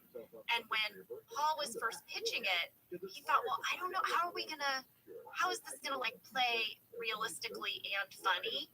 But Paul was like, I know how to do it. And he said that Paul just did it perfectly. Totally. I also think this whole joke of Toby showing Pam how to throw a punch is a great example of a joke that lives in history in the character. This is part of Toby's history. Yes. And we have gotten to know Toby so well, and we have seen years of Michael giving Toby, such a hard time that of course, Toby's going to be like, so the power comes from your back foot. And you want to turn, because it's so clear. The joke is in the subtext that Toby has fantasized about throwing a punch at Michael for years. We had a fan catch from Efrat T in Israel who just wanted to point out that when Michael hit Meredith with his car, he tells Ryan that it was on company grounds because it was the parking lot. Oh, good catch. But also in the duel, Andy and Dwight are fighting in the parking lot, and Jim tells them not to fight at work. So just kind of pointing out, suddenly the parking lot is not company property, at least as far as Toby is concerned. That is a really good catch, because technically she'd have to try to throw a punch out in the street. Or at least on the sidewalk. Yeah. Well, speaking of the parking lot, everyone's gathered outside. Kevin's money is on Pam. Oscar notes it's a one-sided fight. It's not really, Pam winning is the only outcome here. Well, right now there's no Michael. There's just Pam. We can't find Michael. Meredith checks the men's room, says the toilet seat is still warm. Thanks for putting your hand on the toilet seat, Meredith. I guess so. Kelly has made popcorn. Yes, she has. She's bringing snacks. And we find Michael in the stairwell. Yeah. He's clearly trying to psych himself up for this moment. And he walks out to the parking lot. And Pam is going to wind up. She's going to wind up for the punch. He flinches. And can I just say that Angela Martin, for once, is on Pam's side. Oh my gosh, your line is so funny. Pam says, Michael, you have to put your hands down. Angela says, put your hands in your pockets. So this is just another person who is excited for Michael to get hit. Well, as Pam is getting ready to hit Michael, he actually stops. He apologizes to her for everything. Pam takes it in, and she's like, okay. Okay, she says, fine, don't date anyone else in my family ever again. And she's going to walk away. She is. Michael cannot shut his mouth. Yeah. He says, for the record, your mom came on to me. Pam pivots on her heel and slaps him so hard across the face. And she's got that superhuman pregnancy strength per Kelly. We got a lot of mail. I might say fan mail flurry. Oh. Enoch N from Pennsylvania wants to know, did Jenna really slap Steve? And Angela, Katie M from Fresno, California said, quote, The moment Pam slaps Michael, I absolutely believe Jenna could have played Sydney Bristow on Alien. Ah, Katie. Okay, fine, Katie. I agree. This is a real Pam kicking some butt moment. Jenna, you nailed it. I am also curious because my character, as you know, slaps two people on this show, and I really did hit my co-stars. Did you really hit Steve? I did not. Steve said I should hit him. It did not seem safe to me because I am whipping around. If it was just a slap from a standing position, but this was like, I could not bring myself to do it. I think that's really smart because I hit Mike Schur on the run. Your whole body goes into it. And he discussed that slap on our podcast. Yes. Well, our stunt coordinator, Eric Solke, Love Eric.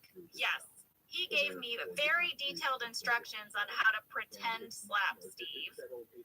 And he also worked with Matt Sohn on positioning the camera behind me so that you couldn't even tell that I'm not hitting him. And then Randy told me that we added that slap sound in post-production. So I did not slap Steve. Well, I'm glad you didn't because also you couldn't see him. Your back was to him. Yes, that's what I was worried about. I mean, I was worried that I might make contact, but I was very specific. Like, we lined up our bodies. My pivot was highly choreographed. I just pivoted on that one spot. Yeah. You guys sold it. I thought it totally worked. Well, at the end, Michael is limping away, and Limping. I know. And Dwight's like, "Why are you limping?" He's like, "I don't know." Well, we had a fan question from Emmy L. in Baltimore, Maryland. Was Michael's limping and Dwight's reaction scripted or improvised? It was scripted. Yeah, when I reread the shooting draft, almost every single thing you see was completely scripted. All the little details. Mm-hmm. Well, fans had very mixed reactions to this slap. Yeah. A lot of people felt like it was one step too far. They did not like Pam for doing this. I think Steve is so good at playing the vulnerable side of Michael. People were upset. How did we feel about it and rewatching it? I mean, I thought, Pam was walking away. She wasn't going to do it. Mm-hmm. And Michael just couldn't leave it alone. I think that collectively, I remember the writers and producers felt that we couldn't end this story of Michael dating Pam's mom, doing this like highly insensitive thing to Pam. Not only did he date her mom, he then broke up with her mom on her birthday in a public place. And he needed a comeuppance. He needed, Basically. yes, he did. Him and Pam needed to settle this. And now it's settled. It's not gonna fester.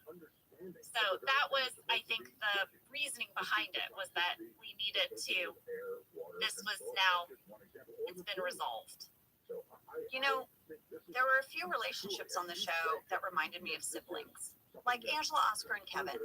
They were almost like siblings, Stanley and Phyllis. Stanley and Phyllis. And I felt like Pam and Michael were like brother and sister. I think that's a really good analogy. But yeah, I remember people were really chatting about this. Dwight is going to bring Michael inside, and he says he's got some chicken he can put on that. Call back to all that chicken on the microwave. Fan question from Victoria H. in Columbus, Ohio. Was Dwight holding real raw chicken on Michael's face, or did Phil Shea make that? Well, both. It is real chicken that Phil Shea, shrink wrapped. So it was real, but it was, covered in something so that... Gross. That is so gross. I thought for sure you were going to say, no, it's a fakey rubber chicken thing. No, it was real chicken. Wowzers. Yeah.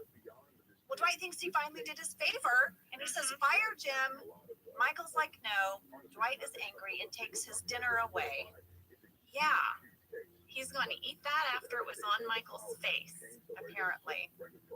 I feel like this episode wraps up best with the talking head that Michael had. Yes. I feel like I need to read it. Okay, please do.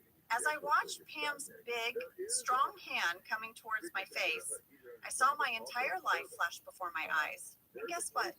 I have 4 kids, and I have a hover car, and a hover house, and my wife is a runner, and it shows. And Pam and Jim are my best friends, and our kids play together, and I am happy, and I am rich, and I never die.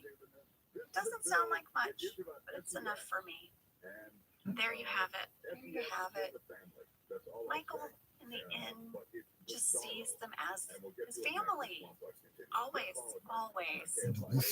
Next week, you guys, buckle in because it is murder.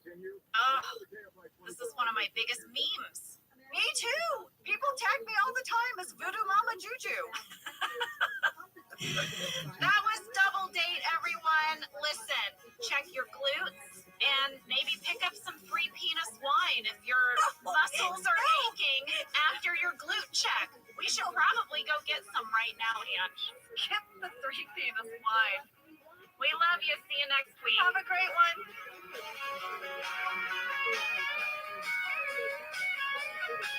Thank you for listening to Office Ladies.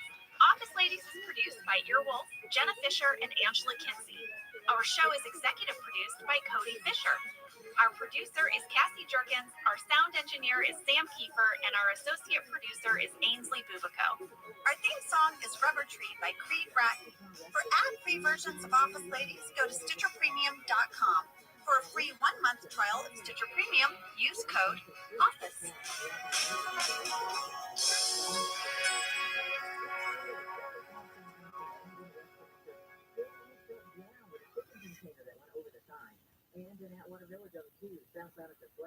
This show is sponsored by BetterHelp. You know, around New Year's, we all reflect and people really start making lists of what they can do to be their best self for the next year. Yes, I think, the new year definitely makes you think New Year's resolution. What do I want to change? New year, new me, that kind of thing. Yes, but perhaps this year we could be reflecting on what we're already doing right. Yeah. And therapy can help you figure out your strengths so that you can ditch this idea that you need some extreme change or this extreme New Year's resolution and just, you can make changes that really stick because they're based on your strengths. I like that. If you're thinking of starting therapy, give BetterHelp a try. It's entirely online, designed to be convenient, flexible, and suited to your schedule. Just fill out a brief questionnaire to get matched with a licensed therapist and switch therapists at any time for no additional charge. Celebrate the progress you've already made. Visit BetterHelp.com/OfficeLadies today to get 10% off your first month. That's BetterHelp, HELP.com/OfficeLadies. Most people give up on their resolutions by mid-January. Walmart Plus can help save yours this year by saving you time and money.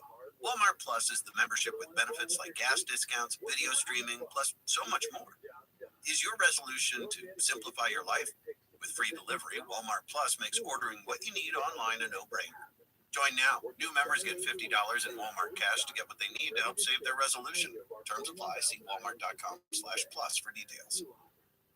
Did you know that the bold, smooth taste of Dunkin' cold coffee can be brewed in your Keurig coffee maker and enjoyed at home? You heard that right. Dunkin's cold K-Cup pods were crafted to be brewed hot and enjoyed cold. Each Dunkin' cold K-Cup pod is packed with the smooth, bold Dunkin' flavor you crave. Pick up a pack of Dunkin's cold K-Cup pods and enjoy a Dunkin' cold coffee at home whenever you crave it. Just brew over ice and sip in seconds, because the home with Dunkin' is where you want to be.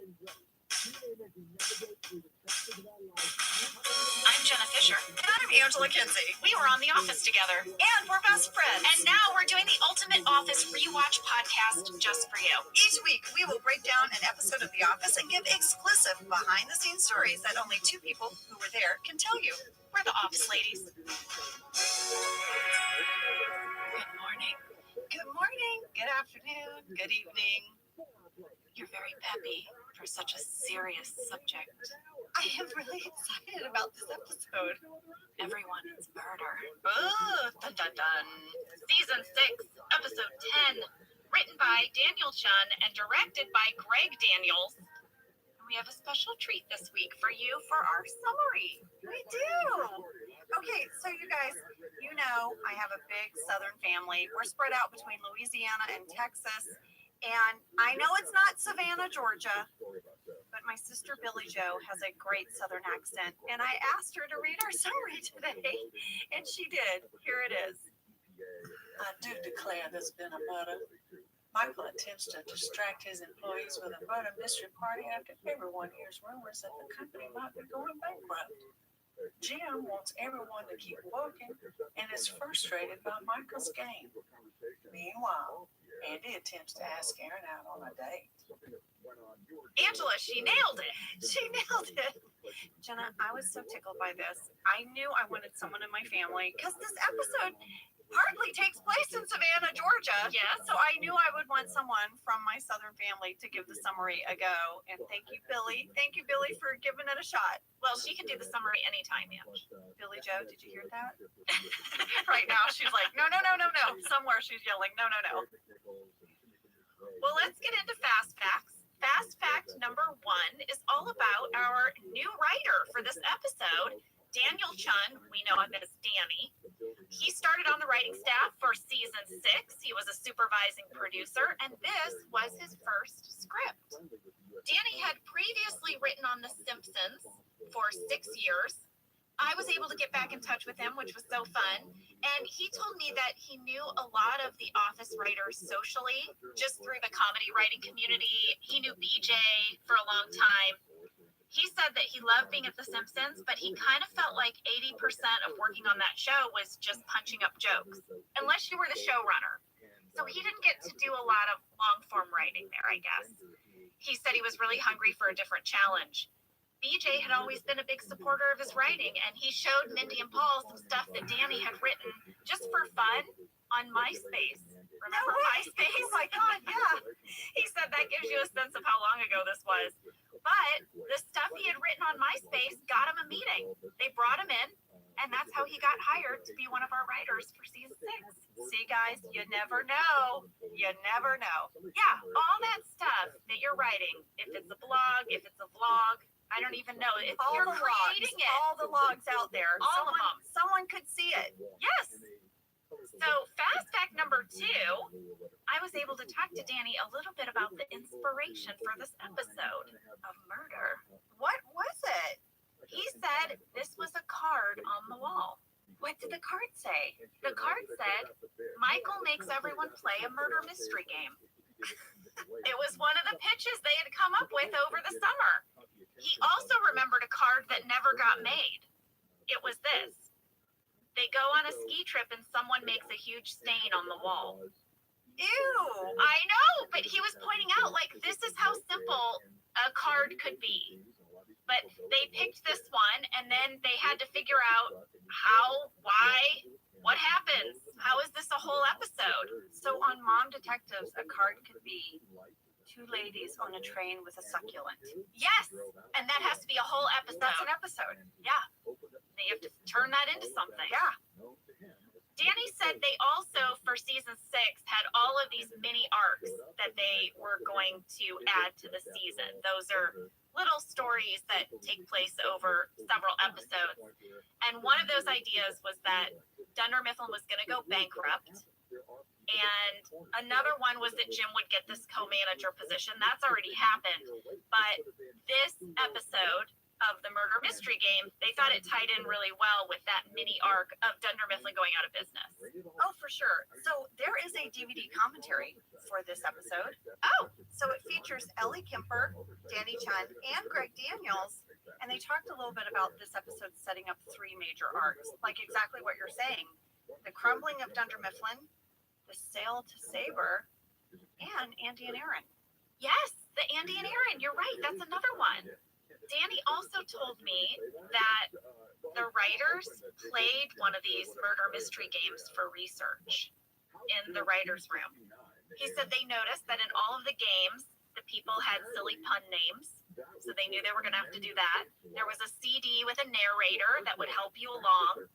He said in the game they played, his character was a Frenchman.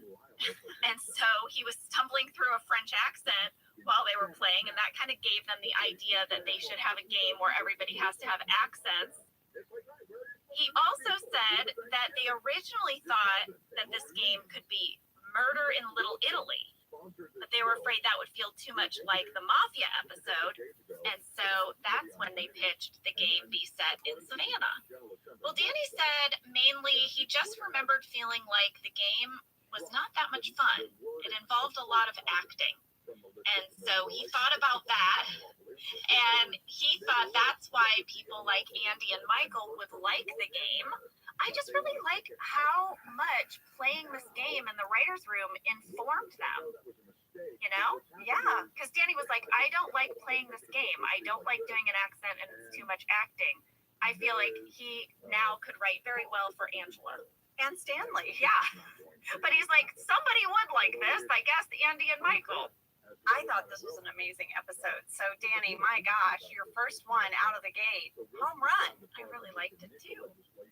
All right, fast fact number 3, Angela, is a fan question from Megan H. in Edmonton, Alberta, Canada, who would like to know if either of us have ever done a murder mystery event, like in the show. Great question. I actually have a story. Jenna, do you have one? I do too. Okay. You go first. Oh, okay. I was once invited to a dinner party where they said there will be dinner and then we will be playing a game as a group. Did they say what the game was? No. Oh. And when I got there at dinner, the host explained the game while we ate our meal. Guess who the hosts were? Who? Oscar Nunez. What? Yes, and his wife Ursula. Oscar hosted you for a murder mystery game night? Yes. Was this before this episode or after? Before this episode. Oh my gosh. So the game was called Mafia. Oh yeah, this is really a popular game. This was like all the rage in Los Angeles for a very long time. I don't know if this went over the whole country, but people were crazy about this game. Crazy about it. And they had the rules. I was actually texting with Ursula yesterday. I was like, Ursula, what did you guys call it? Because in my memory, they called it Killer. And she goes, no, Ursula, it was called Mafia. Yes. And so there were about 10 of us at the dinner party. And there's a few different ways you can play this, but the way we played it was there was one mafia, one killer, a detective, a doctor, and a narrator, and then you had the civilians. Okay. And the narrator kind of moves it along. The narrator's who knows who's who, right? Oh, okay. Because that seems like not as much fun of a part.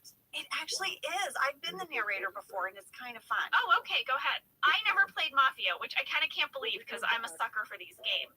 I want us to do this. Oh my gosh, Earwolf Company party. We play Mafia. Have you guys played it? Sam, Cassie, have you played Mafia?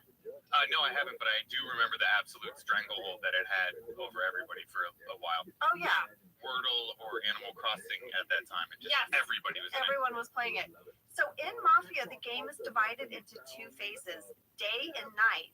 During the night, everyone closes their eyes and the narrator awakens each role. So the narrator starts with the mafia person, lets them know who it is, because in each round it's someone new, right? And as the mafia person, the way you kill someone is you wink at them. So you have to be real sneaky. At least that's how we played it. And then the doctor can choose to save someone or not. And the civilians have to try to figure out, because every time they awaken, someone is dead. Oh, right? Because the mafia person kills someone each time. So the civilians begin questioning each other, and there's a detective role. But I imagine, though, also the mafia person is, and the doctor, they're pretending, everyone's pretending to be a civilian. Yes. Right. Yes. And it's so much fun. And one time I was the mafia person, and no one figured me out. But what does that say? It says you were very good at pretending to be a civilian. You're diabolical. It was really, really fun. But yes, I played a version of this murder mystery with Oscar in real life. Wow, before this episode. That's very cool. I know. Is that crazy? I did not have to wear a funny hat or have an accent, I should say. I guess you could have chosen to. Well, it is very funny that you say that, Angela, because I did a mini deep dive on the murder mystery game genre, and they believe that it began in the first half of the 19th century with a party game called Wink Murder. Oh! Yeah. One player is secretly selected as a murderer, and they kill other players by winking at them. That's what we did. If you get killed, you have to count to 5 before you die. Yes. Right? Yes. Is this it? Yes, because you can't just give it away. So you have to like make a moment of it.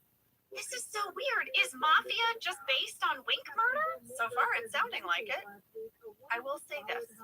If you play Mafia with your friends and you're the murderer and you're not good at winking, Oh no, I never thought of that. like me, I think I'm good with one eye. You just winked at me great with both eyes. Did I really? Yeah, you did fine. Oh, Well, no, sorry. see, I'm I right, watched you closer this time. the right eye. You do regular wink with this eye, and then the other eye, you go. I know. So I can wink in normal speed with one eye, but the other one is like boom, boom, Yeah, boom, boom, I can see you concentrating on it. to try to wink. Yeah. So you got to figure out what's your good eye. Well, I have never played Mafia. I have never Yeah. played a murder mystery game, Yeah. What's your story? but I was an actor What? in murder mystery dinner theater. Come on. Yep. Is there any footage of that? Can I see any of that? I have a photo of myself in my crushed velvet gown. I played several parts in several different shows. This was my very first paid live theater acting gig. I did it in St. Louis, Missouri at the Lemp Mansion. A bunch of people would come in. Wait, was it like an old mansion, like a haunted sort of cool, like old mansion? Yeah, and I even had a ghost encounter there. Come While I was on. working there. I did. I saw the Lavender Lady. Come on. I did. What is the lavender lady? I don't know. I didn't know who the Lavender Lady was, but I was in what was one of the rooms of the house that Yeah. they designated for the actors to change in, Uh-huh. and no one was supposed to come in there because that was our changing room. And I heard the door open behind me, and I looked up in the mirror in front of me, and behind me by the door, I saw a woman. And I said, "I'm sorry, you can't be in here." And when I turned around, there was nothing there. So I was fired up. I went to the owner of the place and I said, "Listen, if you're going to give us a place to change our clothes, you need to make sure it's secure." A woman walked right into that room. And he said, "No one was in that area." And I said, "Well, explain to me how this woman walked in." He said, "What'd she look like?" And I said, "Well, I kind of tried to describe her. I was like, as I was describing her, I realized, she's wearing a big hat and like a dress. And I realized I was describing an old timey lady. And then his face got all white. And he was like, "Oh my gosh, you saw the Lavender Lady." What? Yeah. I'm out at that point. I'm bye-bye. My dinner theater Listen, career. I'm gone. I have to go entertain folks. They're on their salad course. I've got to get out there and tell them a murder has happened. Wow. Yeah. Oh my gosh, that's creepy. Yeah. You did dinner theater, lady. You did theater while someone was like buttering a baguette. Well, here's the thing. We did it between courses. So we'd bring everybody in. We'd sit them down. They're getting their drinks. We're handing out slips of paper. It was our job during this mingle to find the people who seemed outgoing enough to play the major roles. Because you don't want to get... Wait, the people eating dinner play a part? Oh, yes. Everybody gets a part. Everybody has a funny name. Someone in the room is the murderer. Oh, I didn't realize that. I thought you were performing a murder mystery while people ate dinner and watched you. No, interactive improvisation / scripted. We had jokes. We had to keep people kind of on the plot. But, you walk people to their table, waiters giving them a drink, you're hobnobbing with them in character, and you find the people that seem like they can play the different roles. And then you've got these slips of paper and you hand it to them. And then later you'd be like, "Where's Bobby Oilton? Bobby Oilton? Oh, yes, I saw you when you came in. Bobby, what do you have to say for yourself?" And then he has to read off of his little slip of paper. You were Michael Scott. Yes, I sort of was. Caleb I Crawdad. was sort of Caleb Crawdad, yeah. Wow.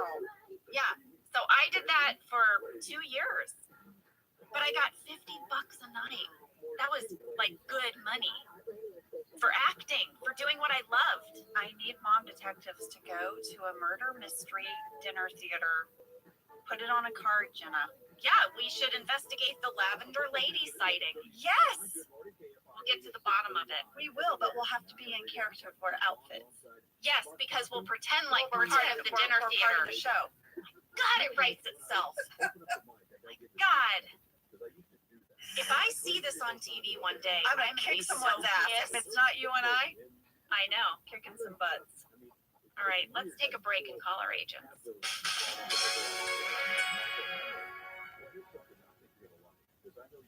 Well, folks, you know I have a lot of family in Texas, and I just want you to know, if you travel to Texas, there are vast landscapes, cultures, regions, destinations, activities that allow for an infinite number of different travel experiences. You can have fun in the sun. Texas has 350 miles of coastline. That's right. Or if you like more of a rugged vacation, there are campgrounds, hiking trails, state parks, and the food. Can we talk about the food? Tex-Mex. And barbecue. There's live music, art museums, cowboy experiences. Come on. Right now, Travel Texas offers a one-of-the-kind online trip builder that allows users to generate a custom visually led trip matched to their unique interests. So you go in there and you click your interests and it'll say, here's where you want to go in Texas. Visit traveltexas.com/get-your-own to get the only trip to Texas that matters, yours. That's traveltexas.com/get-your-own.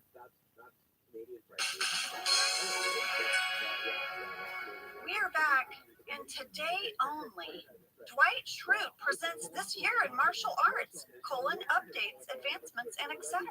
Yes, like Jim said, there's always lots of changes to the 1,000-year-old martial arts traditions. Dwight's going to start with Phyllis. I clock some moves. Phyllis charges Dwight with what looks to be a two-finger eye jab. Dwight stops her with an arm block that I guess would have broken her arm, and then he's going to flip her over. Yeah, he tries to engage Kevin. Kevin's a big no. And all of this is going to lead to Dwight fighting himself. Yes. I'd like to point out in this scene at 39 seconds, Meredith is wearing the designer sweater vest again. I clocked that too. I mean, I feel like this is some sort of personal trolling of me. Well, I have a few tidbits about this cold open. Oh, really? I have some as well. Well, I'll start by saying we got a lot of mail of people asking if Dwight's self-fight was choreographed. And I would like to tell you guys that was all Rainn Wilson. Bravo, Rainn! Yes. He came up with all of those moves based on descriptions in the script. We did have our stunt coordinator, Eric Solke, on board for the day, just to make sure that Rainn didn't actually hurt himself. Well, in the DVD commentary, Danny shared that the original version of this cold open ended with Dwight and Michael kicking each other in the groin. Oh, yeah. But instead, they went with a pitch from Jen Salata, where Dwight fights himself instead. It still ends with Dwight punching himself in the groin, but it was originally scripted to be a self-kick in the groin. It said this. Kick yourself in the groin. Exactly. Yeah. Here's what the script said. Quote, Dwight snaps his leg up and kicks himself in the balls. Dwight's face shows equally the pain of the kick and the pride of winning. That's so great. On the day, they realized there was no way for Rainn to self-kick himself in the balls, that it was just sort of physically impossible. However, Danny said in an interview that Greg was convinced there was a way to do it if maybe they could attach a strap to Rainn's leg that would help sort of hoist it up somehow.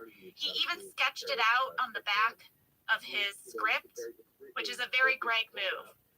Can't you see Greg turning his script over and like sketching out the self-groin kick strap?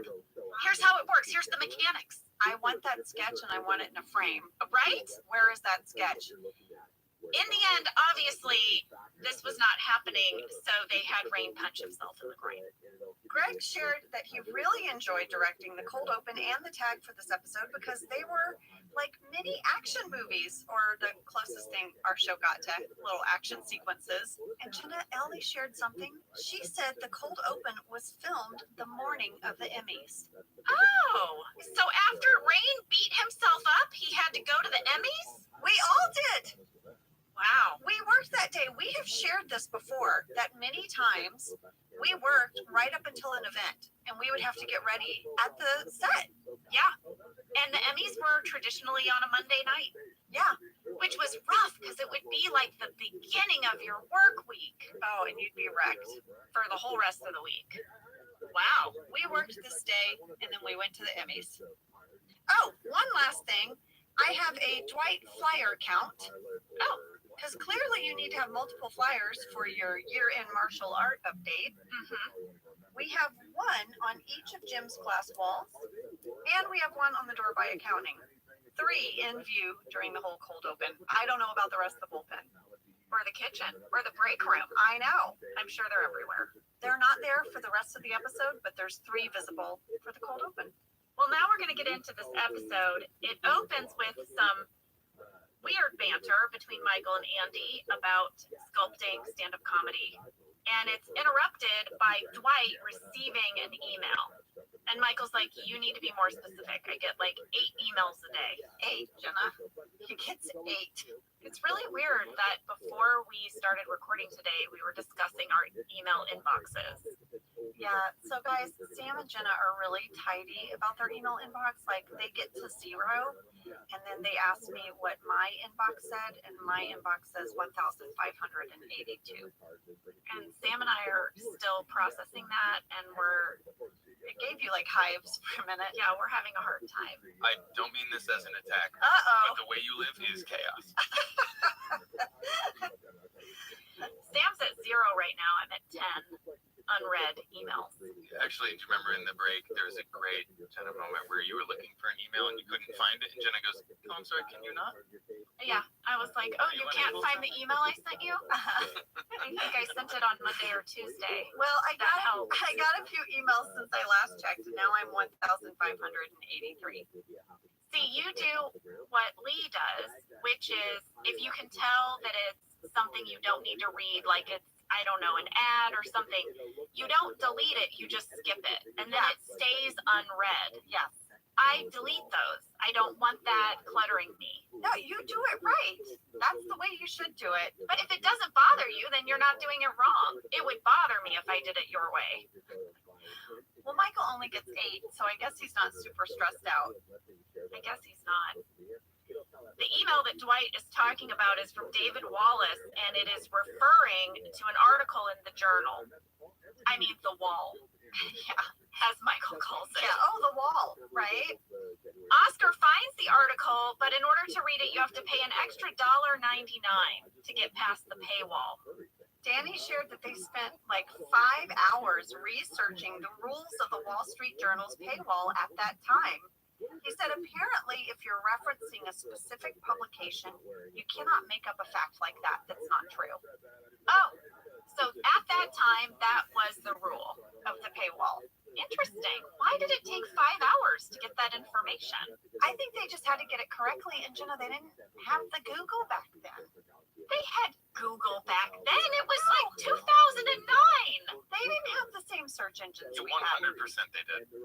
How like old do you think Google is? It's new. Google is new. I'm gonna Google when did Google start. Well, I don't know why it took them 5 hours, but that's what he said on the DVD commentary. They had to be thorough, Jenna. What were you Googling in 2009? Don't put this on us. Any number. I'm not saying you. I'm saying people listening. Hold on. What did you Google in 2009? Google started September 4th, 1998. But their search engine. I'm gonna get more specific. Thank you. When did the Google search engine really come into effect? Not really come into effect. When did people start using the Google search engine? 1998. And it really became popular around 2000. Thank you, I Sam. don't believe it. No one was Googling it until Oh, 2 years got ago. it.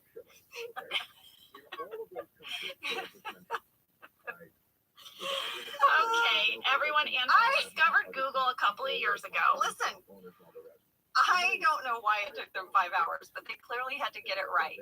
Maybe they had to get on the phone with someone. I'm not judging our writers, Jenna.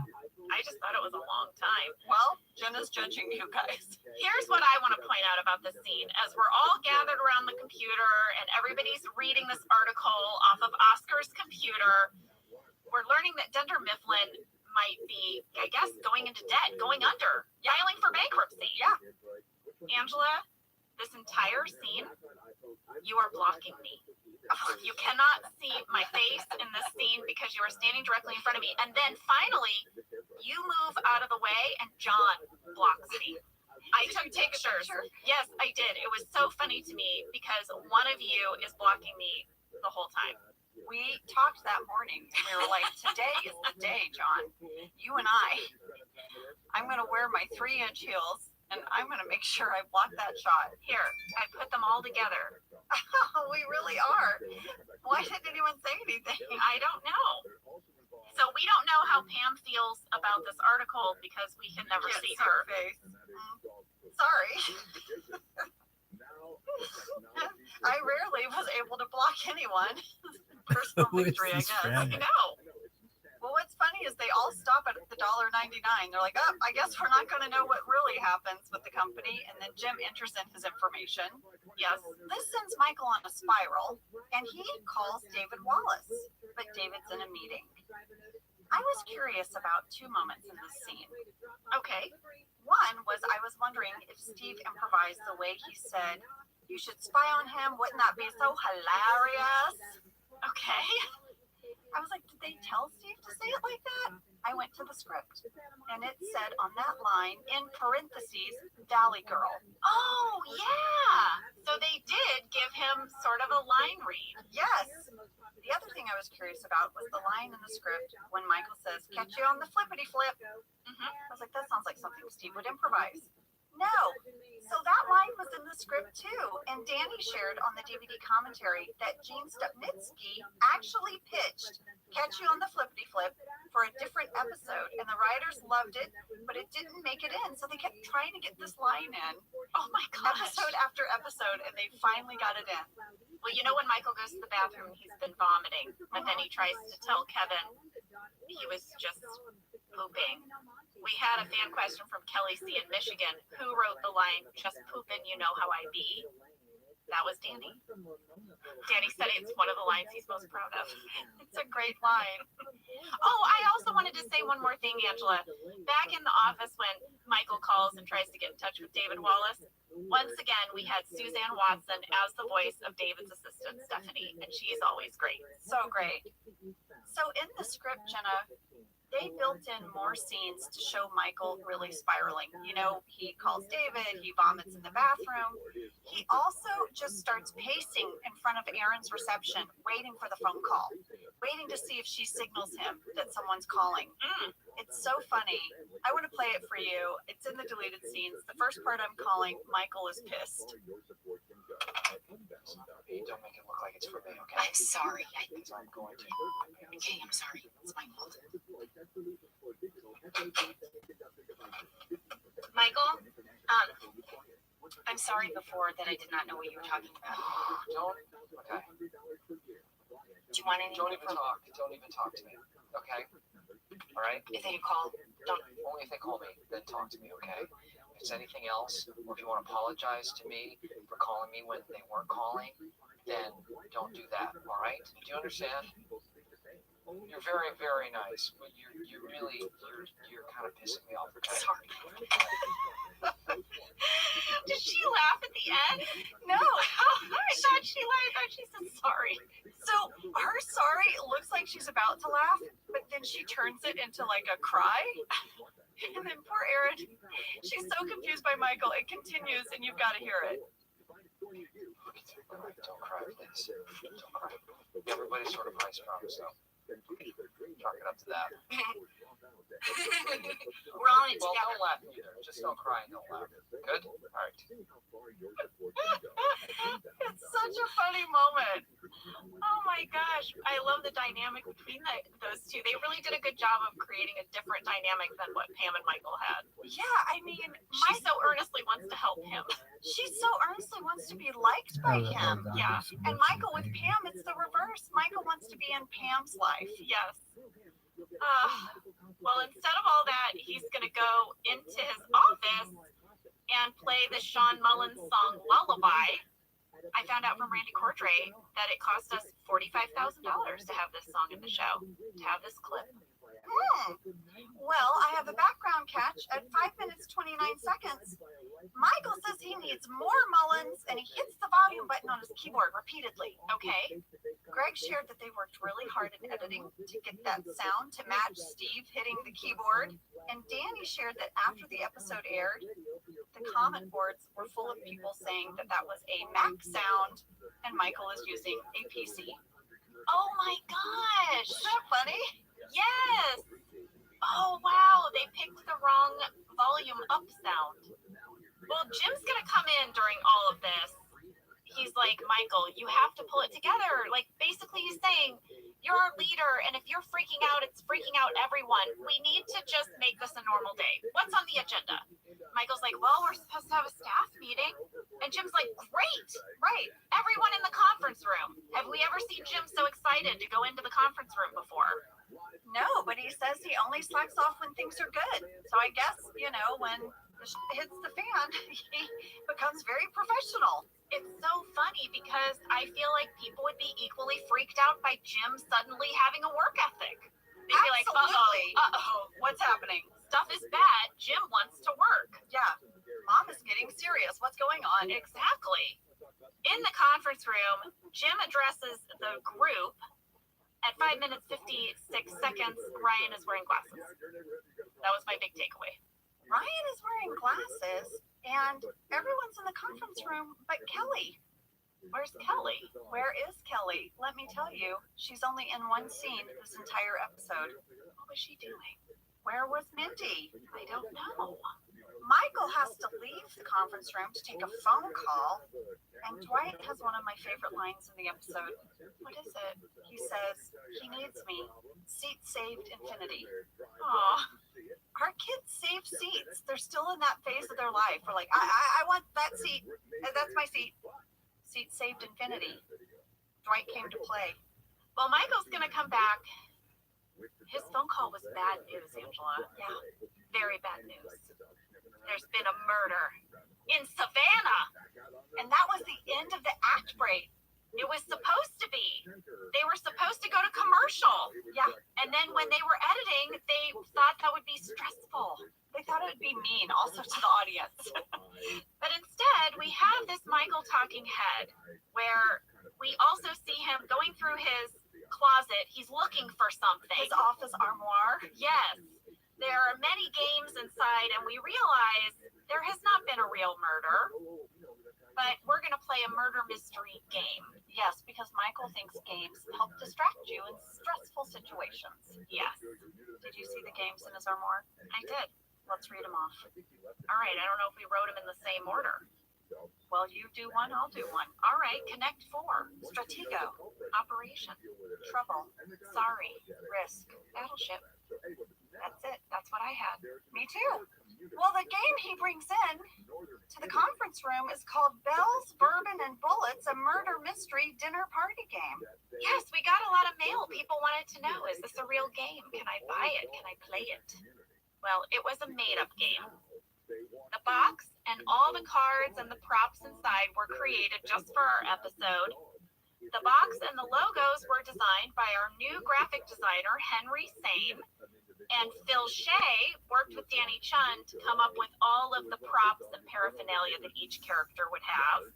And Randy even shared with us that the box and cards were printed by Phil's go-to prop manufacturing company called the Hand Prop Room. Now we know where all this stuff comes from. Well, they crushed it. I thought it looked so amazing. I zoomed in on it. I loved the catchphrase on the front. What was it? Everything you need to have a deadly good time. Ooh, and there was like a fan with blood on it, and like a pistol and a glass of bourbon. Love it. Jim is not for this. Jim does not want this, but Michael's like, you owe me one. Tube City. Tube City. Yeah, he shut down Tube City, so he owes Michael one. Tube City is a bunch of tubes with a hamster inside that was going to go all over the whole office. We had a fan question from Emmy in Baltimore, Maryland. Who set up Tube City? Phil Shea? Yes, Emmy. Yes, and the hamsters were provided by Bob Dunn's Animal Services. Denise Sanders was our hamster wrangler. Greg shared they only had half an hour to shoot the whole B-roll of Tube City. Oh my God. Not a lot of time. No. And he said that this whole B-roll idea was kind of an afterthought, and so they really didn't have a ton of time to do it. Tube City made me laugh out loud. Laugh so hard. The little hamster in the very end, he's just a cute little hamster nose coming out of there. I know.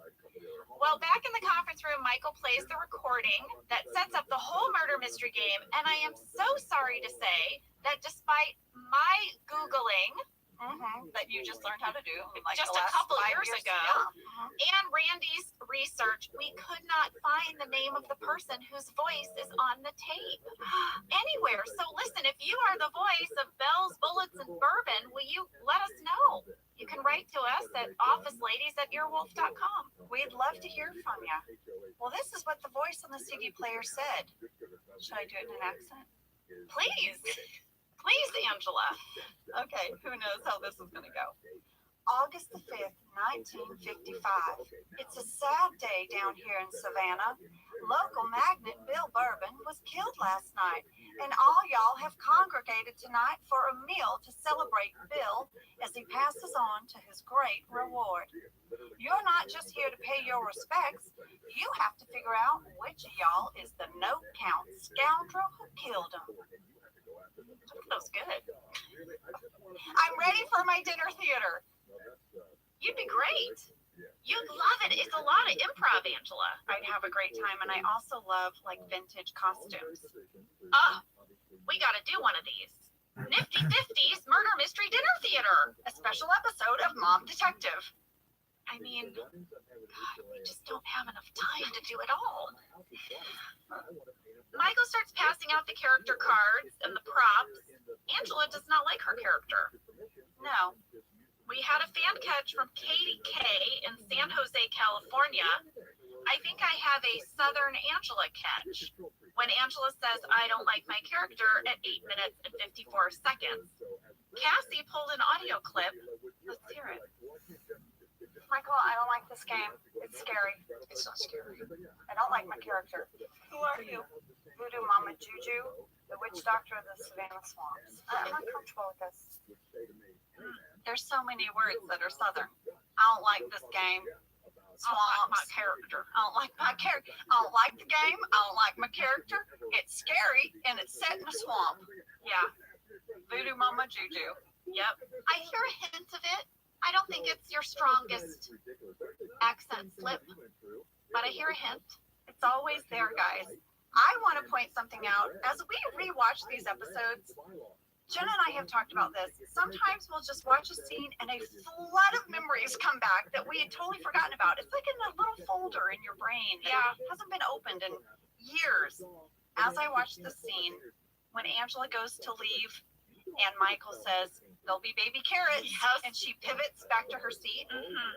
My skirt is so bunched up, and I instantly remembered that this was the week I wanted to wear tights. I was cold. I never wore tights, and I wore thick winter tights, but I was wearing a gray pencil skirt that would climb up all day because of the static in the tights, and I wrestled that skirt this whole episode. And when I watched this moment with the baby carrots, I was like, oh my gosh, that was the week with the skirt that kept crawling up my legs. They used to spray me with static guard. Yeah. It didn't matter though because of my tights. Anyway, this is the week I wrestled a skirt. Sometimes those are the things you remember when you rewatch a show. And you know what? We are going to leave no detail unturned in this rewatch. That's right. In this oral history that we're creating for all time, we're leaving nothing out. Nothing out. We are going to tell you the week that Jenna's allergies were bad. Yep. And she sneezed a bunch. And this is the skirt bunch. This is the skirt Forever bunch. to be known now as the skirt bunch episode. We got a continuity catch from Leah in New Albany, Indiana, who says, I think I have a continuity catch. So, you know, Michael gets mad and he takes Oscar's BlackBerry at 9 minutes 25 seconds. Yeah. Michael is seen holding it in his hand at 9 minutes 44 seconds. But then at 9 minutes 46 seconds, when Pam stands up to do her character intro, Oscar is looking down again, like maybe he's looking at his BlackBerry. And then at 9 minutes 59 seconds, the camera switches angles, and you can clearly see that Oscar has his BlackBerry back. Good catch. I know. Thought that was pretty good. Yeah. Well, speaking of, Pam does offer to go first, and she speaks in an accent to introduce herself as debutante, Deb for short. Then we're going to go through, we're going to meet Andy's character, Nathaniel Nutmeg, and Aaron's character, Naughty Nellie Nutmeg. This is when Andy is very sad to learn that they are brother and sister. Phyllis is Beatrix Bourbon. Michael is successful playboy Caleb Crawdad. Angela, we know you are Voodoo Mama Juju. Well, Danny revealed that he wrote names for the whole cast, and Phil created cards for everybody. And we didn't get to hear all the names, but he told me what they were. Do you want to hear? I absolutely do. All right. Wait, Kevin is Dick Sealand. Oscar is Chad Anuga. Dwight is the butler, Jeeves Julep. Jim is George Peach. Ryan is Paul Meadow. Meredith is Connie Federer. And then he can't remember who got assigned these characters, but he did have to write 2 more prop cards, and they were Barbie Q and Carl Earned Greens. Earned Greens, like it's a play on collard greens, but it's like Carl Earned Greens. So those are all the names you didn't hear. Well, I did make note of all the props that went with each character. Voodoo Mama Juju, Angela, had a voodoo head and a hat she had to wear. Yes. I did have a wardrobe fitting for that hat. Somewhere there are photos of me and multiple versions of that hat, and that's the one the writers picked. Pam had lace gloves. Yes. Meredith had a long cigarette, Like a cigarette holder. Yes. Kevin had a cigar. Phyllis had a feathery fan. Dwight had white butler gloves, and it looked like a napkin over his arm. Aaron had a lace garter, and there was a deleted scene of her putting it on that didn't make it, but you see it ever so slightly at the end when she runs in the conference room. Andy had on men's sleeve garters. And I couldn't see what everyone else had, but those were the main ones that were visible. So Andy is going to try to teach Pam how to do a better accent, because everyone thinks she just sounds like Forrest Gump. And he is able to do like a Florida panhandle accent, and then he gets into his description of a Savannah accent where he says it's like molasses coming out of your mouth. Yeah. It's so good. Danny said they were originally planning for Andy to have a horrible accent, but on the day, they realized that Ed was very good at these different accents, and so they rewrote it. Well, he is from Georgia, and he probably has a good ear for all the accents there. Interestingly enough, there was an Andy talking head in the shooting draft that did not make it. This is what it said. I went to dialect camp every summer from the age 7 to 18. Then I was a counselor for 10 years. What? It was Andy's childhood. So we learned in the meeting that he spent a summer in Toulouse apprenticing for fromagier. Yes. Now we find out that he went to a dialect camp for years. Well, it's interesting, Angela, because we have wondered if deleted scenes count? If something doesn't make it into an episode, No, it doesn't. does it still count in that character's lore, No. in the story, Right. whatnot? And sort of in the canon of the show, is it part of that? No. And we sort of said, no, It's what aired. yes, that is what would be the show Bible. Well, I found an old article on OfficeTally.com from 2007, Right when Google started. right. There was an interview with Greg Daniels. And he talked about this? Yes, What did he say? he said, quote, "For the writers, in our minds, those scenes have happened. We wrote them, we shot them, and at the last minute, I cut them in the editing room. But we're relying on them anyway for the mythology of the show." Wow, okay, so per Greg, if it made it in the shooting draft, If we shot it, right, then it's part of the mythology of the show. So that would mean that, yes, Okay. Andy did spend a summer as a fromagier. He did do this weird accent camp. But here is the problem. What? The exception that proves the rule would be Pam's painting. Because Pam's painting, they shot it being destroyed. It stayed off the wall for several episodes. It's still off the wall in this episode. In this episode, there's still just golfing inspiration. But it came back. So, I don't know. I think it's still up for debate, Greg. Sorry, Greg. We don't know. This We don't know. interview does predate the destruction of the painting. So, Okay. he's allowed to change his mind on that one. People are pretty impressed by Andy's accents. Kevin has a request. The Swedish chef. Andy's like, what province is he from? And Kevin says he lives on Sesame Street, dumbass. He's got such a huge laugh at the table read. Like, people lost their minds. And when the final edit of the episode came and Greg saw it, it wasn't in. It got cut. Really? And Greg was like, where's Kevin's line about Sesame Street? He absolutely loved this line. And Greg fought really hard to have it put back in. Well, I'll have you know, Stephanie M. from Salt Lake City, Utah, would like to point out that the Swedish chef does not live on Sesame Street. He's from The Muppet Show. Who's a Muppet? Yes. Which makes the line even funnier. Yes. Well, why don't we take a break? Because when we come back, I need to point out a line that Phyllis could not say. Ooh, and I have some things to say about Creed. We'll be back.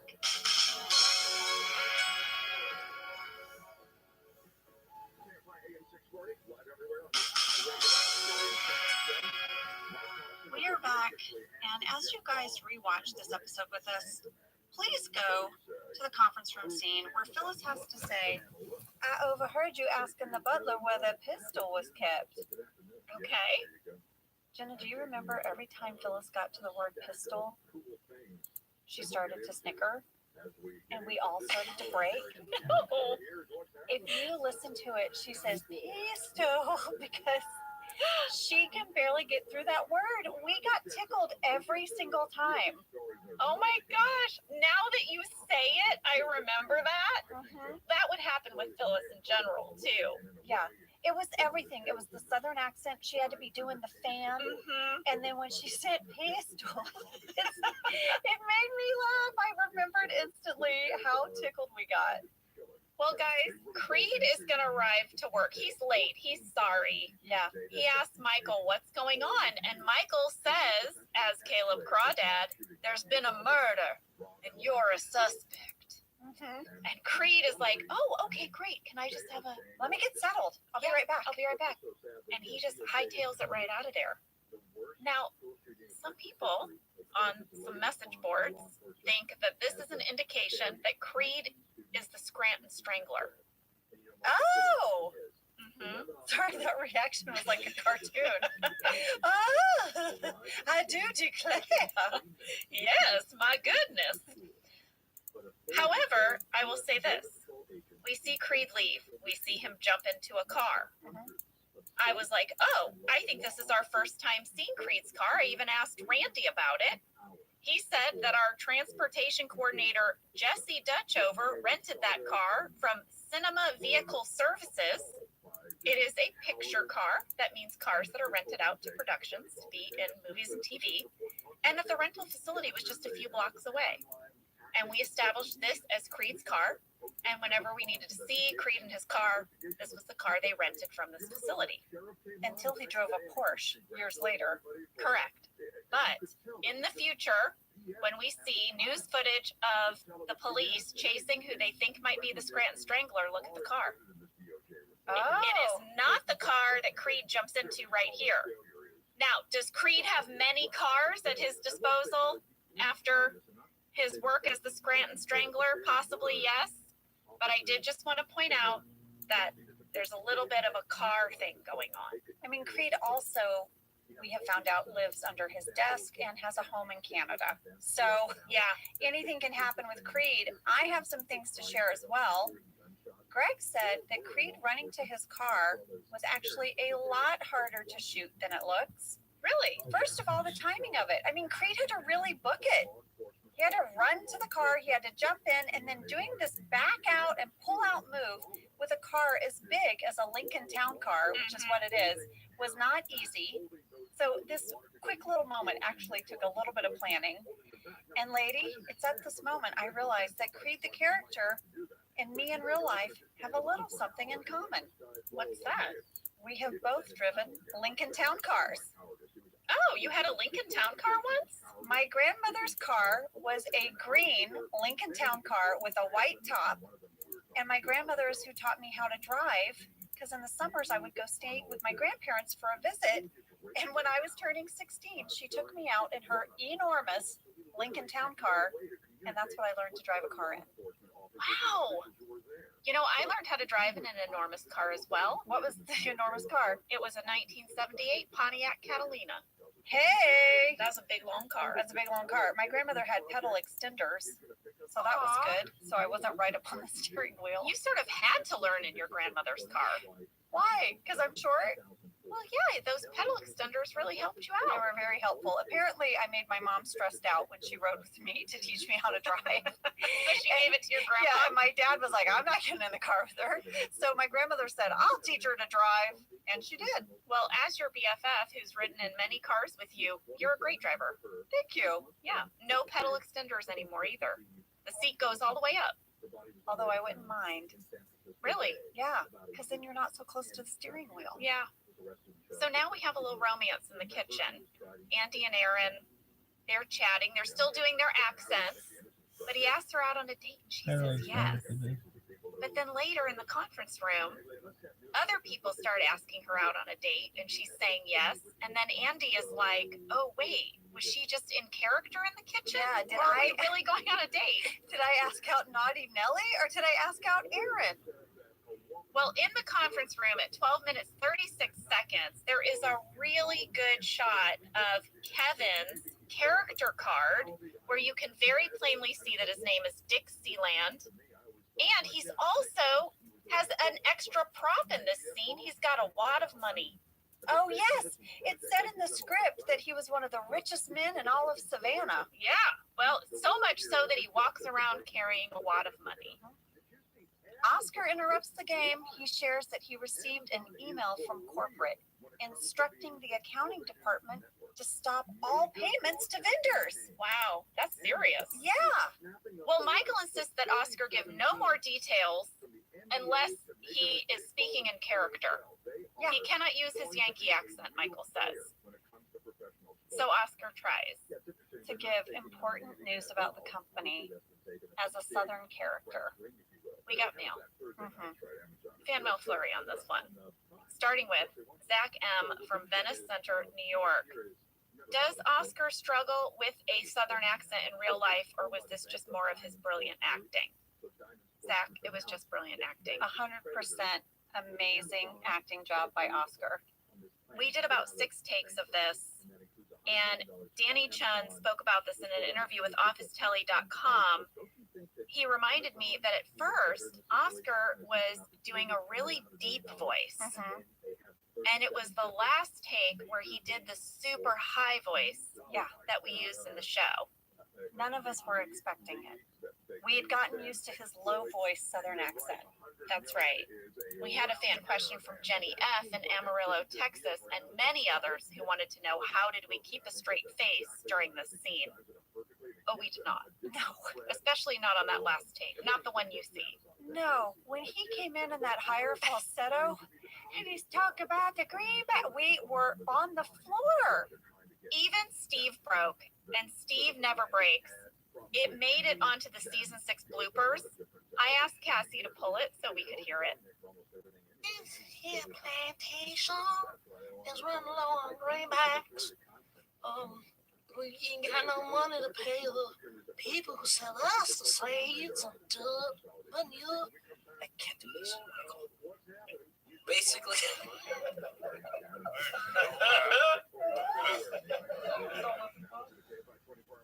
You can sort of hear Steve. I can recognize everybody's different laughs. I do too. I hear John. I hear definitely Brian and Steve. Oh yeah. Man, I rewatched the bloopers for that as well. And from the camera angle from our backs, my head is just bent over. Like I'm bent over. Oh, I have to say, whenever Oscar and Steve were paired together in a scene, just, I don't know what it was, those two. I think because they were the two that never broke. They got each other. They really did. Yeah, I wish, there were more Oscar Michael moments. Like in rewatching, I'm like, gosh, man, I really wish that Oscar had to do a sales call with Michael or something. Well, I know there's some good ones coming up. Oh yeah. This news from Oscar really bumps people out and they go back to work. Also, the murderer is revealed on the tape. It was Phyllis. And she was really bummed because she felt like she was doing a good job. Yeah. Andy wants to figure out if he asked Aaron out or if he asked out Naughty Nellie. Right. So they have this great scene at front reception. I thought Ed and Ellie did such a great job just playing two people who like each other but are afraid to admit it. I agree. It ultimately ends up that neither of them admit that it was real when it was real for both of them. Yeah. So it's not going to happen yet. But we are solidifying the information that they're into each other. Michael insists the game isn't over. He is now, I think he's in a full spiral. He will not break character. Danny talked about this in the challenge of writing for Michael when Michael isn't his true self. Oh. He said he had to write for Michael as Caleb Crawdad.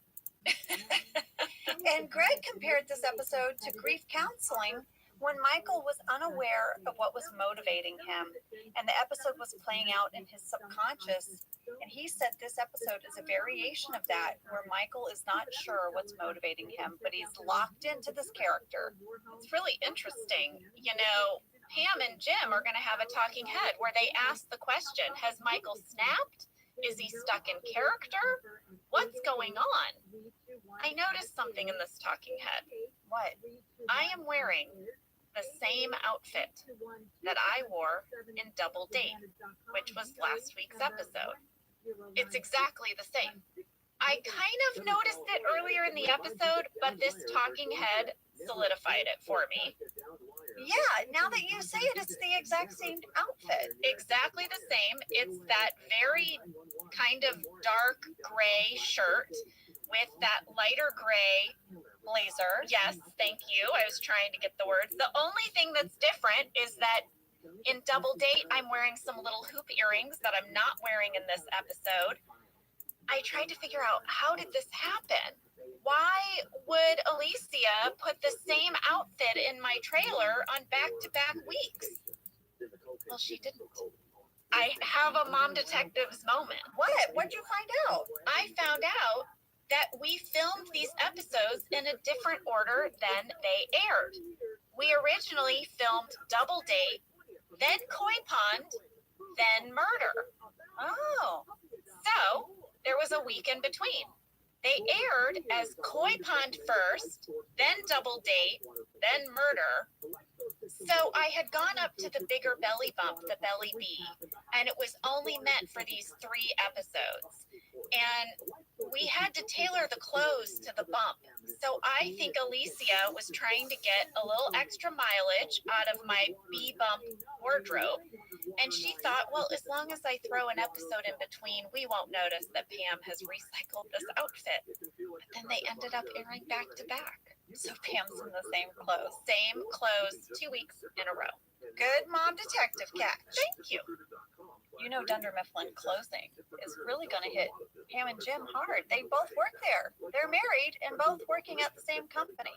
And a baby expecting on a the baby. way. Yes, I know. And they're talking about that in Jim's office when Michael busts in and he's like, come on, Deb, we need you. We need you. And Pam goes. At 17 minutes, 2 seconds. If you're curious what is splattered on the floor by Meredith's head, that's roast beef. It's from the little lunch platter that is there on the table. You can see all the roast beef has been placed on the floor. Jim has really lost his patience at this point, and he demands to speak to Michael. And Michael snaps back at him so hard. He's like, you shut up. Yeah. And we have one of those drama moments. Here's the thing. We've been wondering, is Michael losing it? Has he gone crazy? And here's where you realize he's actually quite lucid. And this is a choice. He is choosing to lose himself and help the office lose themselves in this game. Yep. It is a strategy. During all of this, David Wallace finally calls back. Jim takes the call. I thought Andy Buckley did such a great job because you can just hear how distracted / worried / trying to like put out a bunch of fires, like his day, you know? Yeah. Yeah, he was just sitting back in the annex at Kelly's desk making this phone call. In real life, that's where he was. Well, everyone knows that Jim has just taken this call and they're so anxious about what he's going to say. And there's no really anything good to say. And so Jim decides to join Michael. And he's like, turns out there's been another murder. And the look on Michael's face of like, oh, thank God, he's with me. Well, I love their talking head. Michael has this line that rang so true to me. He says, today is the hardest I've worked in a long, long time. That was a pitch from Steve. Yeah, it's good. It's so good. I didn't know that he pitched that. Yeah. I mean, I also just thought of how hard Steve worked this week. Yeah. Like, that was a hard week. Yeah. Well, now Andy, Michael, and Dwight are in a three-way standoff with like finger guns. They're like pointed at each other. I guess Jim shares that Andy revealed himself to be a double agent, and then so was Dwight, and as it turns out, so was Michael. Also at 6 o'clock, and Jim would really like to go home. Yeah, but guess who he needs to get out of the conference room? Pam is part of this standoff. She is. Her finger guns are drawn as well. And she says to Jim, grab the keys, start the car. She's going to slowly back out of the conference room. And then the three-way standoff turns into a dramatic shootout. Everyone's writhing on the floor. We had a fan question from Caroline P. in Honolulu, Hawaii. For the tag at the end, how much of that scene was scripted and how much of it was just Steve, Ed, and Rain improvising and having fun with it? Well, I'll tell you what. In the script, it ends with Pam backing out of the conference room. It was supposed to just end on a standoff. Yeah. And then on the day, they started doing the shootout, all shooting each other, and this is how it ended up being. Greg shared that when the guys fell on the ground and were like convulsing and everything, that was just them. They were just having fun. He said it was like little kids getting to play. Yeah, it looked like it. It did. Well, at 20 minutes, 44 seconds, I wanted to point out one thing. The reveal of Pam is so great. And Greg shared what really made that happen was our camera operator, Matt Sohn. His ability to whip around in a circle like that is what really captured the moment. Matt and Randall were so amazing, so whenever we can give a shout out to them, way to go, Matt Sohn. We got another fan question from Patricia B. in Oklahoma who said, Jenna, how much did you enjoy that final scene when you were in the conference room doing your finger gun standoff? It was so fun. And it's like a very popular meme of me. Yeah. You know, that says, I'm not going down for this. Yeah. That line. It was so funny. I remember the direction from Greg was like, you need to act like you are 100% invested in this. Like, this is real in your mind. You have to get out. You have to get out, and you're going to get out safe. Yeah. I was like, all right, let's do it. And you got to be in a mini action movie. I on did. The Office. I did. Well, there you have it. That is murder. I want to give a big thank you to Danny Chun for all of his details. He said you can find him at Danny Chun on Twitter. He's got a bunch of fun stuff coming up, but he said it's going to be a while, not till the summer, but we'll post all about it when it's there. Well, of course, we always want to give a big shout out and lots of love to Randy Cordray every week answering our questions. We love you, Randy. All right, you guys, well, we're taking next week off for spring break, but we'll be back the week after with a shareholder meeting. Ooh, that's the Recyclops. Oh, yeah. And I am already trading emails with our costume designer, Alicia Raycraft, to get all the details on that Recyclops costume transformation. I can't wait. You guys have a great one. Bye. Thank you for listening to Office Ladies. Office Ladies is produced by Earwolf, Jenna Fisher, and Angela Kinsey. Our show is executive produced by Cody Fisher. Our producer is Cassie Jerkins, our sound engineer is Sam Kiefer, and our associate producer is Ainsley Bubico. Our theme song is Rubber Tree by Creed Bratton. For ad-free versions of Office Ladies, go to StitcherPremium.com. For a free 1-month trial of Stitcher Premium, use code OFFICE.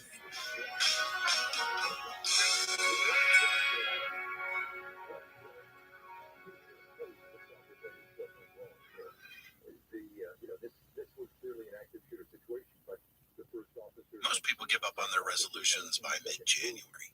Walmart Plus can help save yours this year by saving you time and money. Walmart Plus is the membership with benefits like gas discounts, video streaming, plus so much more. Is your resolution to simplify your life? With free delivery, Walmart Plus makes ordering what you need online a no-brainer. Join now. New members get $50 in Walmart cash to get what they need to help save their resolution. Terms apply. See walmart.com/plus for details. Did you know that the bold, smooth taste of Dunkin' cold coffee can be brewed in your Keurig coffee maker and enjoyed at home? You heard that right. Dunkin's cold K-Cup pods were crafted to be brewed hot and enjoyed cold. Each Dunkin' cold K-Cup pod is packed with the smooth, bold Dunkin' flavor you crave. Pick up a pack of Dunkin's cold K-Cup pods and enjoy a Dunkin' cold coffee at home whenever you crave it. Just brew over ice and sip in seconds, because the home with Dunkin' is where you want to be. Hi, everyone. Howdy. It is spring. It is. It is springtime. It's springtime, and you guys, before we head out on spring break with our families, we wanted to pop in and say hi.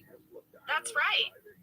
We are going to give a re-listen to Chair Model this week, because coming up in a few weeks, we're going to be breaking down Scott's Tots, which is considered the cringiest episode of The Office. But another episode that was on that cringe list is Chair Model. Yeah, and we thought maybe to prep for the cringe factor of Scott's Tots, we should take a moment and re-listen to Chair Model. You know, that's the episode where Michael falls immediately and deeply in love with a woman sitting in a chair in a magazine. She's in a catalog. Yeah. But before we do that, you guys, there was a deleted scene that I didn't share when we... Most people give up on their resolutions by mid-January. Walmart Plus can help save yours this year by saving you time and money. Walmart Plus is the membership with benefits like gas discounts, video streaming, plus so much more. Is your resolution to simplify your life? With free delivery, Walmart Plus makes ordering what you need online a no-brainer. Join now. New members get $50 in Walmart cash to get what they need to help save their resolution. Terms apply. See walmart.com/plus for details. Did you know that the bold, smooth taste of Dunkin' cold coffee can be brewed in your Keurig coffee maker and enjoyed at home? You heard that right. Dunkin's cold K-Cup pods were crafted to be brewed hot and enjoyed cold. Each Dunkin' Cold K-Cup pod is packed with the smooth, bold Dunkin' flavor you crave. Pick up a pack of Dunkin's cold K-Cup pods and enjoy a Dunkin' cold coffee at home whenever you crave it. Just brew over ice and sip in seconds, because the home with Dunkin' is where you want to be. I'm Jenna Fisher. And I'm Angela Kinsey. We were on The Office together. And we're best friends. And now we're doing the Ultimate Office Rewatch podcast just for you. Each week, we will break down an episode of The Office and give exclusive behind-the-scenes stories that only two people who were there can tell you. We're the Office ladies. Hello, everybody. Hi, you guys. Before we get going today, I want to say happy birthday to my BFF. Thank you, Angela. Yes, as I was arriving today, I saw Angela not open the door for me and instead run past the door. Listen, because she was up to something. I didn't think you saw me. Although Sam and Cassie, I did say there's a chance she might have seen me. I did say that. Yes, you did. I did that right after I swatted plastic cutlery out of Sam's hand. It was the most aggressive thing I've ever seen you do. He was No time. No time. She's here. Get the cutlery out of the way. But we love you. We wanted to say happy birthday. Oh, I loved it. I got a giant bouquet of flowers. I mean, humongous, so pretty. And Josh made me some gluten-free treats. He did, because you get desserts on your birthday at Office, ladies. I like it. And then, Angela, you gave me just a beautiful gift. It's an inside joke, I guess we should say. But also, guys, I made the card with my second grade level skill set. And it was an elaborate homemade card, and I loved it. Thank you. Well, what are we talking about today? We are talking about Shareholder Meeting, which is season 6, episode 11, written by Justin Spitzer and directed by Charles McDougall. Action! Charles McDougall. Here's your summary. Michael heads to a shareholder meeting in New York City, and he brings Andy, Dwight, and Oscar with him. Michael is shocked when he and other higher members of the company are booed while on stage. And he tries to improve the situation by suddenly and publicly making promises that management cannot fill.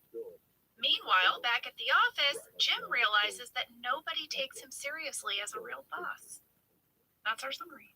Michael on a stage in front of people. What were you thinking, corporate? What were you thinking? They must have been very desperate, clearly. Fast fact number 1. This episode ran on November 19th, 2009 during NBC's Green Week, also known as Green is Universal. Yes. For, NBC Universal. I remember we went to like a party for NBC around this time and the red carpet was green. Yes. The green carpet. They turned their logo green for this week as well. For Green Week, the network asked shows to incorporate this theme into their episodes somehow. They also ran news stories on environmental issues like hybrid vehicles and hydrofracking. Al Gore made an appearance on 30 Rock. On Community, the college that they attend, Greendale. It's Greendale Community College. Well, they changed their name to Environdale. They were already green. I know, but they changed it to Environdale, and then they plan a green concert. This is my favorite tie-in. On Law and Order SVU, they had, quote, an accused killer has resort to alternate means to make money after too many people have started recycling their own bottles and cans. Wow. Which I thought was, it's kind of like too much recycling. What's it say? Led to I'm up around. It's 3 or like 4 a days. message, maybe not what Green Week was hoping for. Feels a little forced. I gotta see what they said to this. Judgment. Yeah, I get several days. Our But contribution to Green Week was Recyclops. We have a whole cold open. is there no way to jump on? We could spend all day blocking. Maybe Well, we that's got a a lot of info on point. that. We're gonna break it down for you Word, baby. when we get there. Okay. Fast fact Not number 2 him, is a but location Tim McGraw. breakdown This for the should shareholder constantly meeting. probably be a lot They of were not in New young York City. characters. Yeah, I get several of them a day. Yeah. I blocked him a few Why days there? ago. I hired There's all those dozens. people in Manhattan. Thank We did you. not I got pay. 2 blocked. They didn't have. This Oh, hotel dog.